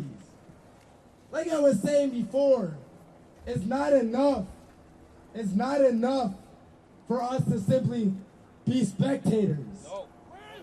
We can't be spectators in our own future. We have to organize for that future. Think about everything that we have to win. We have to win a future where another kid doesn't have to look at their TV and see cold-blooded murder. We have to fight for a system that prioritizes their education over a death machine. The big billionaire bill gave $300 billion more dollars to ICE. On top of that, we spend over $1 trillion on death and destruction abroad through wars. That money that the United States spends could be put towards resources here. It could be put towards resources here. Instead of occupying our streets with mass agents, we could be providing healthcare and food and shelter in the masses to people. But again, it takes the organization of everyday people like me and you, everyday people who have a conscience, everyday people who look at what happened in Minneapolis and say that can never happen again. It takes those type of people to make a difference. Because when we fight, we win! When we fight, we win! When we fight, we win! When we fight, we win! To speak more on organizing towards that future, I have Tessa and Bonnie from DSA to speak. Give it up! The people united will never be defeated. The people united will never be defeated. The people united will never be defeated. The people united will never be defeated. The people united will never be defeated.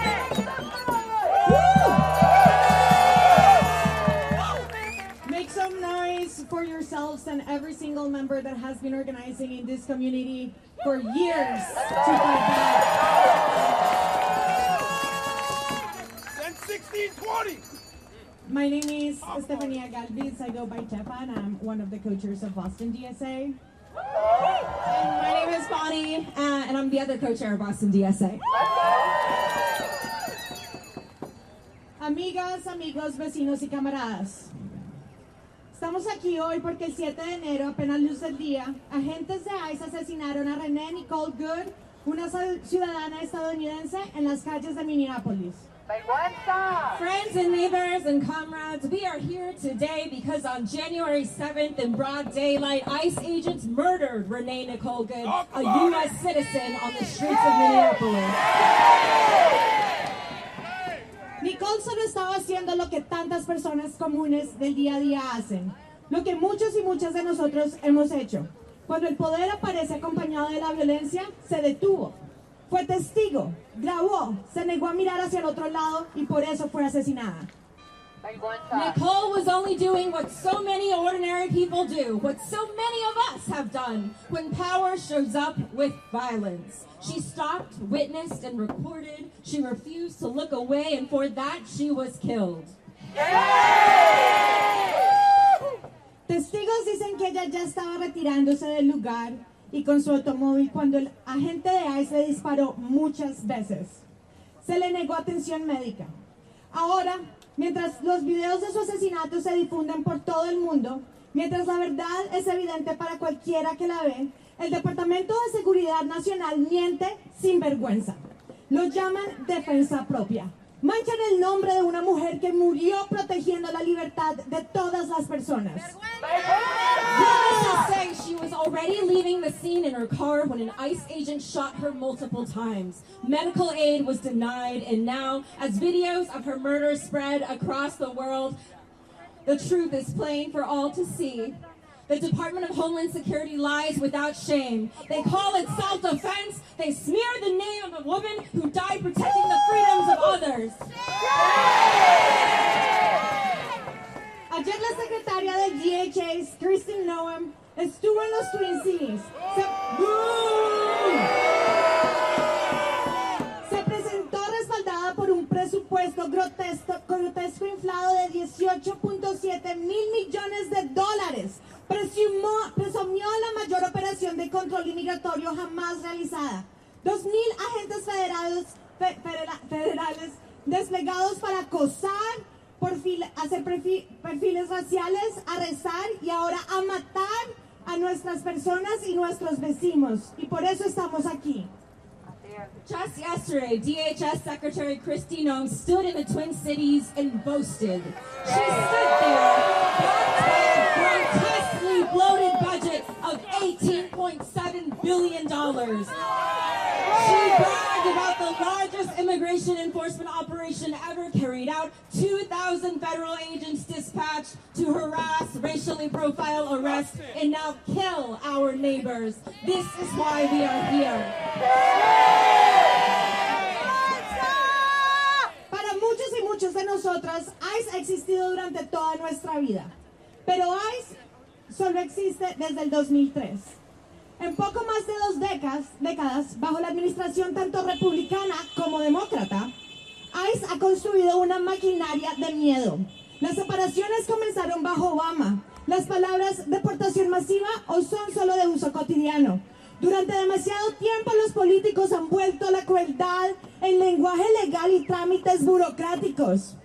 Bajo Trump, esta crueldad se ha vuelto aún más descarada, más riosa y más letal.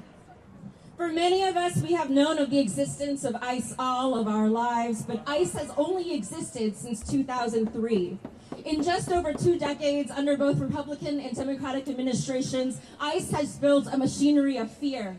Separations began under the Obama administration. The words mass deportation are now routine. For too long, politicians have wrapped and dressed cruelty in legal language and paperwork. Under Trump, that cruelty has only become more brazen, loud, and deadly. Y como señalaron nuestras amistades en los Twin Cities de DSA, nunca debió ser necesario un asesinato para que los políticos exigieran algo tan básico como que ICE se vaya de Minnesota. La violencia que estamos presenciando no comenzó el 7 de enero. La única diferencia ahora es que más personas están viéndolo. And as our friends in Twin Cities DSA noted, it should never have taken a murder for politicians to demand something so basic as ICE leaving Minnesota. The violence we are seeing did not begin on January 7th. The only difference now is that more people are finally seeing it.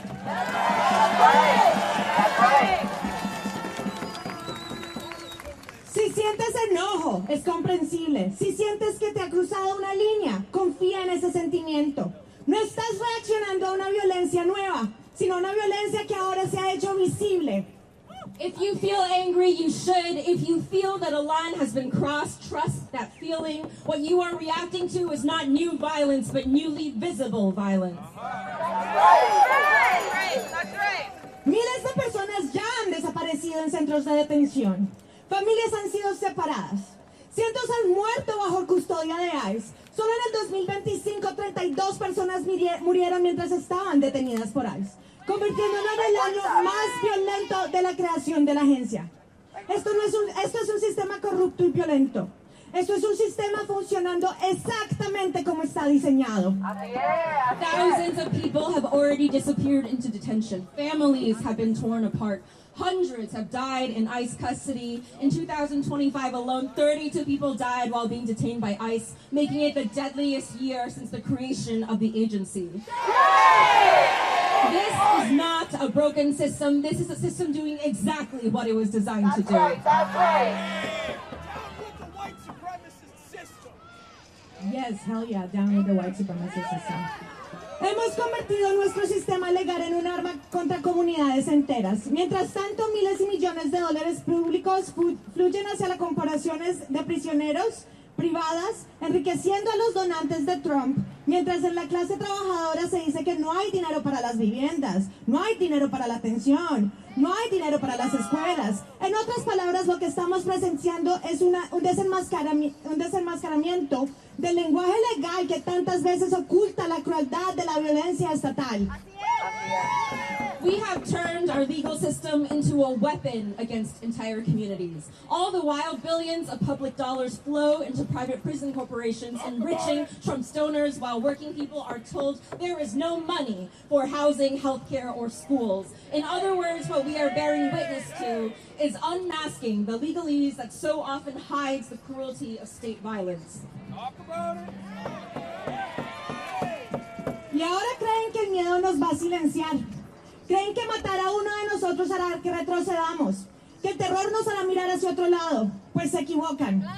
And now they think fear will silence us. They think that killing one of ours will make us retreat, that terror will make us look away. They are mistaken. ICE puede intentar usar la violencia para imponer silencio, pero responderemos con solidaridad. Estamos con las comunidades de todo el país que continúan enfrentando a ICE después de este acto atroz. Estamos con la familia de Renee Nicole Good y nos comprometemos aquí y ahora a resistir el terror de ICE donde quiera que aparezca. ICE may try to employ violence to impose silence, but we will respond with solidarity. We stand with communities across our country who continue to confront ICE after this horrific act. We stand with the family of Renee Nicole Good, and we commit ourselves here and now to resisting ICE terror wherever it appears.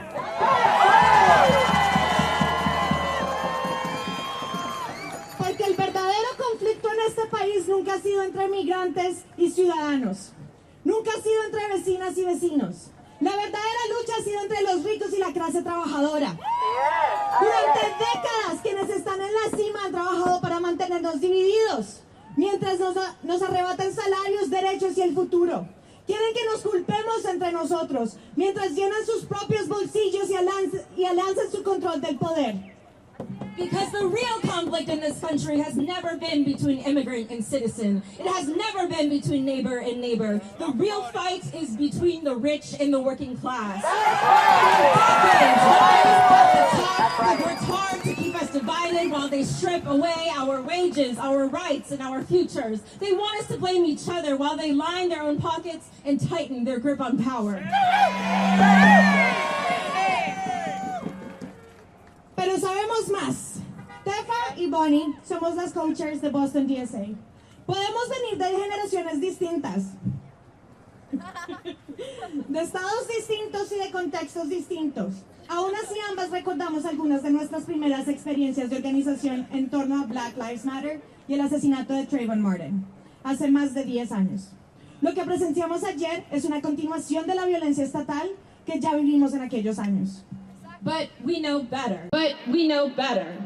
Tefa and Bonnie, we are the co-chairs of Boston DSA.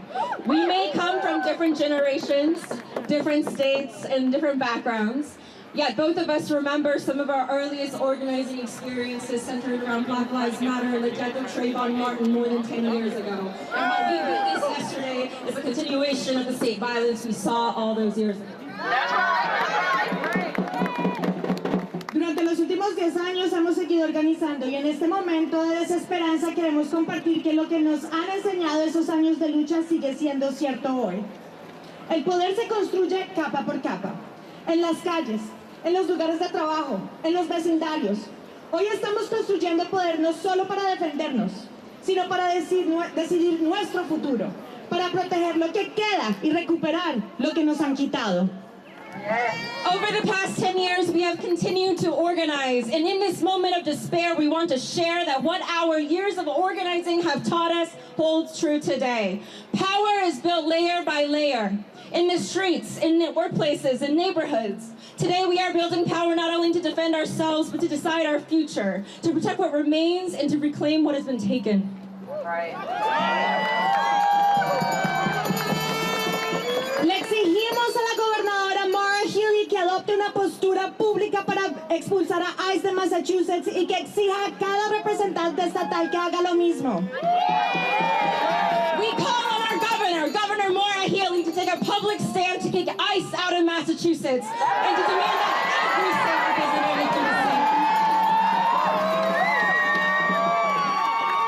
Le exigimos a la delegación federal que se oponga a cualquier financiamiento adicional de ICE y el CBP en el proyecto del presupuesto del DHS para el año fiscal 2026 que está negociándose en este momento.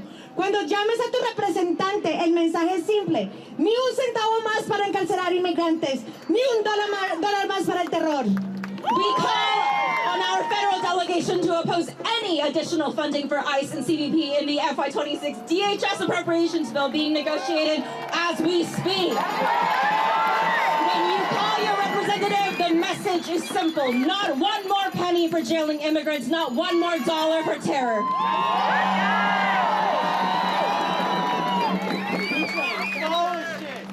Y si todavía no formas parte de una organización, únete a una. Encuentra a tu gente, organiza. Y si ya perteneces a una organización, tu responsabilidad es continuar.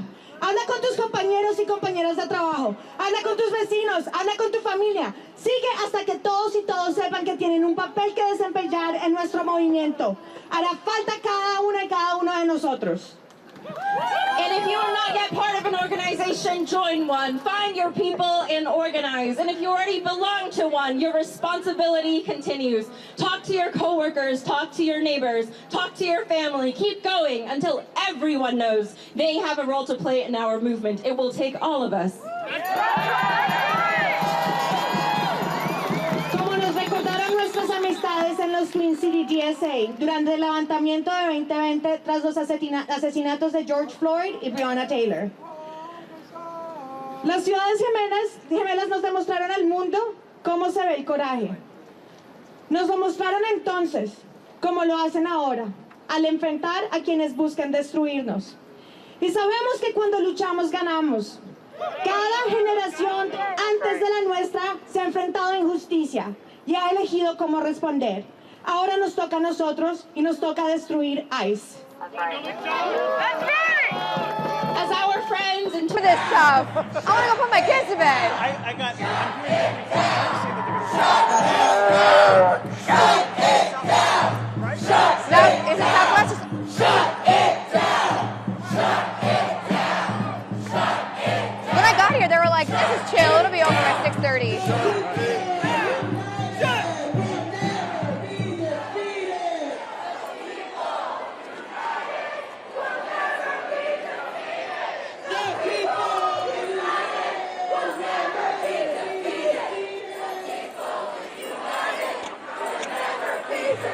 How are you, hon? How are you? You're good. That's all the way. I hope not. I'm like, we're not dressed for this.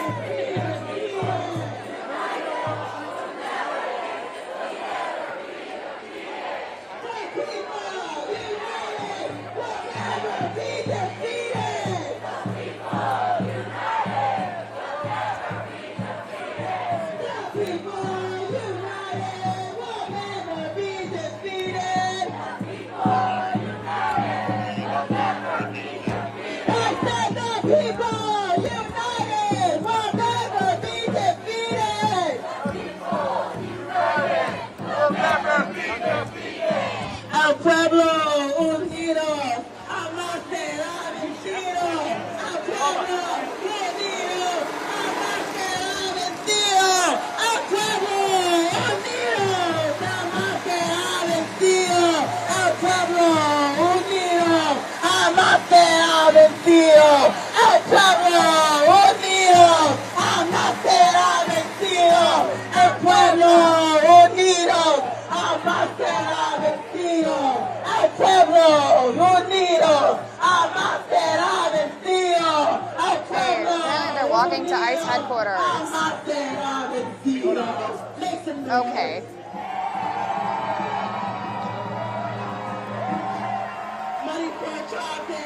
Okay, great, because we're gonna, well, it's 2.5 miles, so I don't know if we're gonna walk that whole way.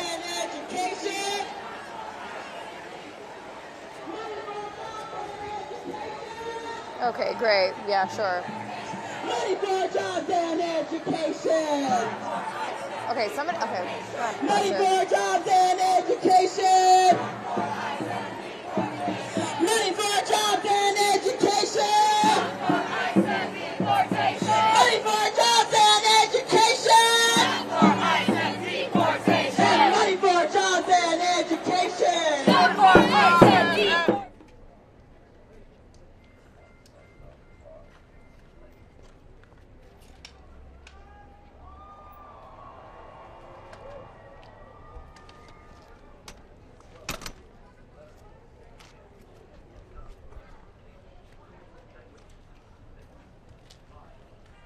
What is imperialism? Put simply, imperialism is the United States trying to exert control over people that are not in their country.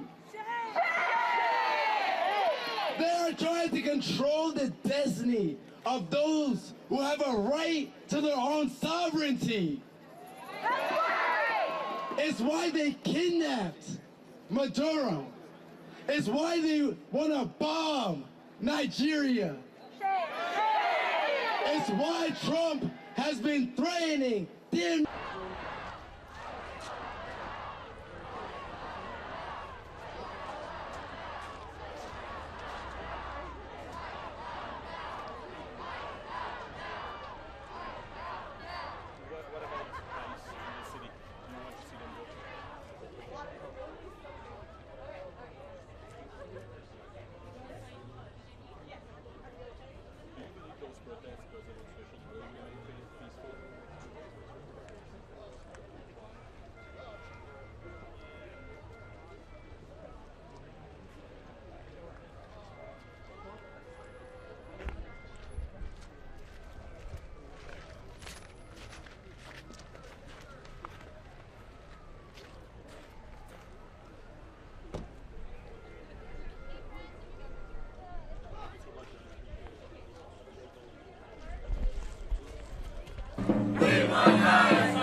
What? 2.5 miles. 2.5 miles. That's why initially when we got out here, I was under the awning. That's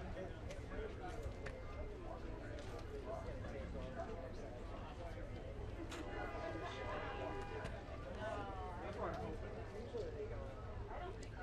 And that's why usually they kind of form into the street and they just start marching.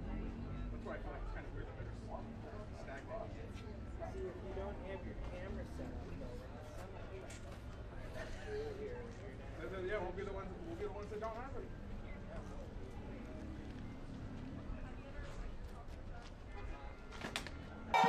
Is a hotline that has had countless of volunteers dedicate hours of their days waking up early in the morning, staying up late at night to make sure that our communities are safe.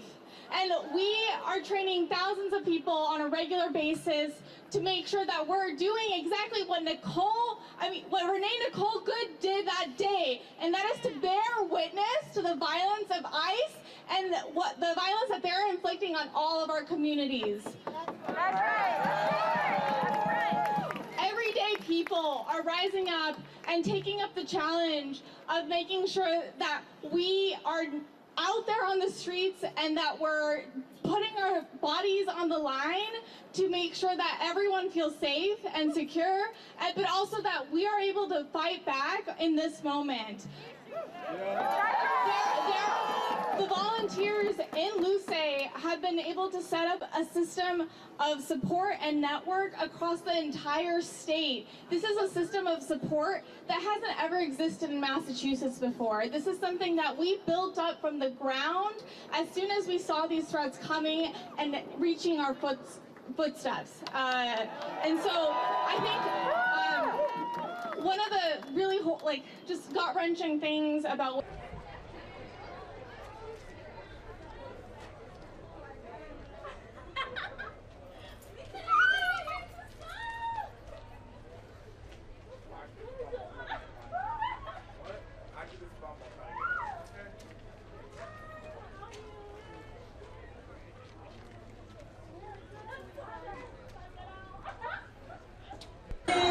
All right, let me show you as we're walking down 14th Street with these anti-ICE protesters. All these streets are blocked. And we've seen a lot of buses sitting and waiting with passengers, cars being turned around as protesters make their way down 14th Street Northwest.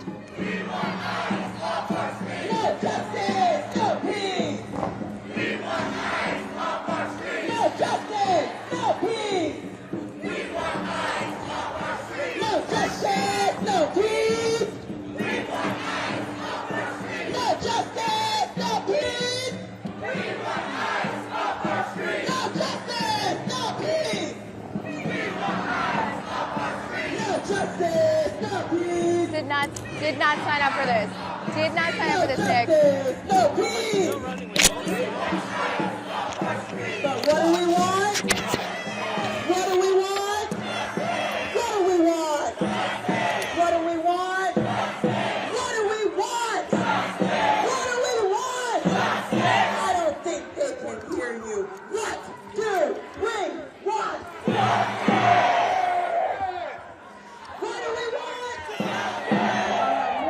And let me show you as we make our way down 14th Street with hundreds of anti-ICE protesters. All of these streets are getting shut down. We've seen DC buses sitting with passengers as they can't get through these streets. It sounds like we may be walking to ICE headquarters, which is a couple miles down the street. When do we want it? When do we want it? When do we want it? When do we want it? If we don't get it, if we don't get it, if we don't get it,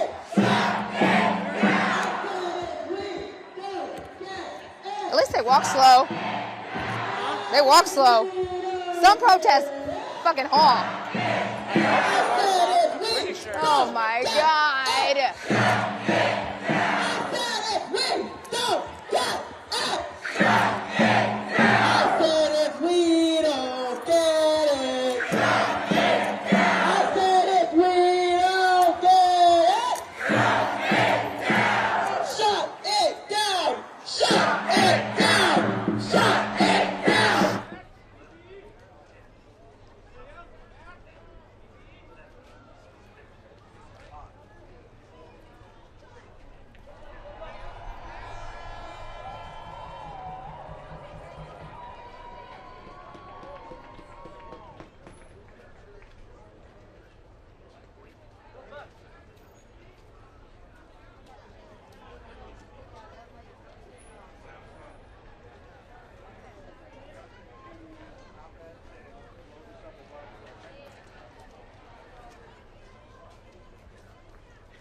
see you guys are under the shade. Yeah, we're trying to be smart. Yeah, man.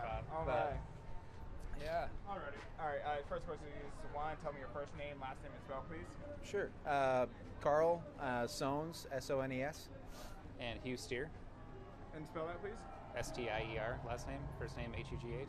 Awesome. And what town or city you guys from? Minneapolis here. Yeah, so Minneapolis. What made you guys come out tonight?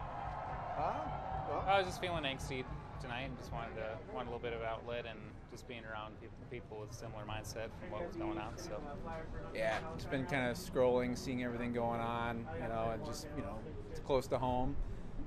Figured it'd be better like get to be around people who are like-minded, just feeling the same way that I do, show up, support. So yeah. And just just as an individual, don't really have too much of a voice. Say her name! Renee Nicole Good! Hey folks, we are at a cross point. We did not do what was necessary to end police brutality after the murder of George Floyd. We're getting a second chance to do it right after the murder of Nicole Good. We have a second chance to do this right. Minneapolis, we are on the clock one more time again.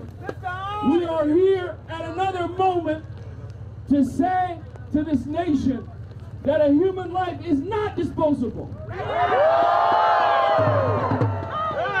Nicole was peaceful. Nicole told the truth. Nicole stood for our neighbors. Nicole is all of us. If you are Renee, I'm Renee. If all of us understand in this moment that we did the same thing that Renee did. We stood for our neighbors. We pulled our phones out and we recorded the abuses that were happening.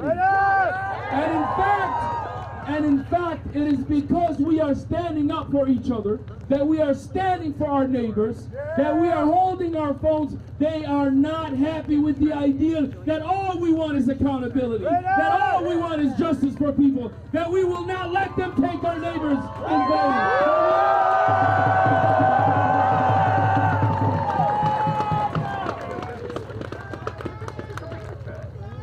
You saw the video. They're trying to die again.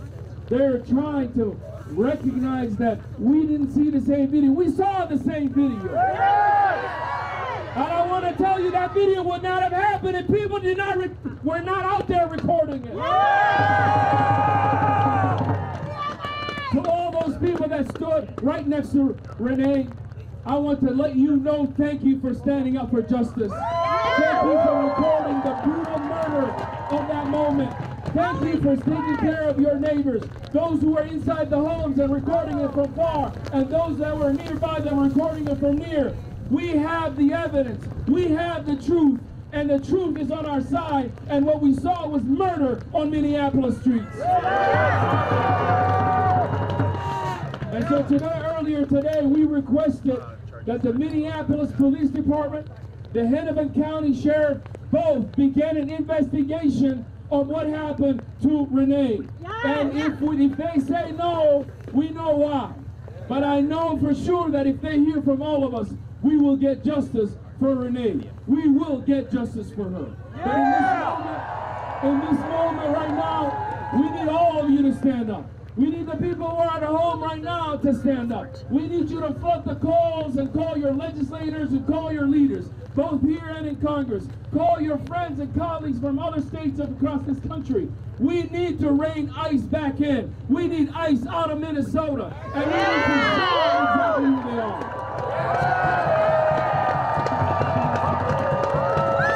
As we have said on multiple occasions, they are untrained, trigger-happy murderers. That's exactly what we said. How do you send nearly 2,000? How do you send 2,000 of these officers to our state if it's not political? If it's not political.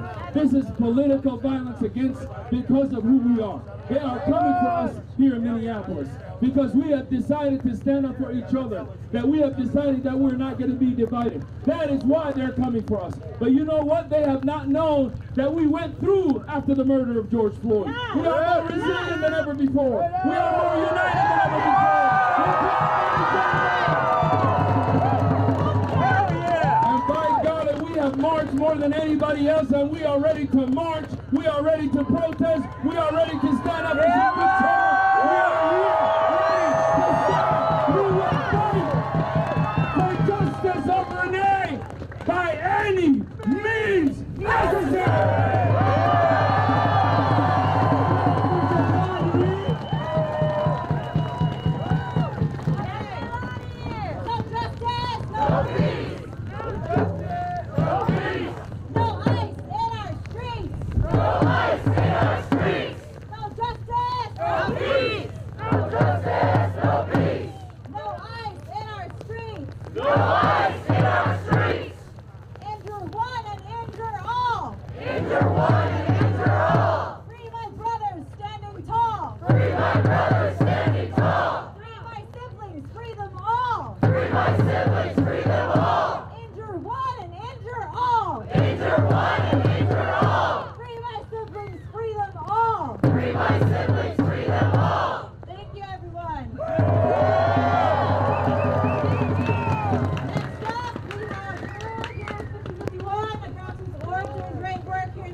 So I'm gonna keep this short. Who else is fucking pissed right now? They just fucking killed one of us in cold blood, not 5 fucking blocks from here. And our anger is good, and our anger is necessary, and it is righteous. Our anger will buy us the future we deserve. A future without blood-sucking corporations buying ICE to come crack down on our city. A future without racist bullshit police. But at some point, we gotta look at what we're building to. Right before I came here, I was at the site of a tragedy. I was at the site where Renee Nicole Good was murdered. I don't know if you guys have been there, but the people are fucking holding that street right now. We know where ICE is operating. We know they're at the Whipple building. Every time we go there, they pepper spray us, they tear gas us. Our way out of this is doing what they're doing on Portland. Holding the street. No fucking ICE in our neighborhood. You will see people providing food for their community, providing warming spots, building barricades and clearing ICE, the water kind, off the sidewalks. Fucking beautiful, right? Yeah! Not only be angry, but to think about what we are building here, to think about what community control of our neighborhoods looks like, and to start working towards that right fucking now. So without further ado, we're already in it. Let's keep taking the streets and get this march going.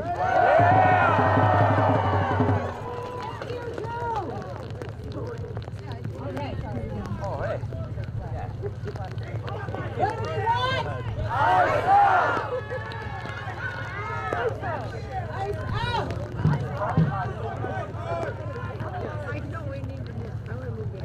Unite and fight for immigrant rights! Unite and fight for immigrant rights! Unite and fight for immigrant rights! Unite and fight for immigrant rights! Unite and fight for immigrant rights! Unite and fight for immigrant rights! Thank you folks for being out here. We have one last speaker, Frey with the DSA. Thank you very much.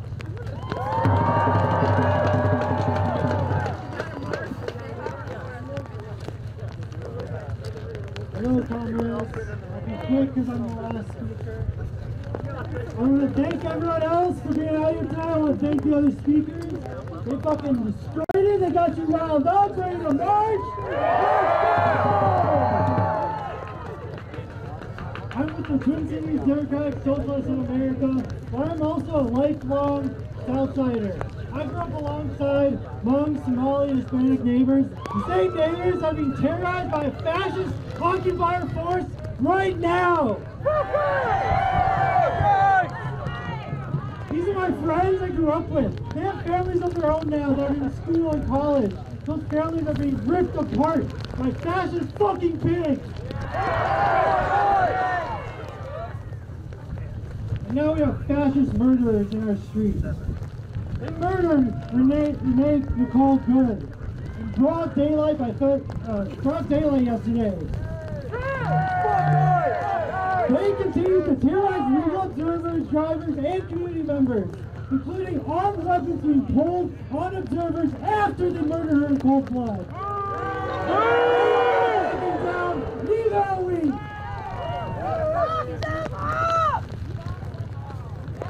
What I want to say now is that what we are seeing is fascist oppression in our city. And fascism is imperialism. Come home.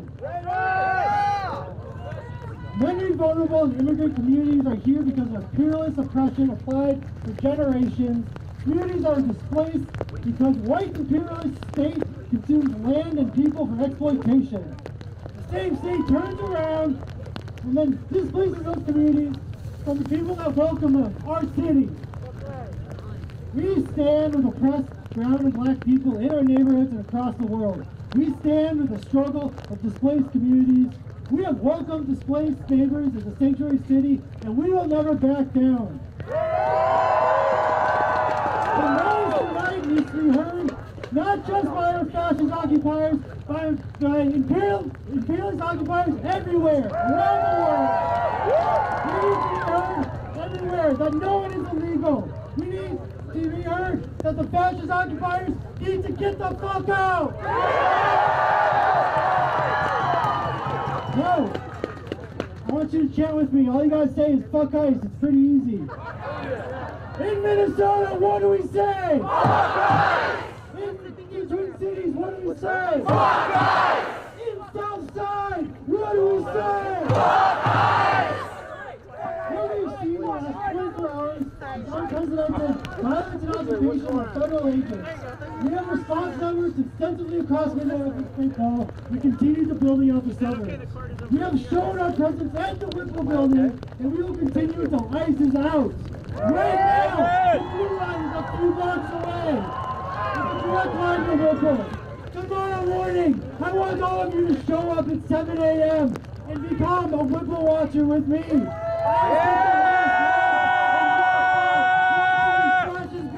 Move in and out and bring our neighbors back to that fucking building of harm and terror.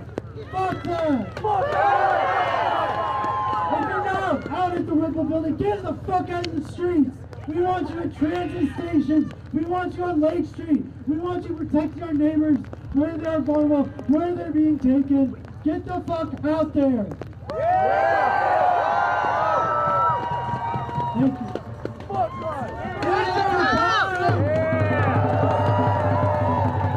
No justice, no peace. No justice, no peace. ICE off our streets. ICE off our streets. No justice, no peace. No justice, no peace. ICE off our streets. ICE off our streets. Are y'all ready to fucking march? I'm gonna say one thing as we roll out. As we move through our community, remember one thing. We keep us safe. We keep us safe. Who keeps us safe? We keep us safe. Who keeps us safe? We keep us safe. Who keeps us safe? We keep us safe.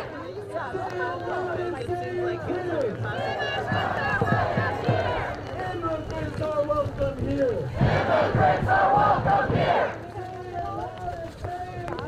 Say it loud and say it clear. Immigrants are welcome here. Say it loud and say it clear. Immigrants are welcome here. Say it loud and say it clear. Immigrants are welcome here.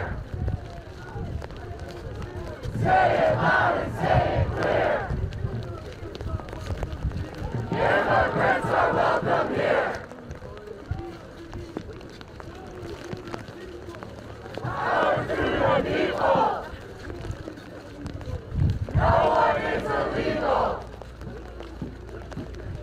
Power to the people! No one is illegal! Power to the people! No one is illegal! No justice, no peace! Eyes up our streets! No justice, no peace! Eyes up our streets! No justice, no peace! Eyes off our streets!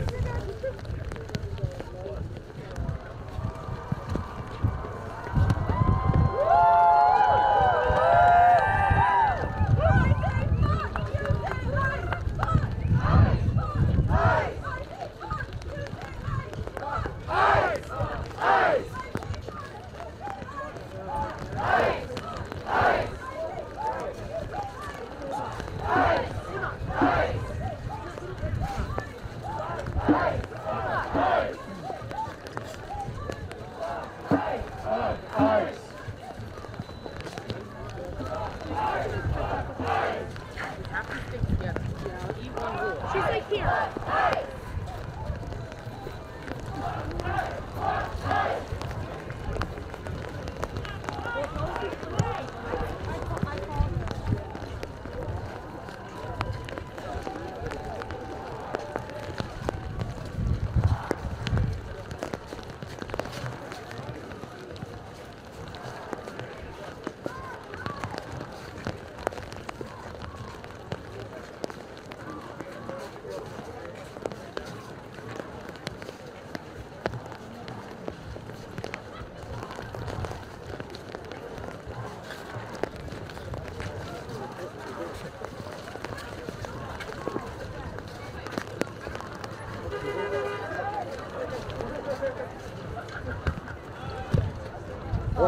Ed wants to know if you have reindeer. I'm like, dude, this is not, what the fuck are you talking about? I guess we can march. You want to go around in a car?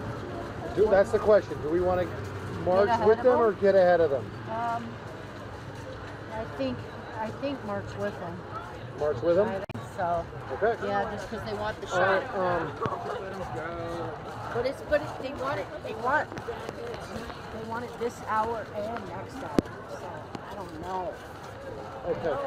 Just go get ahead of them? We should get ahead of them then. Let's Okay. get ahead of them and then we can get them coming All right, by the I'm next gonna round. call them. It's going to be easier said than done, but We don't have time for reindeer. I have some, yeah. Well, This is sort of. no, I mean first camera.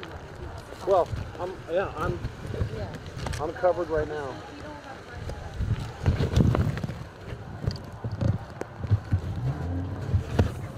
Oh, this is very much a mess.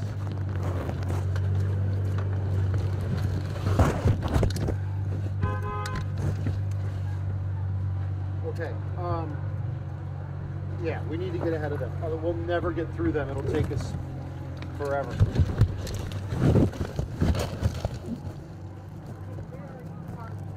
I am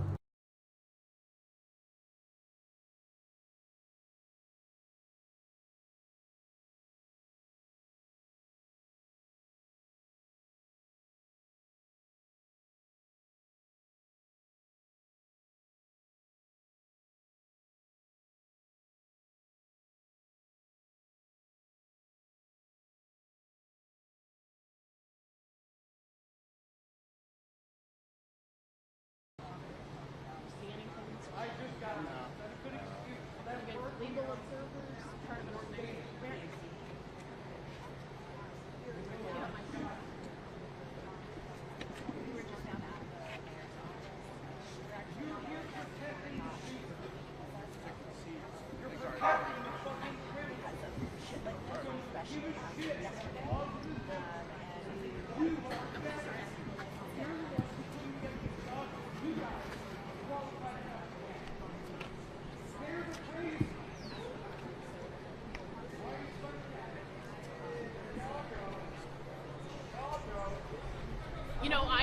hard time trying to figure out which ones are PPV and potentially FBI badges or smaller, but as it appears right now, this is all PPV. There is a lot of commotion in this neighborhood. A lot of people feel very upset about what they're hearing right now, so it's not surprising that there is a large police presence here right now, but it doesn't appear that there is FBI in sight. That does not mean that they're not here. And that means that you feel proud of yourself?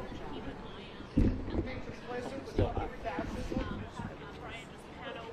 Feel good about that? The other cameras and other neighbors over here to Frey. The smile indicates you're pretty proud of yourself. But you can see there are a lot of neighbors standing around. A lot of commotion. You all fucking suck. Fucking bootlicking fascists.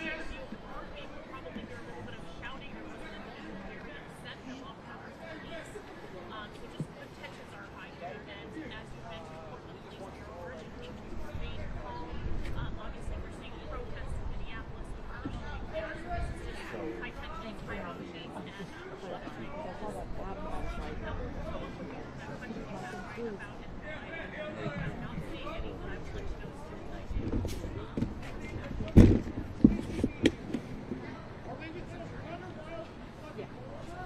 No!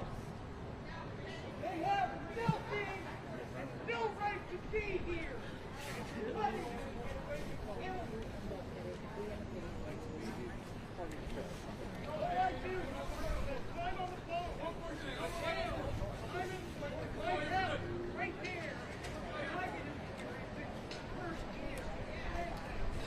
Plushies in her glove box, and the fact that the administration went live and said that she was the problem and she was violent is deeply upsetting because they should be defending us. And just like what happened with George Floyd, they're protecting a murderer.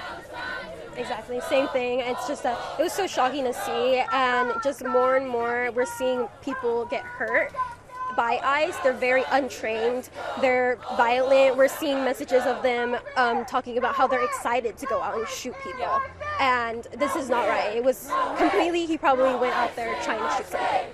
We have 3 protests that we know of happening in the Austin-Pflugerville area. What do you hope the overall message is to our local leaders and also national leaders with protests happening nationwide? Yeah, I think that it's really important to tell our local officials especially exactly how we feel. They're our representatives, and especially in Texas, a state that's incredibly gerrymandered, it's really important. And we don't want ICE. You guys saw what happened at the Black Lives Matter protest and how people stand up for injustice, and unless you want people to fight for their rights, you better get ICE out of here. And stop hurting our civilians. Anything else you'd like to include? Sorry, I'm really heated right now. It's okay. Thank you so much for speaking with us. We appreciate it.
And you can see we have made it to the White House with hundreds.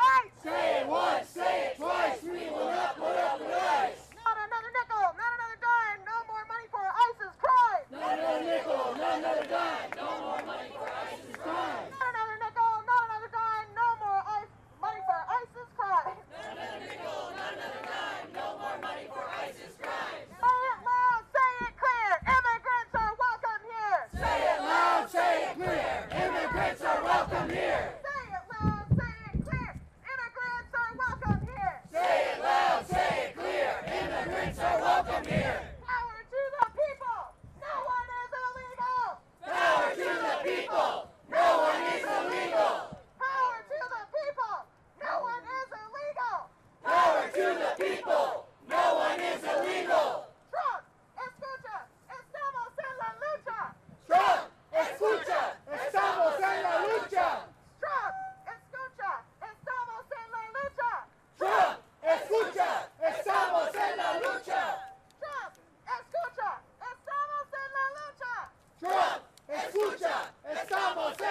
lucha. El pueblo unido jamás será vencido. El pueblo unido jamás será vencido.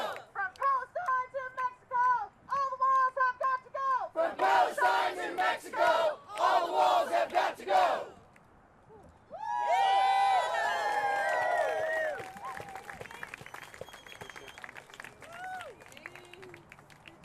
Thank you everyone for being here.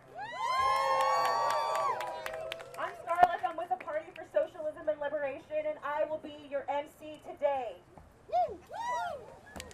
Today, we are here in memorial for Renee Nicole Good, who was murdered by masked ICE agents in Minneapolis yesterday. Shame! I saw the videos and I was sickened and I was scared, but mostly I was angry. In 1 year of Trump's terror campaign against immigrants, we have seen our neighbors be kidnapped and disappeared and brutalized. Trump has lied and said that Renee was a terrorist. She was a mother. She was an innocent bystander. ICE are the terrorists.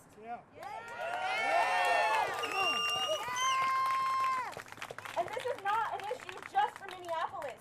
This is an issue for all of us. A few days ago, APD assisted ICE in kidnapping an immigrant mother and her 5-year-old child, a U.S. citizen.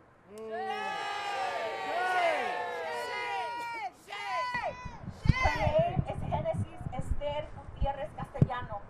It has been days, and ICE will not tell her family where she is. If any ICE agents in there can hear us today, you have to put a stop to this. Release the people inside this facility. Quit your jobs. It is not too late. Do it now.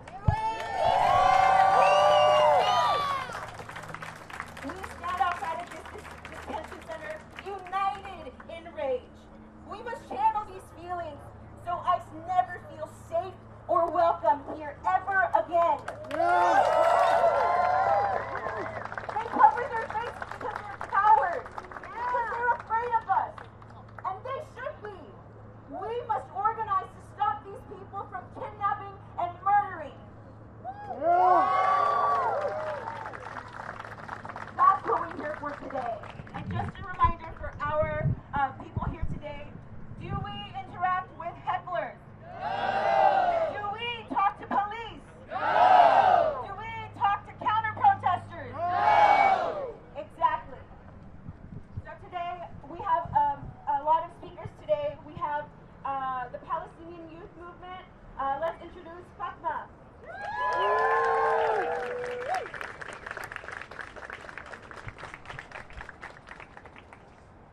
Brothers, sisters, and comrades, we're here today to honor a comrade who was murdered by ICE. Our comrade, Renee Good, and to lift her name in our demand that ICE's reign of terror on our communities ends now. Yes, I can hear you. Do you got me? Hello? Okay, perfect. Oh yeah, do you got me? Mic check. Okay, perfect. I'm ready, thank you. What happened to Renee Good is not some isolated event. This is not a problem of one rogue ICE agent. Mainstream media outlets have rushed to repeat the lies told by key Okay, yeah, sounds good. Let's be clear, immigrants are welcome here. Donald Trump, let's be clear, immigrants are welcome here. Donald Trump, let's be clear, immigrants are welcome here. Donald Trump, let's be clear, immigrants are welcome here. Donald Trump, let's be clear, immigrants are welcome here. Donald Trump, let's be clear, immigrants are welcome here. No Trump, no KKK, no fascist USA. No Trump, no KKK, no fascist USA. No Trump, no KKK, no fascist USA. No Trump, no KKK, no fascist USA.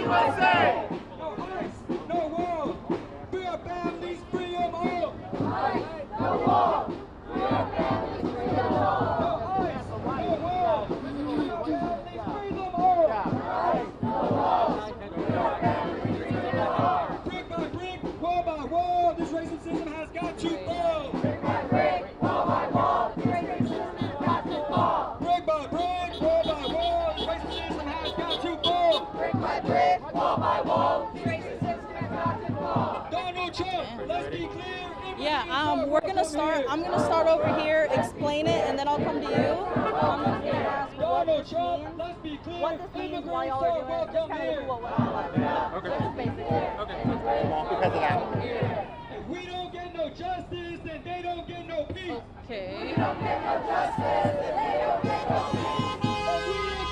So I want to start on me, introduce it, and then I'm going to say this is one of the people behind the protest representing the don't get no justice, then they don't get no peace. But if you could start on me, and then I'm going to be like, look at the amount of people, and then I'm going to come back, and then we'll talk. Power to the people.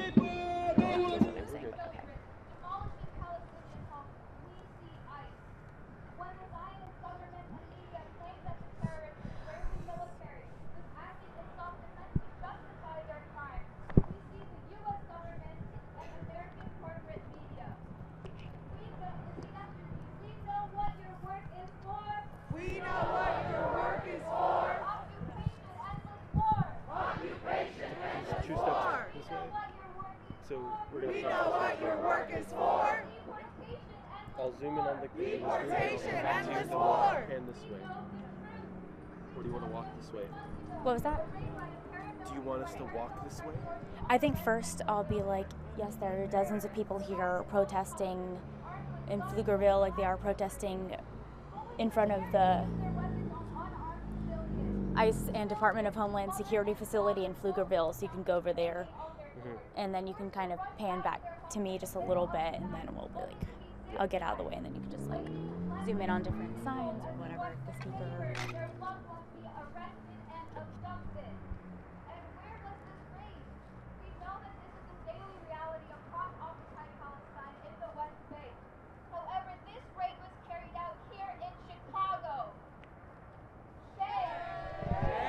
Okay. I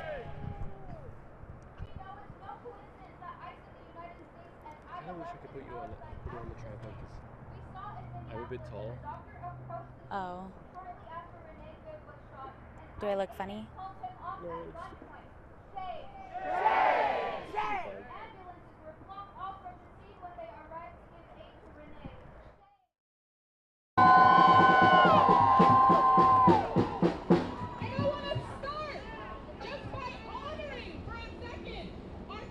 Renee Nicole Good.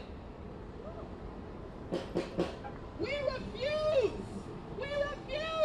to allow Renee's death to go in vain. Who is that? We refuse. Oh, is that 11? Renee's death. Renee's death is a rallying cry that has awakened people across the United States to the brutality that is the Trump regime.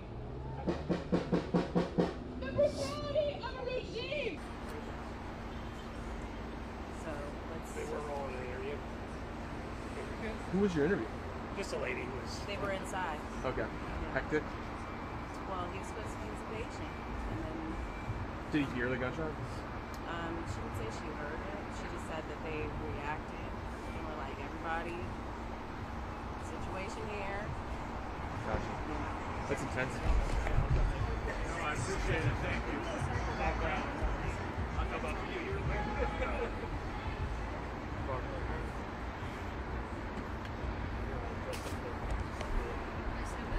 Squeezing right past us.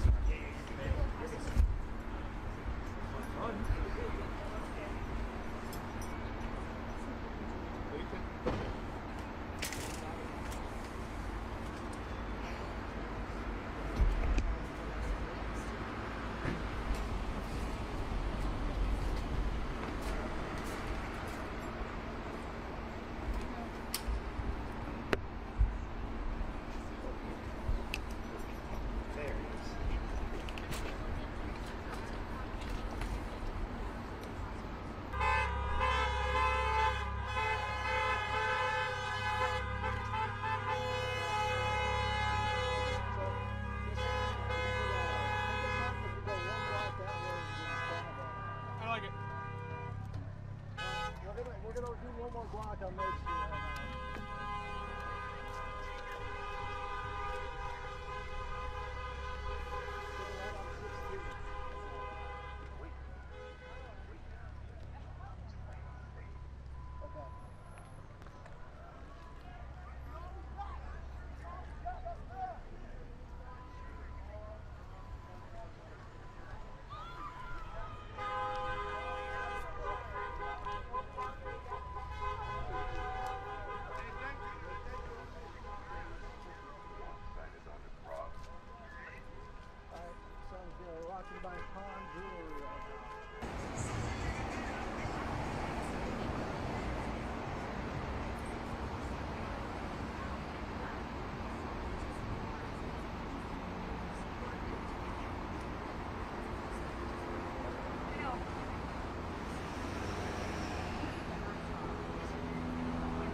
Big Tim in my heart.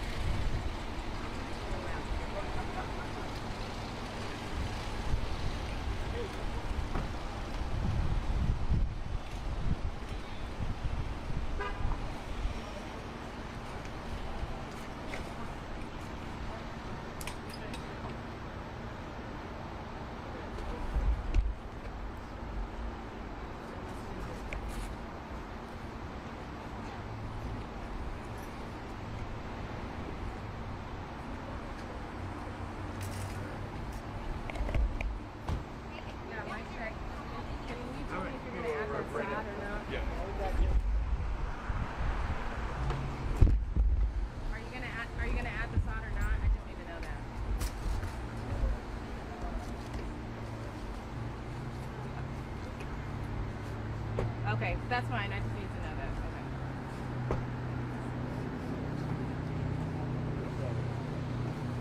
I'm sorry. Say that again. Okay, no.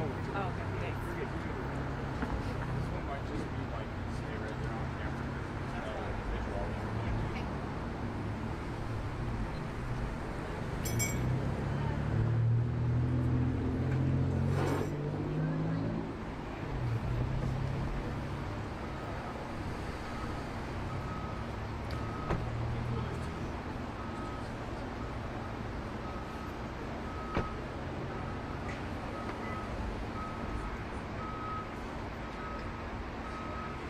Pretty positive that's what I feel.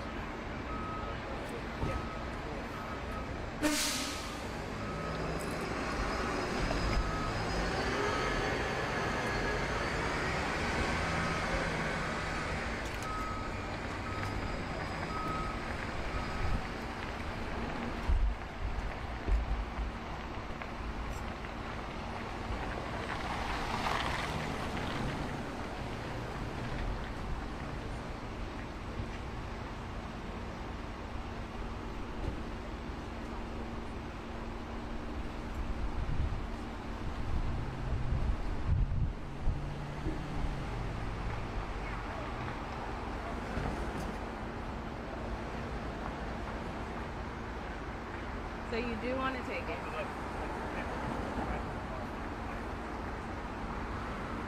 Oh, that's fine. That's fine. That's fine. I just wanted to make sure. All good. All good.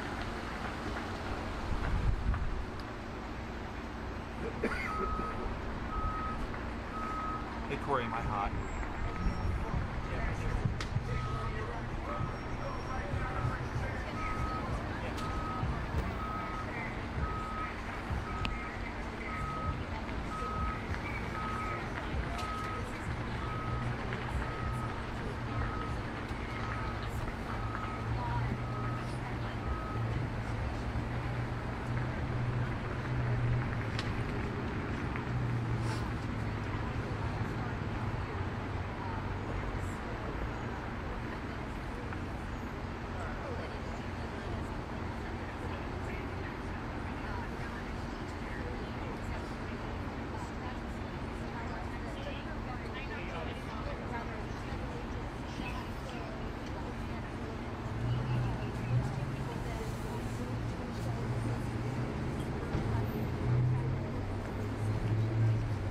Yes, we are still at the scene of where police say that shooting happened involving federal agents at around 2:18. Right now, you can still see it is still taped off here, and if you look closely, you can actually see a vehicle here. They believe that vehicle is involved in the shooting. And we have Abby's been away from me doing something else, so I need to find her. Yeah. I've kind of just been a camera. She's been talking to people. seems to be a part of the shooting. We are seeing a large amount of FBI. I mean, we're here with Michaela, so I don't know what else we're going to give you that's not what she said.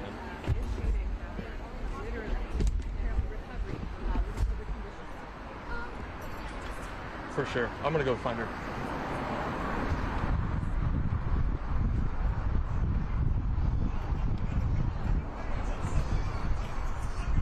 Hey, Abby. They're wondering if you have anything to do with report. Abby says she doesn't have anything different, unless you wanted to just regurgitate what we all know.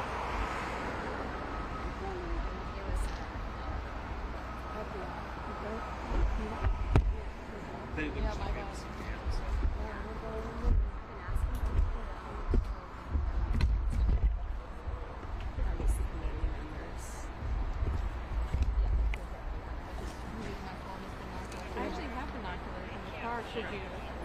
Birdie. Should you need some?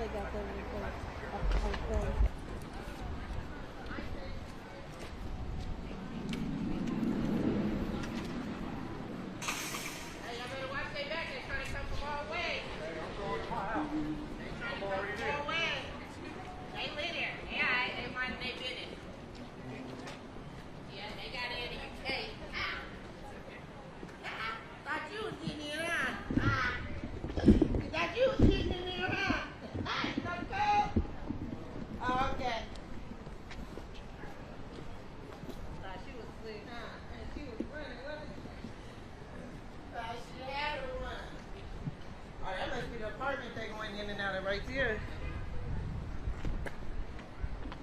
They thought they had him. Sorry, what are you seeing? Right there, they're going in the house where the victim was in. I guess that's why they here. They trying to get some evidence or something. You want the code?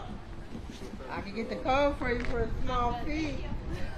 For a small fee.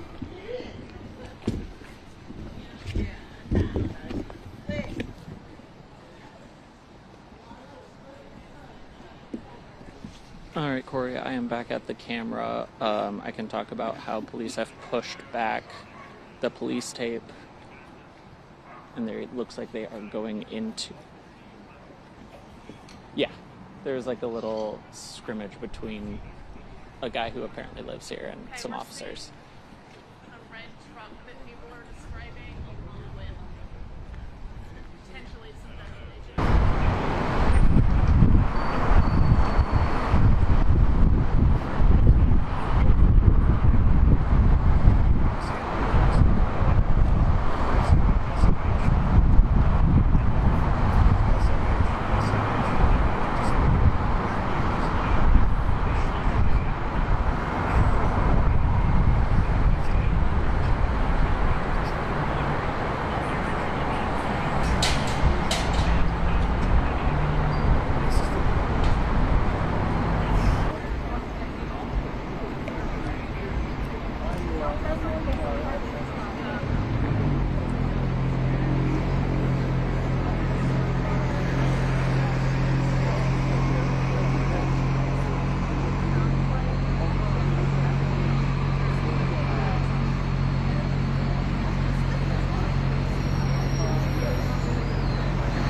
I didn't want to destroy the landscaping, but since you guys are...